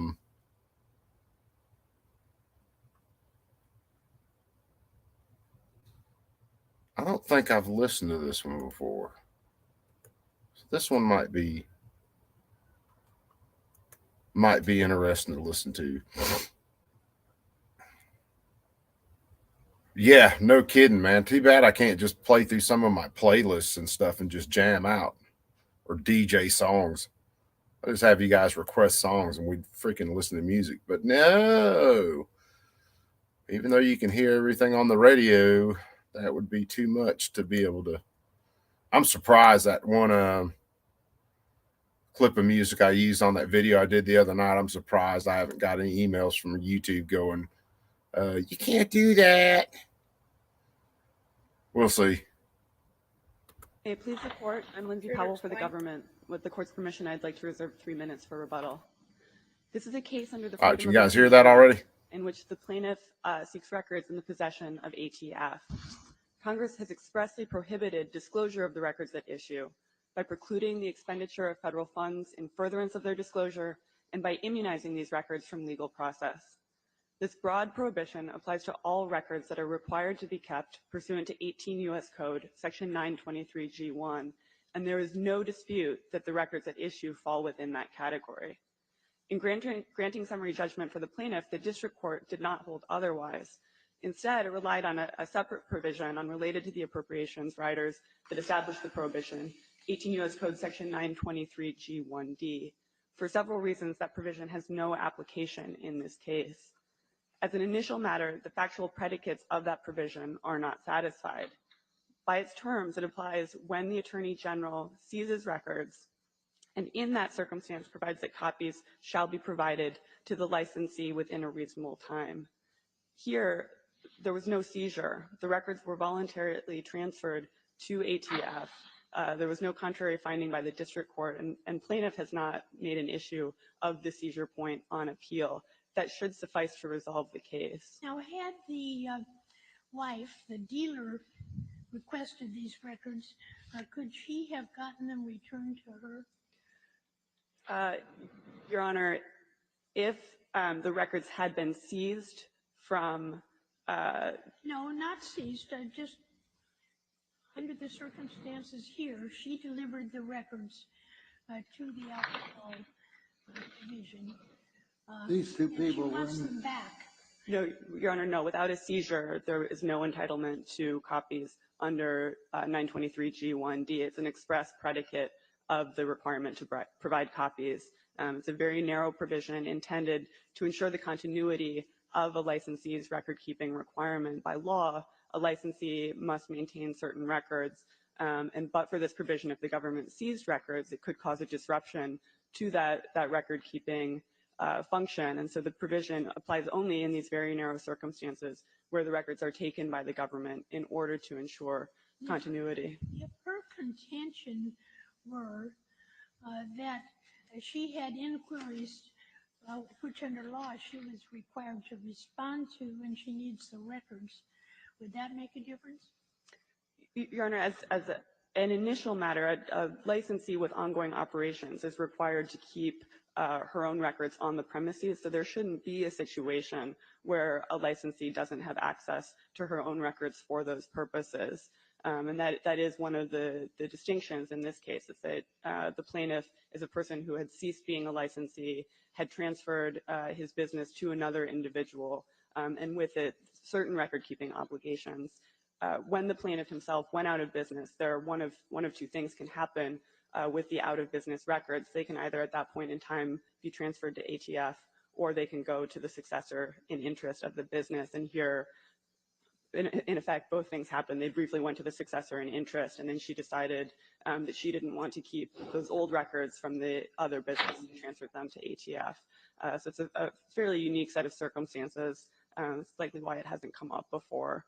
But to go back to Your Honor's question, there shouldn't be a situation where a licensee with ongoing operations cannot access her own records. Well, I can think of a situation, and that is if all the records had not been transferred, so therefore she doesn't have these records and needs them for whatever purpose we might consider. So under those circumstances, would she have a right to have those records, or do you think the exemption still applies? I think the exemption still applies, and I'm not sure I fully understood. My question was, I think your premise was the records should have been transferred to her by the husband, And my question is, suppose not all the records were transferred to her, and she now needs them, and she's making the request that the records be disclosed. Under those circumstances, would there still not be a requirement? So I think I may have been unclear in discussing the different paths that the records might follow when a licensee goes out of business. So it would have been entirely reasonable for Mr. Caruso, when he went out of business, to simply transfer his records to ATF. And in that circumstance, there should be no reason why his successor in interest would need access to those records for different purposes. But even if we could imagine a situation in which she did, the answer to Your Honor's question is no. There's no entitlement under 923 G1D. The copy requirement there is premised on a seizure of the records. Although I think that's enough to resolve the case here, since there's no dispute about the fact that no seizure took place. There are additional reasons why 923 G1D should not apply. Mr. Caruso was not a licensee at the time of the transfer, and particularly if you look at the context of 923 G1D and that requirement, it's clear that this is a provision dealing with the operations of people who are presently licensees, and it's designed to protect their interests and establish the government's and the licensees' rights vis-a-vis these records. So it doesn't have any application to people who are no longer licensees, and it doesn't matter whether Mr. Caruso was once a licensee, even if he was a licensee at the time the records were created. I think at bottom, plaintiff's argument distills to a claim that just because the records were once his, that as a policy matter, it wouldn't be appropriate to withhold the records in this case. And I would just note that it's quite clear that that's not how FOIA operates. In almost all circumstances, it is indifferent to the identity of the requester. In Julian, the Supreme Court recognized a very narrow exception that has not been repeated in future cases. It turned on the operation of the privilege that underlie the invocation of Exemption 5 there, and there's simply no analogy between that case and this one.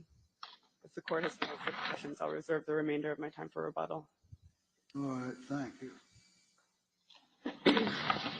Thank you, Your Honors. May it please the court. I can't see a picture of myself, so please let me know if there's some problem with seeing me and hearing me.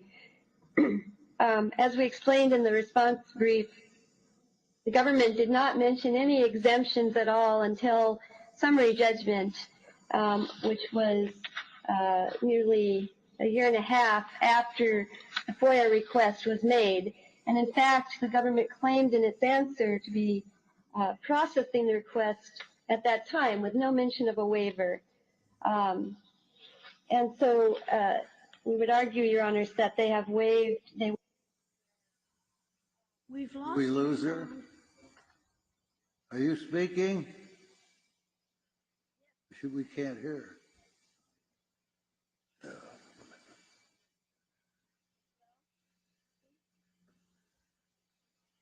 I'm not sure whether you can hear us, but we've lost your sound.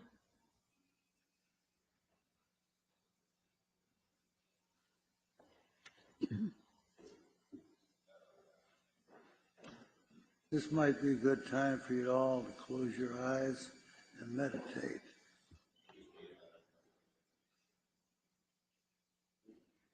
Can you hear me?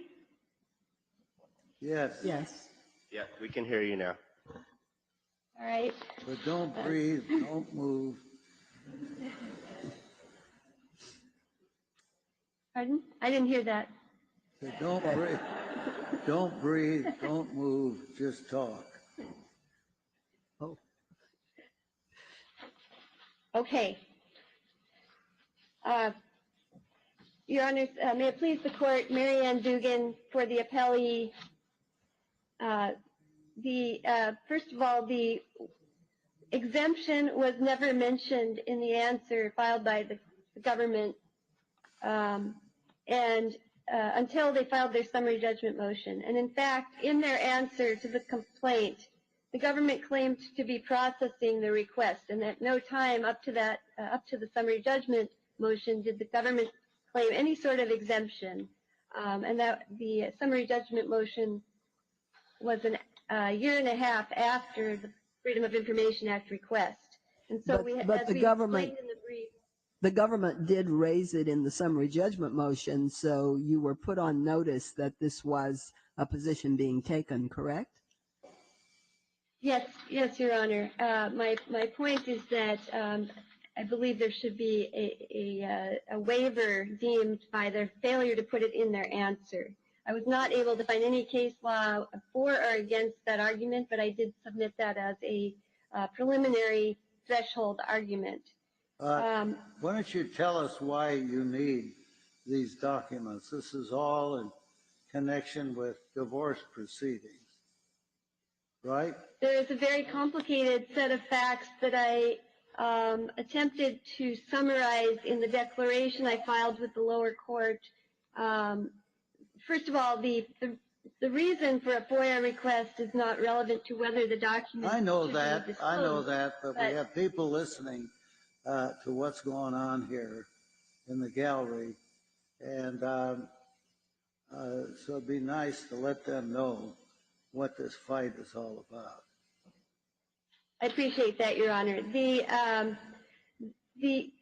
Mr. Caruso he never did transfer ownership of the business to his wife, now ex-wife. He did give her management of the business, and as the district court found ER 11, the court noted that his wife was helping him run the business. She was not a successor in interest. And then when he filed for divorce, she chose to hand the records over to the Bureau of Alcohol, Tobacco, and Firearms. The need for the records is, and she did that in violation of a restraining order that was in effect that prohibited the parties from transferring any property during the pendency of the divorce. The reason for the need for the records is to review the potential for a claim against the ex-wife for abuse of a vulnerable person.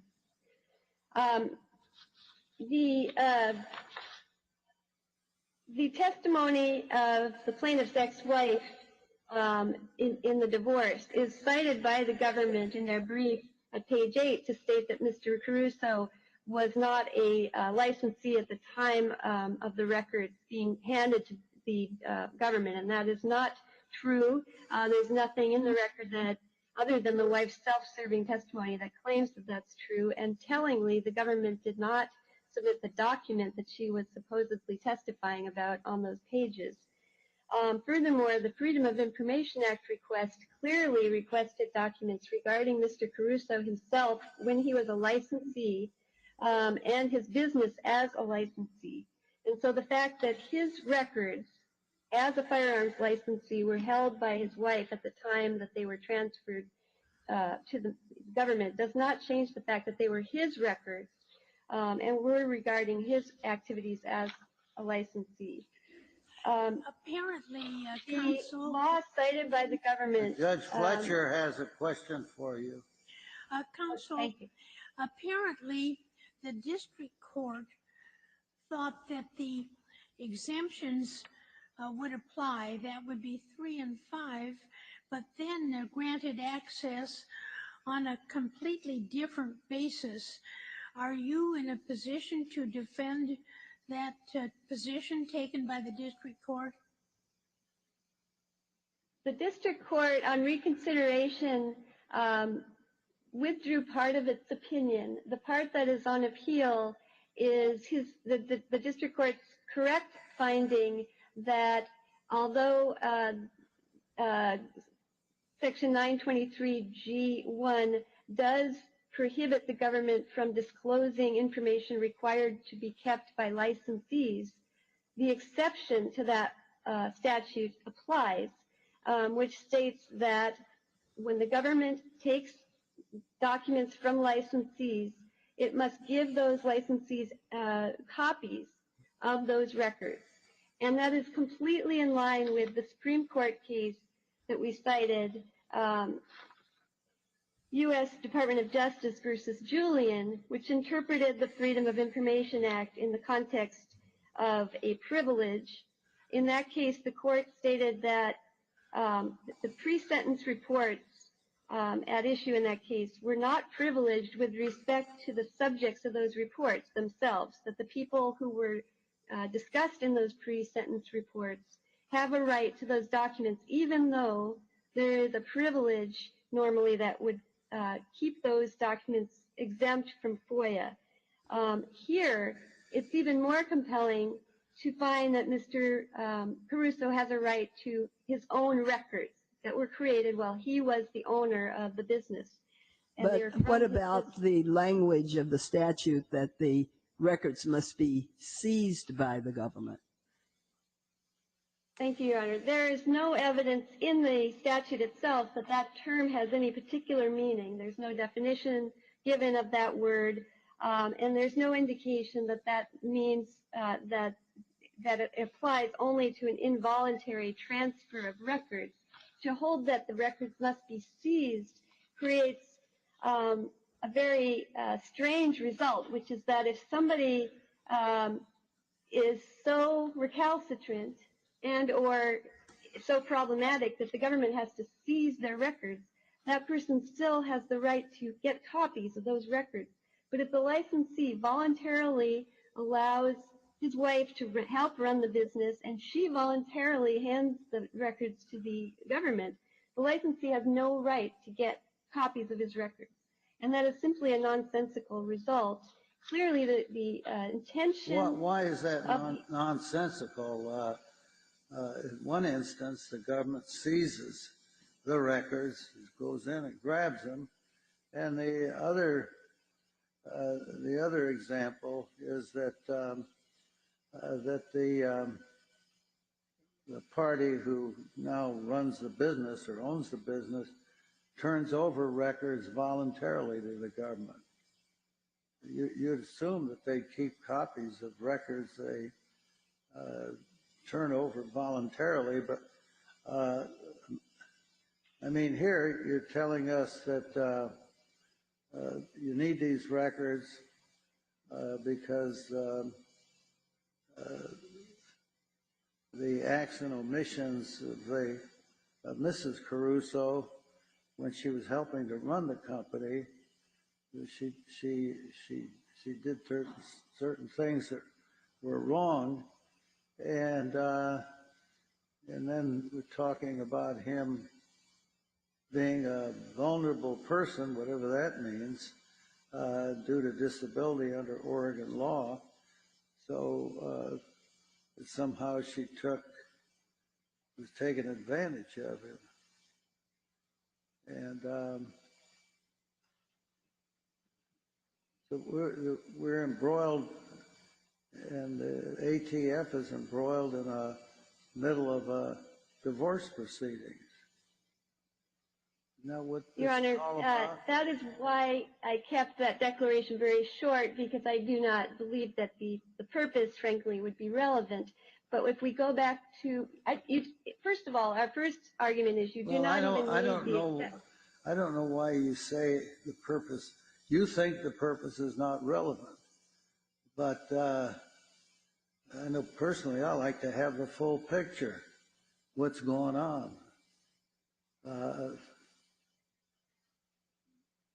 What I understand is that they got into a divorce proceeding, and before that even happened, he turned the business over to his wife. He turned over records. He'd been helping run the business for a while, and something about the records weren't complete, and so she just turned over whatever records he gave her to the ATF, and you need it now. You need them now to show that she was doing some things that were improper, and that he was being taken advantage of.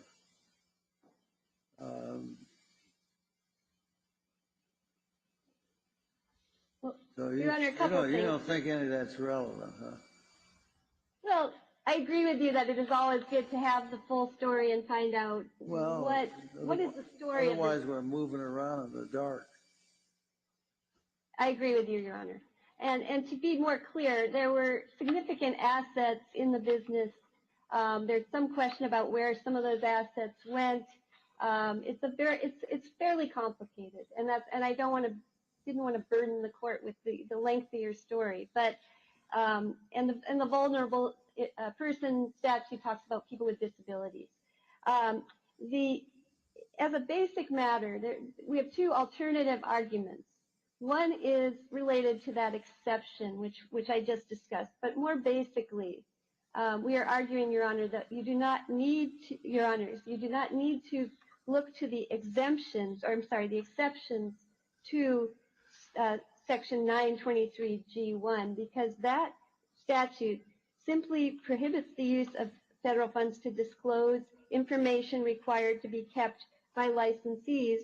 And clearly, the purpose of that act is to protect the rights of the licensees themselves from disclosure of their own records to the public or to government bodies, in the case of the City of Chicago case. Here, it is the licensee himself who created these records and would now like to have them back. And the fact that they were not seized because his manager was compliant should not prohibit him from getting copies of his own records under the clear language of the U.S. Department of Justice versus Julian case, which says, you know, there's no purpose to be served in allowing this exception to FOIA to apply to people's own records. Now, remembering that FOIA must be exemptions must be interpreted very narrowly, and the government has the burden of proving that there's an exception to Freedom of Information Act that applies. That means that every single step of the way here, the burden should be on the government to prove that Mr. Caruso is not entitled to a copy of his own records. Yeah, you want to save time for a rebuttal? Well, she doesn't have rebuttal. She doesn't get. Oh, excuse me. Yeah, all right. Okay, I'm sorry. That's okay. I'm used to being the appellant myself, so I almost did ask for time for rebuttal. Your Honors, I think that this can be looked at as somewhat complex if you get into the weeds on, you know, why does Mr. Caruso need these records? What happened with his wife? That's not what this is about. This is about whether the government can withhold under the Freedom of Information Act a person's own records that they created, and that however they got out of that person's hands and to the government, why is the government not required to give a copy of those documents back? And here we have not only the U.S. Department of Justice versus Julian case, we also have the exception to the statute that the government is relying on, which says even if the government comes in and forcibly seizes records, they must give copies back to the licensee. And just to clarify one thing in the reply brief of the government, they incorrectly say that that statute requires only that the government provide the licensee with access to review records they, quote, already have. It does not. It says that the government must provide copies.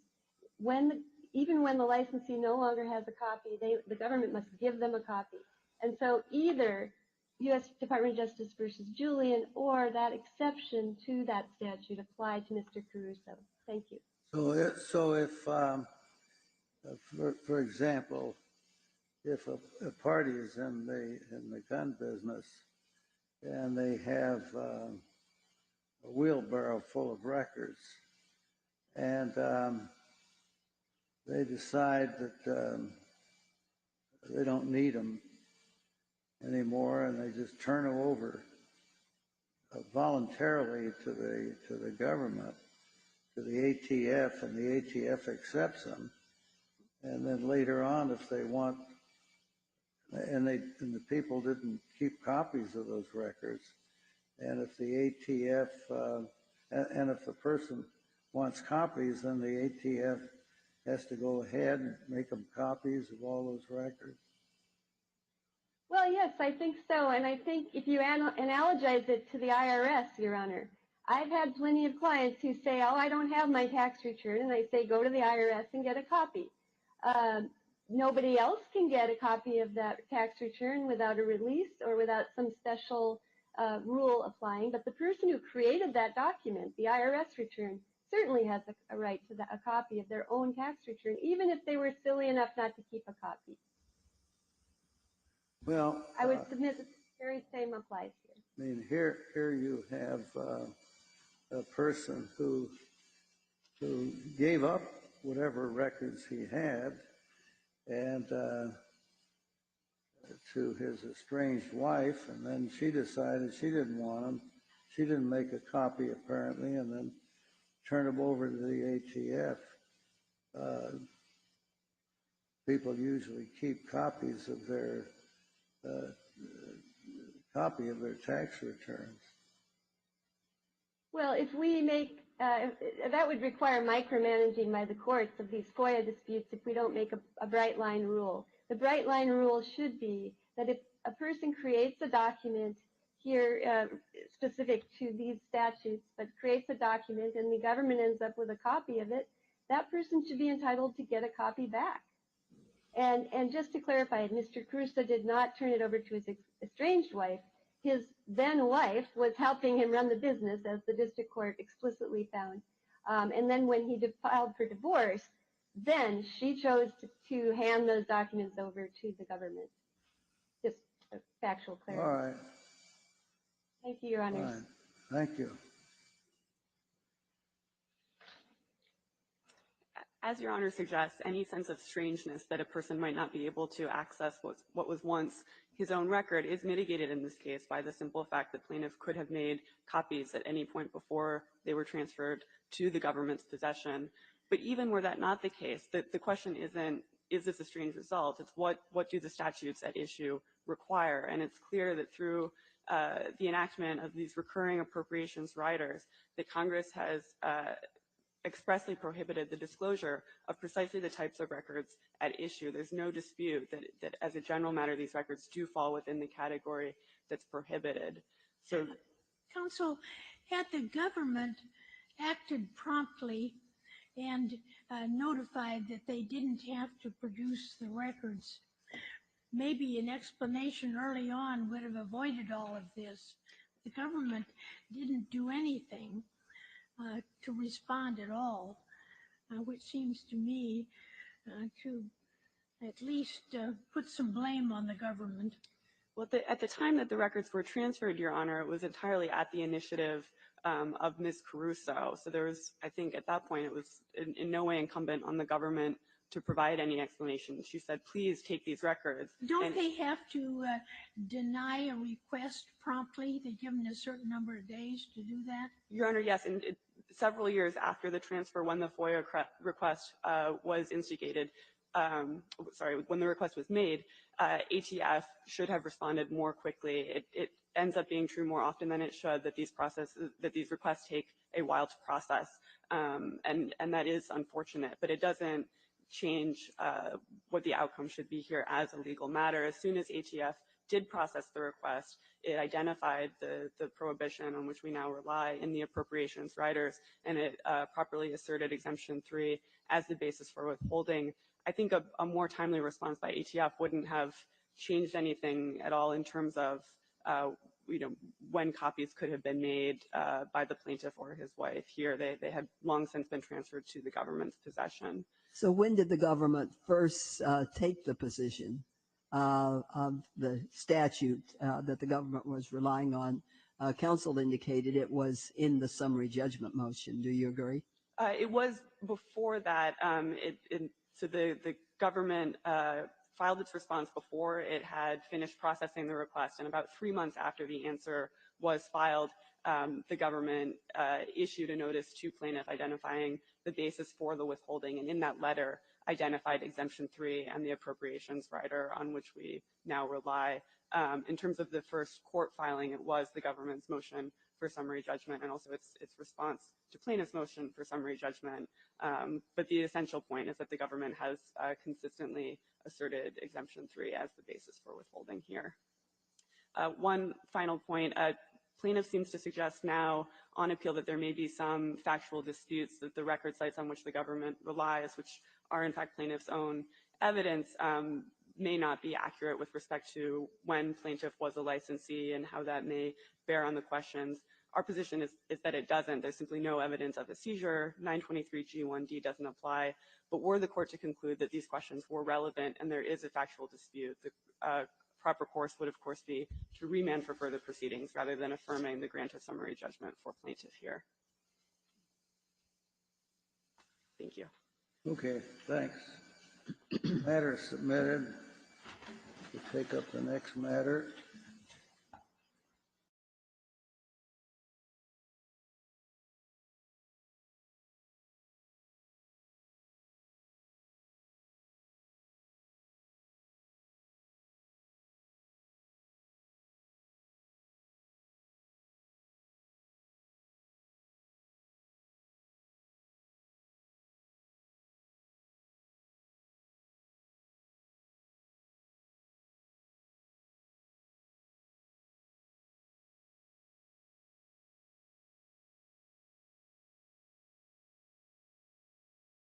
Case 20-6380, Scott Harden versus ATF et al. Oral argument 15 minutes per side. Mr. Harden for the appellant. Good morning. May it please the court. My name is Jason T. Harden, and I'm here today on behalf of the appellant Scott A. Harden. This case is pretty straightforward. There's some relationship there? Actually, it is. He is my cousin. I'm the only lawyer in the family, and he's the only doctor in the family. So it kind of makes for some interesting family reunions. Very good. At least I'm not asked to give physical examinations at Christmas Eve, so I'm grateful for that. Well, this case is pretty straightforward, Your Honors. At issue are bump stocks, and more specific, whether a bump stock is a machine gun as defined by federal law. My client lawfully purchased such bump stocks, and at the time of said purchase, in accordance with the long-held position of the Department of Alcohol, Tobacco, Firearms, and Explosives, bump stocks were not machine guns as defined by federal law. Now, this position of the ATF remained consistent from around 2006 all the way to 2017. Now, I believe that encompasses, 5 ATF directors, 2 FATD chiefs, and even 4 U.S. attorneys general. Now, of course, as we know, in 2018, there was the mass shooting in Las Vegas, followed by public outcries and political pressures to do something. That's when the ATF reversed course and, through a rule change, reclassified bump stocks as machine guns. The result, citizens at the time of the ATF's rule change owning a bump stock were exposed to a decade in federal prison, though for a decade earlier, the federal government did not believe that such should be the case. And I think that was best stated by Supreme Court Justice Neil Gorsuch in his statement in the denial of petition for writ of cert in the Geddes case. So, not wanting to become a felon overnight and potentially lose his medical license and thus his livelihood, my client destroyed his bump stocks. Now, with the briefs pretty much speaking for themselves, I would just like to kind of highlight and focus on 4 points today in support of my client's position. First, the definition of machine gun, unchanged for decades, is contained in 26 U.S.C. section 5845B and provides essentially that a machine gun is a weapon that can fire more than one shot automatically by a single function of the trigger. We believe that that definition is clear and unambiguous. Consequently, we believe the government's interpretation is inconsistent with that statutory definition, so the ATF lacked authority when it issued its final rule. How can you justify it being unambiguous when so many judges that you're aware of, I'm sure, say it is ambiguous?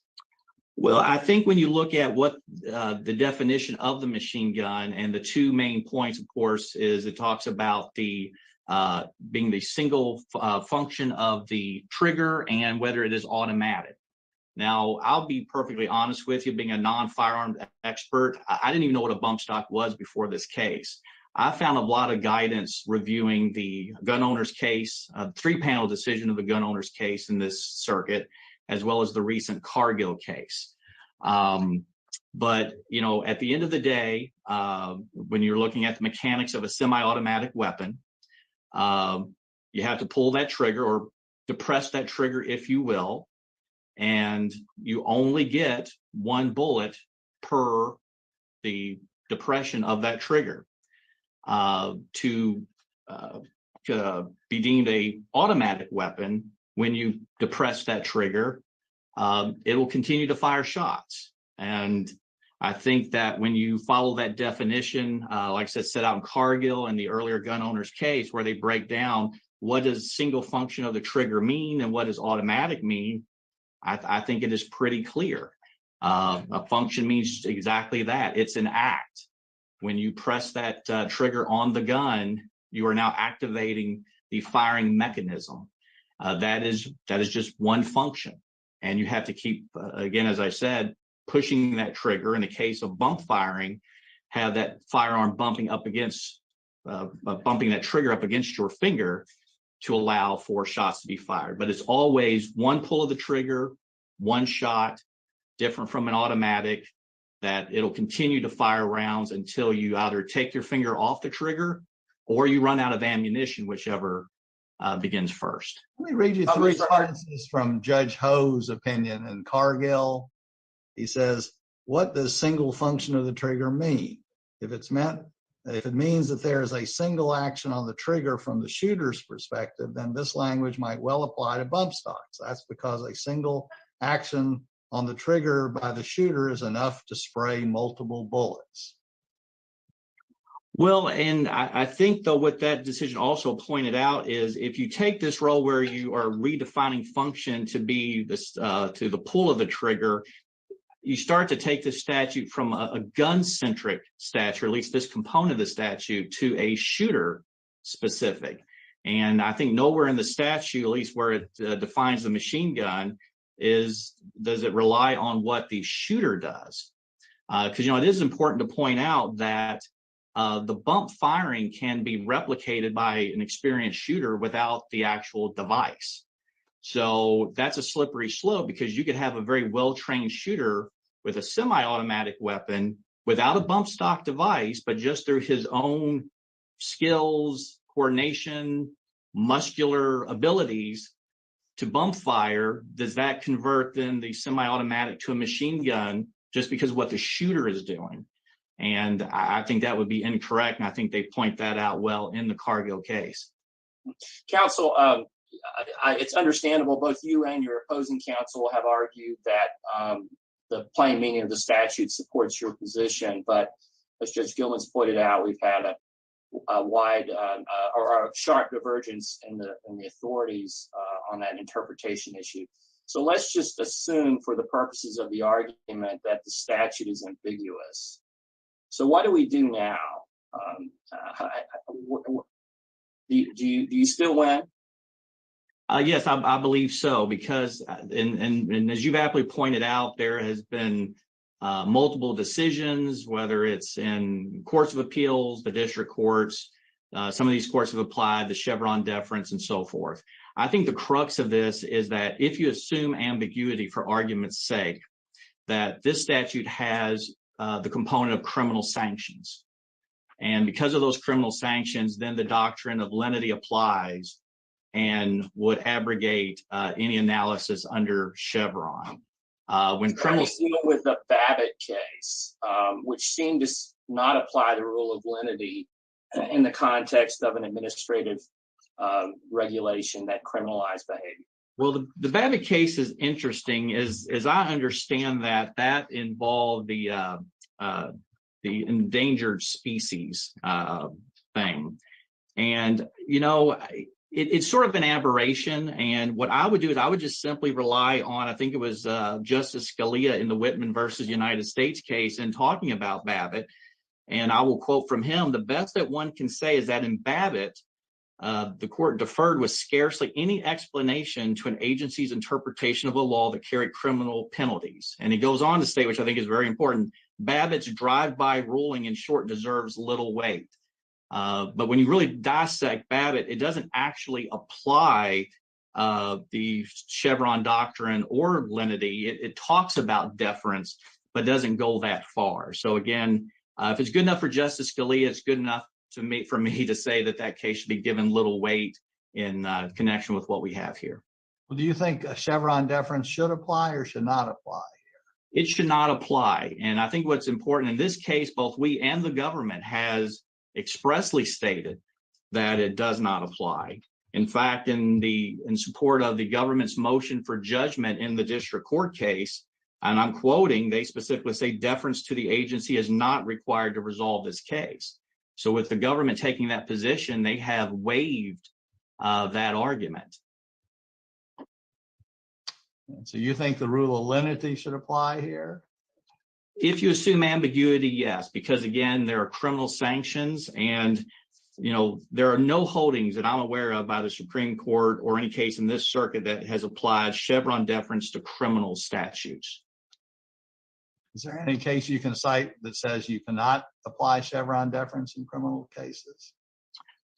I believe that we can look at United States versus Apel. And I'm quoting, it says the Supreme Court has never held that the government's reading of a criminal statute is entitled to any deference.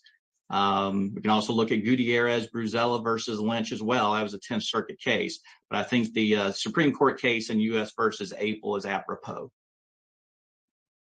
Let me ask you about your, just briefly, your other claims. Do they go away if we rule in your favor on as far as the rule being invalid? Obviously, we're talking about our arts under the revenue code and so forth. I'll be the first to admit, Your Honor, these are secondary and even tertiary arguments. Being from Kentucky, I can tell you not all horses in the stable run really fast and probably will get scratched before they get to the starting gate. But yeah, I don't think you would even have to get there. I think if you first analyze the statute's plain reading and find, as we do, that there's no ambiguity, the analysis stops there, of course, that it's not bump stocks are not machine guns.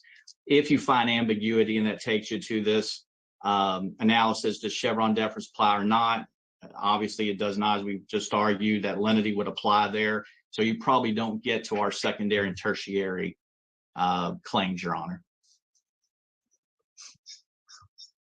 What about Skidmore deference? Why doesn't that apply here? I'm not as familiar on that, Your Honor. It was referenced in Judge White's opinion with respect to the en banc and gun owners. Well, with that, and of course, as I understand that was a split decision there. And so I don't know if that moves the needle at all. I think that the case still is going to turn on the arguments of lenity that we've already made. Do you have any additional argument? I believe we've covered everything, Your Honor. I mean, again, like I said, we believe that the definition is clear and unambiguous. But again, if you find ambiguity, we have to rely on the doctrine of lenity because of the criminal sanctions. And if I could just make one final point as well, I can't overemphasize the importance, I think, of this court ruling on this matter. Again, I know there's multiple cases in multiple circuits that involve the ATF's role in this bump stock issue. There's been multiple preliminary injunctive motions that have been filed, all of which, as I recall, have been ultimately denied. Divided panels have found ambiguity and invoked the Chevron deference, with the Cargill case recently in the Fifth Circuit being an exception to that. But as far as I know, this is the only case where there has been an adjudication on the merits, and the district court applied the Chevron deference doctrine. So because of the district court's reliance on Chevron in this case, and Chevron being an issue that extends beyond merely the confines of the specific ATF ruling, and in fact, extending into the ever-growing expanse of administrative authority, I think a ruling in this case would be very important to advance this issue, despite what subsequent proceedings are sought either in Cargill or in the Gun Owners of America case in this circuit. Okay. And that is all I have, Your Honor. If I may reserve some balance at any time, thank you. Thank you, counsel. Mr. Hinshelwood? Yes, Your Honor. Good morning. Brett Hinshelwood from the government. Obviously, this court is, I think at this point, fairly well familiar with these issues. I wanted to just go back to something that my colleague began with, sort of talking about the statutory definition here. and how it applies to these particular devices. Before you get into that, counsel, let me just ask an overall question. Does the government have to win on the that it is not ambiguous, given that you're not relying on Chevron, apparently? I mean, does your case rise and fall on your view of the statute being adopted by us? No, look, we certainly think that the court should adopt our reading as, at a minimum, the best reading of the statute, even if there's, some degree of doubt. You can still apply the usual tools of statutory interpretation to figure out the best reading of the statute, and that's what the agency tried to do in its rule here. And we hope that the court will, of course, read the rule and give the analysis there, some respect in the course. Does the government lose if you find the statute is ambiguous? I don't think if the court finds that the statute is ambiguous, I think there's a few different questions sort of baked in there, and I want to make sure we tease them apart. One is this question. What do we do if we find the statute is ambiguous? Right. So, I think, again, even if there's some degree of ambiguity, it's still possible to arrive at a best or correct reading of the statute. I think that's what the DC Circuit just did in its final judgment decision. I understand that, but I'm asking the question, if we find the statute is ambiguous, does the government lose? So I take it your question is going more toward a situation where the rule of lenity might apply, and you might be driving toward something like that. So, what the Supreme Court has said about that situation is that where there's a grievous ambiguity, right, a particularly, challenging ambiguity, one where the court is just left to guess at what Congress intended. These are lines from Supreme Court opinions discussing the rule of lenity, that in that circumstance, the rule of lenity would, is where lenity plays a role. And we simply don't think any ambiguity here would rise to that level. And, I don't think that. So you're not answering my question, counsel.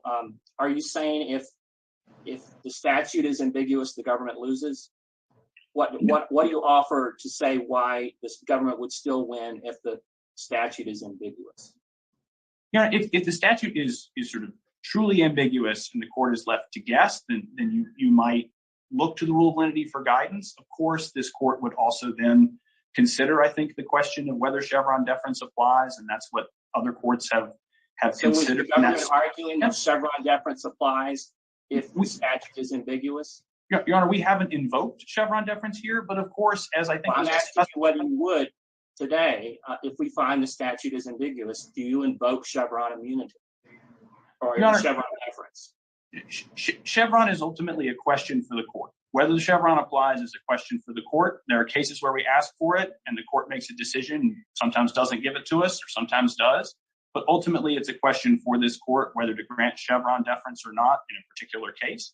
And, I'm not going to sit here and say the government ought to lose, but, certainly we don't think Chevron deference is necessary to resolve this case. And we haven't invoked it in this litigation, precisely for that reason. And, we've asked the court to focus on the statutory definition in the text here and to, make a judgment on that basis.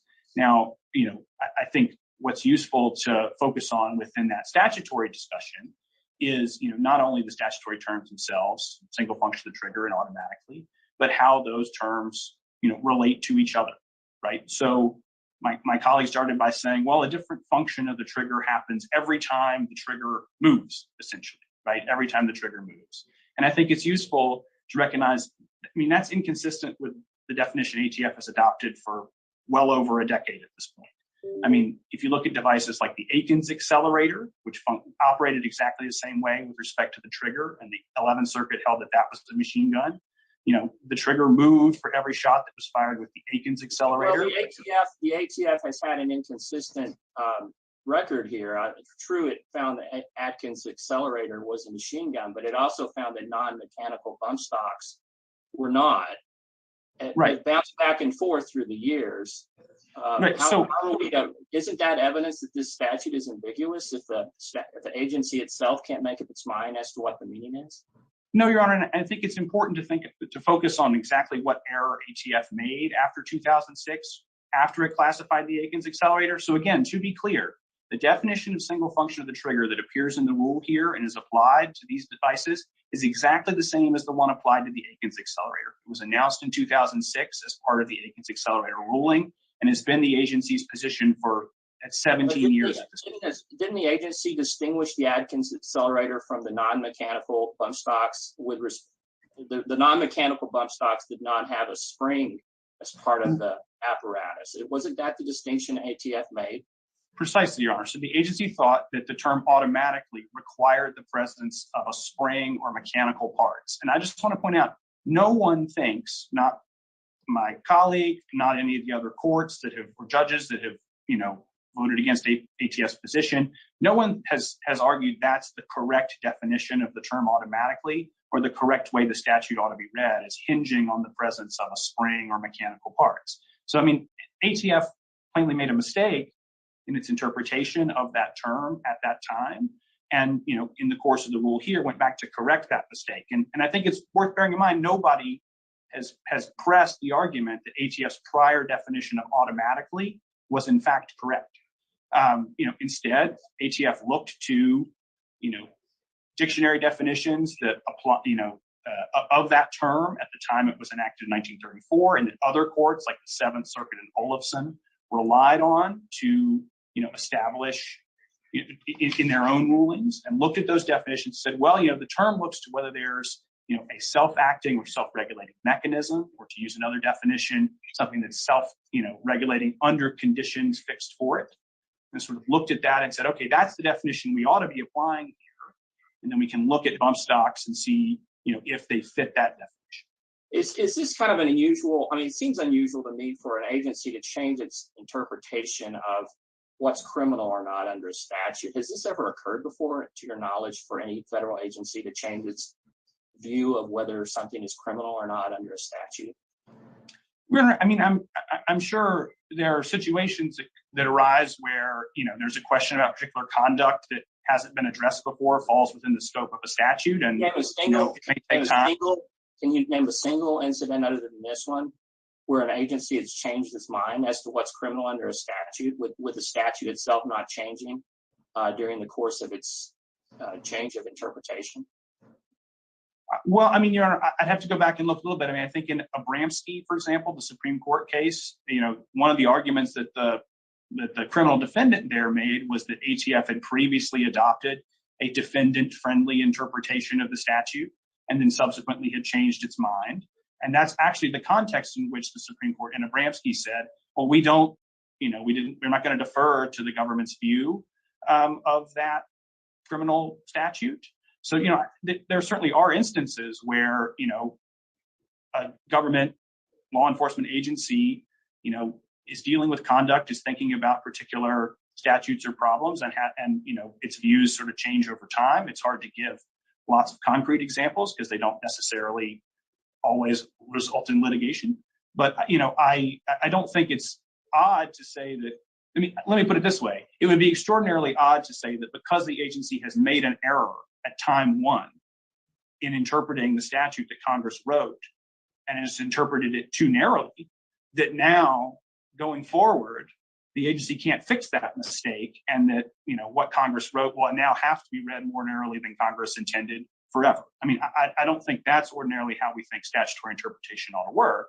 We ordinarily think that we're trying to get to the right answer, and the fact that there was a mistake made along the way isn't an impediment to getting to the right answer. How do we know whether it's a mistake? Couldn't ATF tomorrow decide it made a mistake with its current interpretation and go back to the old one? Isn't ATF entirely entitled to do that under your theory? It's certainly always the case that ATF or any other, entity could decide, well, the statute means that, but we're not going to enforce it against individuals who, behave in that way. There's always sort of some room, and there's always some room for questioning, and evaluating interpretations. Again, I don't think that's particularly unusual. What we do have here at this point is a situation where, the so DC. we just have to take the ATF's word for it that they've got the right interpretation now of the statute? You don't have to take our word for it, Your Honor. We're asking you to, engage in the same statutory analysis and hopefully reach the same conclusion that ATF has. I don't think anybody's asking you to take ATF's word for it. That's exactly what the DC Circuit just did in Guedes. it looked at that. The problem is your agency has taken two different interpretations of the same statute. And so how are we to determine whether the first one was the right one or the second one was the right one? And it seems like people have made some pretty good arguments on both sides as to why each interpretation is correct. That seems to be driving us towards an ambiguity here, as acknowledged by the very agency you're representing. Your Honor, again, I think it's important to bear in mind that the particular mistake that ATF made with respect to the interpretation of the term automatically is not one that anyone now endorses, right? It's not one that, the en banc opinions or the panel opinion and gun owners endorsed. It's not one that the Fifth Circuit, any judge on the Fifth Circuit, as far as I could tell, just endorsed. The Fifth Circuit there, in fact, didn't have a majority holding as to the interpretation of the statute. I think the particular error that the agency corrected is, I think, one the court can take on its own terms, particularly given that what the rule spells out here, particularly with respect to the term automatically, is really just charting, well-traveled ground. The Seventh Circuit's decision in Olafson, addresses that in detail, and the rule relies on it heavily. Even prior decisions from this court, with respect to some of these definitions. So if you look at, for example, this court's decision in Carter, there was a situation where the shooter to fire that particular gun, it didn't have a traditional trigger the way you might think of, sort of a curved metal trigger. There was the bolt, and you pulled back the bolt, and you held it, and you let it go. And when that happened, the bolt would sort of go forward, cause a shot, retreat, cause another shot, retreat, cause another shot. So the bolt keeps moving. But there was nothing else that the shooter had to do other than do that single action of pulling the bolt. Is that correct? Right, Your Honor. But of course, the bolt keeps moving, just like here, the trigger keeps moving after that initial shot. But you have to keep the shooter here has to keep the finger on the trigger, right? Well, they have to keep their finger in position to be hit by the trigger as it comes forward each time. Right. And they have to maintain. If the person moves their finger out from the area of the trigger, then the gun will stop shooting, correct? Right. In the same way, if you take your finger off the trigger of a F-16. In the bolt case, they only had to do it once, and that was it. It just started shooting, right? And you couldn't stop it by. Maybe you could if you grab the bolt. I don't know. Right, but all I'm saying, Your Honor, is that I think Carter is, like the Aikens accelerator, a good example of why this sort of idea that the fact that the trigger keeps moving after the first function of the trigger is not dispositive of whether the weapon's a machine gun. Aikens is a machine gun, even though the trigger keeps moving, keeps being bumped repeatedly after the first shot. And, the weapon in Carter was a machine gun, even though the bolt, which was the trigger on that gun, kept moving for each shot. That's no different, fundamentally from what's happening here. And then I think the separate question is whether the fact that the shooter has to apply some pressure to the gun to enable it to keep firing somehow makes it not a machine gun anymore. And of course, you have to apply pressure to any gun, well, not any gun, but any, sort of gun that most people think of as a machine gun. Many common machine guns, you have to hold the trigger down continuously to get it to keep firing. Now all you're doing is arguing. I'm sorry, we don't have much time left. Is the government arguing for Skidmore deference here?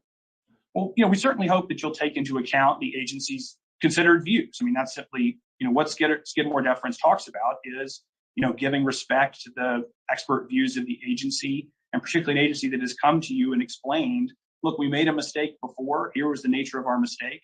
And here's how, we think it should be fixed and the correct answer. And also taking into account, Your Honor, the agency's technical expertise. The agency, of course, works with firearms, all the time, sees these devices, sees the huge range of other devices that, individuals submit to try and circumvent Congress's, ban on machine guns. And so, of course, we hope that the court will give, respect and weight to the agency's views. Why do you think the rule of lenity shouldn't apply? Well, again, Your Honor, lenity only applies in sort of context of extreme, what they call, what's court is called grievous ambiguity. And the court has explicitly said the fact that some ambiguity is not enough, because every statute can be said to be ambiguous to some degree, and those things alone don't lend themselves to Oh, application. man, that ain't getting done tonight. We simply don't think an ambiguity of that type exists. You know, again, I would point you to the DC Circuit's Yeah, recent this decision, compressor. West, Great. which sort of goes into, you know, I that think it's exact. running. I see my time is up. Thank you. So this Thank you, case, counsel. shit, when was Mr. this Harden? one? Yes, This is just the really bump brief. I stock think case most out of things have the been covered. And 6th. I realize that, you know, again, we've always argued that the Well, definition this of this machine one was the gun one they is, you know, ultimately clear and won. unambiguous. But if you take Yeah, the government's position with these inconsistent ATF rulings, I think it certainly would undercut their argument that the was it statute is fuck, I don't know. I know unambiguous. Carden, You know, there Carden was is the other one. you know, Carden, Supreme Court holding in the Carden got past, through. What's up, G23? factually an opposite, but What's stands for the happening, brother? proposition that if you have a long, consistently held position of an administrative agency, and then at the end, there's a Blasting change, gun parts, the man. change should be given less deference. And again, I'm not invoking Chevron deference here. I'm using deference generically, but it should be given less deference to the long held consistent view, because that goes to just, you know, the public being able to have notice and understand what the laws are and the pitfalls, especially when there are, you know, criminal sanctions that could be waiting for them with one misstep. So this is So I that just AR wanted number. to Gonna be insert that. And other than that, I think we've covered all of our issues, and I appreciate everyone's time today and attention to this matter. So Thank you, counsel. The clerk may adjourn the court.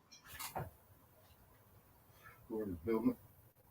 That's actually your upper, but it's my lower.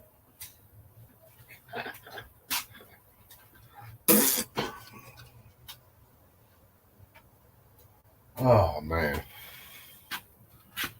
These cases, listen to these guys argue about the definition of machine gun, acting like it's vague, is absolutely freaking painful. So I'll tell you what, guys, I'm going to shut this one down. Oh, I'm going to take a little bit of a break. I might go run and get a beer. And Bacon, everybody ought to be cranking up here in a little bit. So we'll have a little bit more fun later tonight, but I'm definitely shutting this one down. Yeah, dude, I'm baking the Cerakote. I'm actually using, I'll show you guys once I actually get the Cerakote, get going on the Cerakote, I'll show you guys what I'm using. It's basically, it's a small electric smoker is what it is. It works out great for a Cerakote oven. This was an old one that my folks had that they weren't using anymore. And yeah, man, it does a great job for Cerakoting parts. As long as I don't have anything crazy, too crazy long, this works out great. So I'm using the H series Cerakote for basically all the metal gun parts, a lot of the plastics. But I've got some C series, which is air dry, that I'm going to use on a scope, just to play around with that too. So I'll be using both in the next little bit. The H series, it's the same thing I used on that other AR9 that I built, that I did the battle worn stuff on.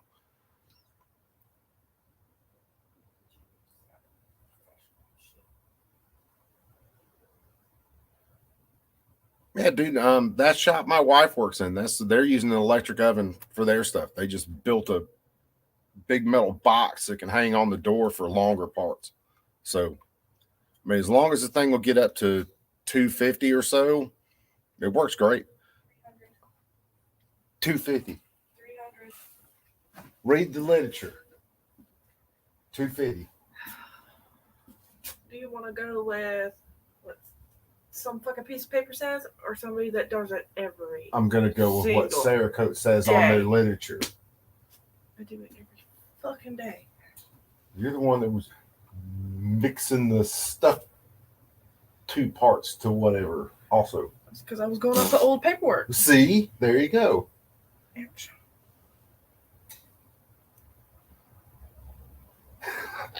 The look All right. on your face when I told you about that color being named Prison Pink. Oh God, yeah. Cerakote has a color called Prison Pink. It's Pepto-Bismol pink. It's hideous. That gun came out good though. Yeah, she used it on a gun. She did as the kind of a what's her face? Harley Quinn theme. No, that one was sangria color. Oh, that one's sangria. So I'm thinking of another one. Either way, That- they used that- it. Look Cool. Wait. The leopard print was prison pink. Oh, the leopard print was absolutely hideous. It was and it wasn't. It was good looking work. I'll put it that way. But the gun itself and that color pattern is hideous. That was atrocious. Better still have, there we go. Yeah. Show that one off real That's, quick. that's prison pink. That slide is prison pink. It's God, the catching that. glare. Yeah, it's catching that light in the background. There we go. Prison pink. Yeah. Yep. Here's the Harley Quinn gun. God dang, it's so hard to figure out. That's one side and the other is opposite. I think I'm swiping the right way. No. That's the front. You can see where it crosses. That one actually came out really good. That was a slick paint job. Sarah Cup job. Paint, whatever. Yeah, something like that. Anyway, guys, yeah, I'm shutting it down. We'll catch you on a couple more streams later. I'll at least be in the chat goofing off. So we'll catch you guys after a while. You perps be cool. As always, keep that thing on you at all times. God knows there's enough crazy fucking people out there. Yeah, I know. You need to carry yours more. We need. Can we see that Colt? Yeah.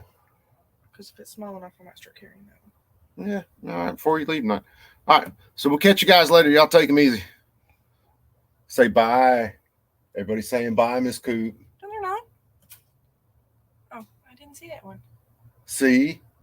Peace. All that. Sorry. My bad. See? Y'all take it easy. Later.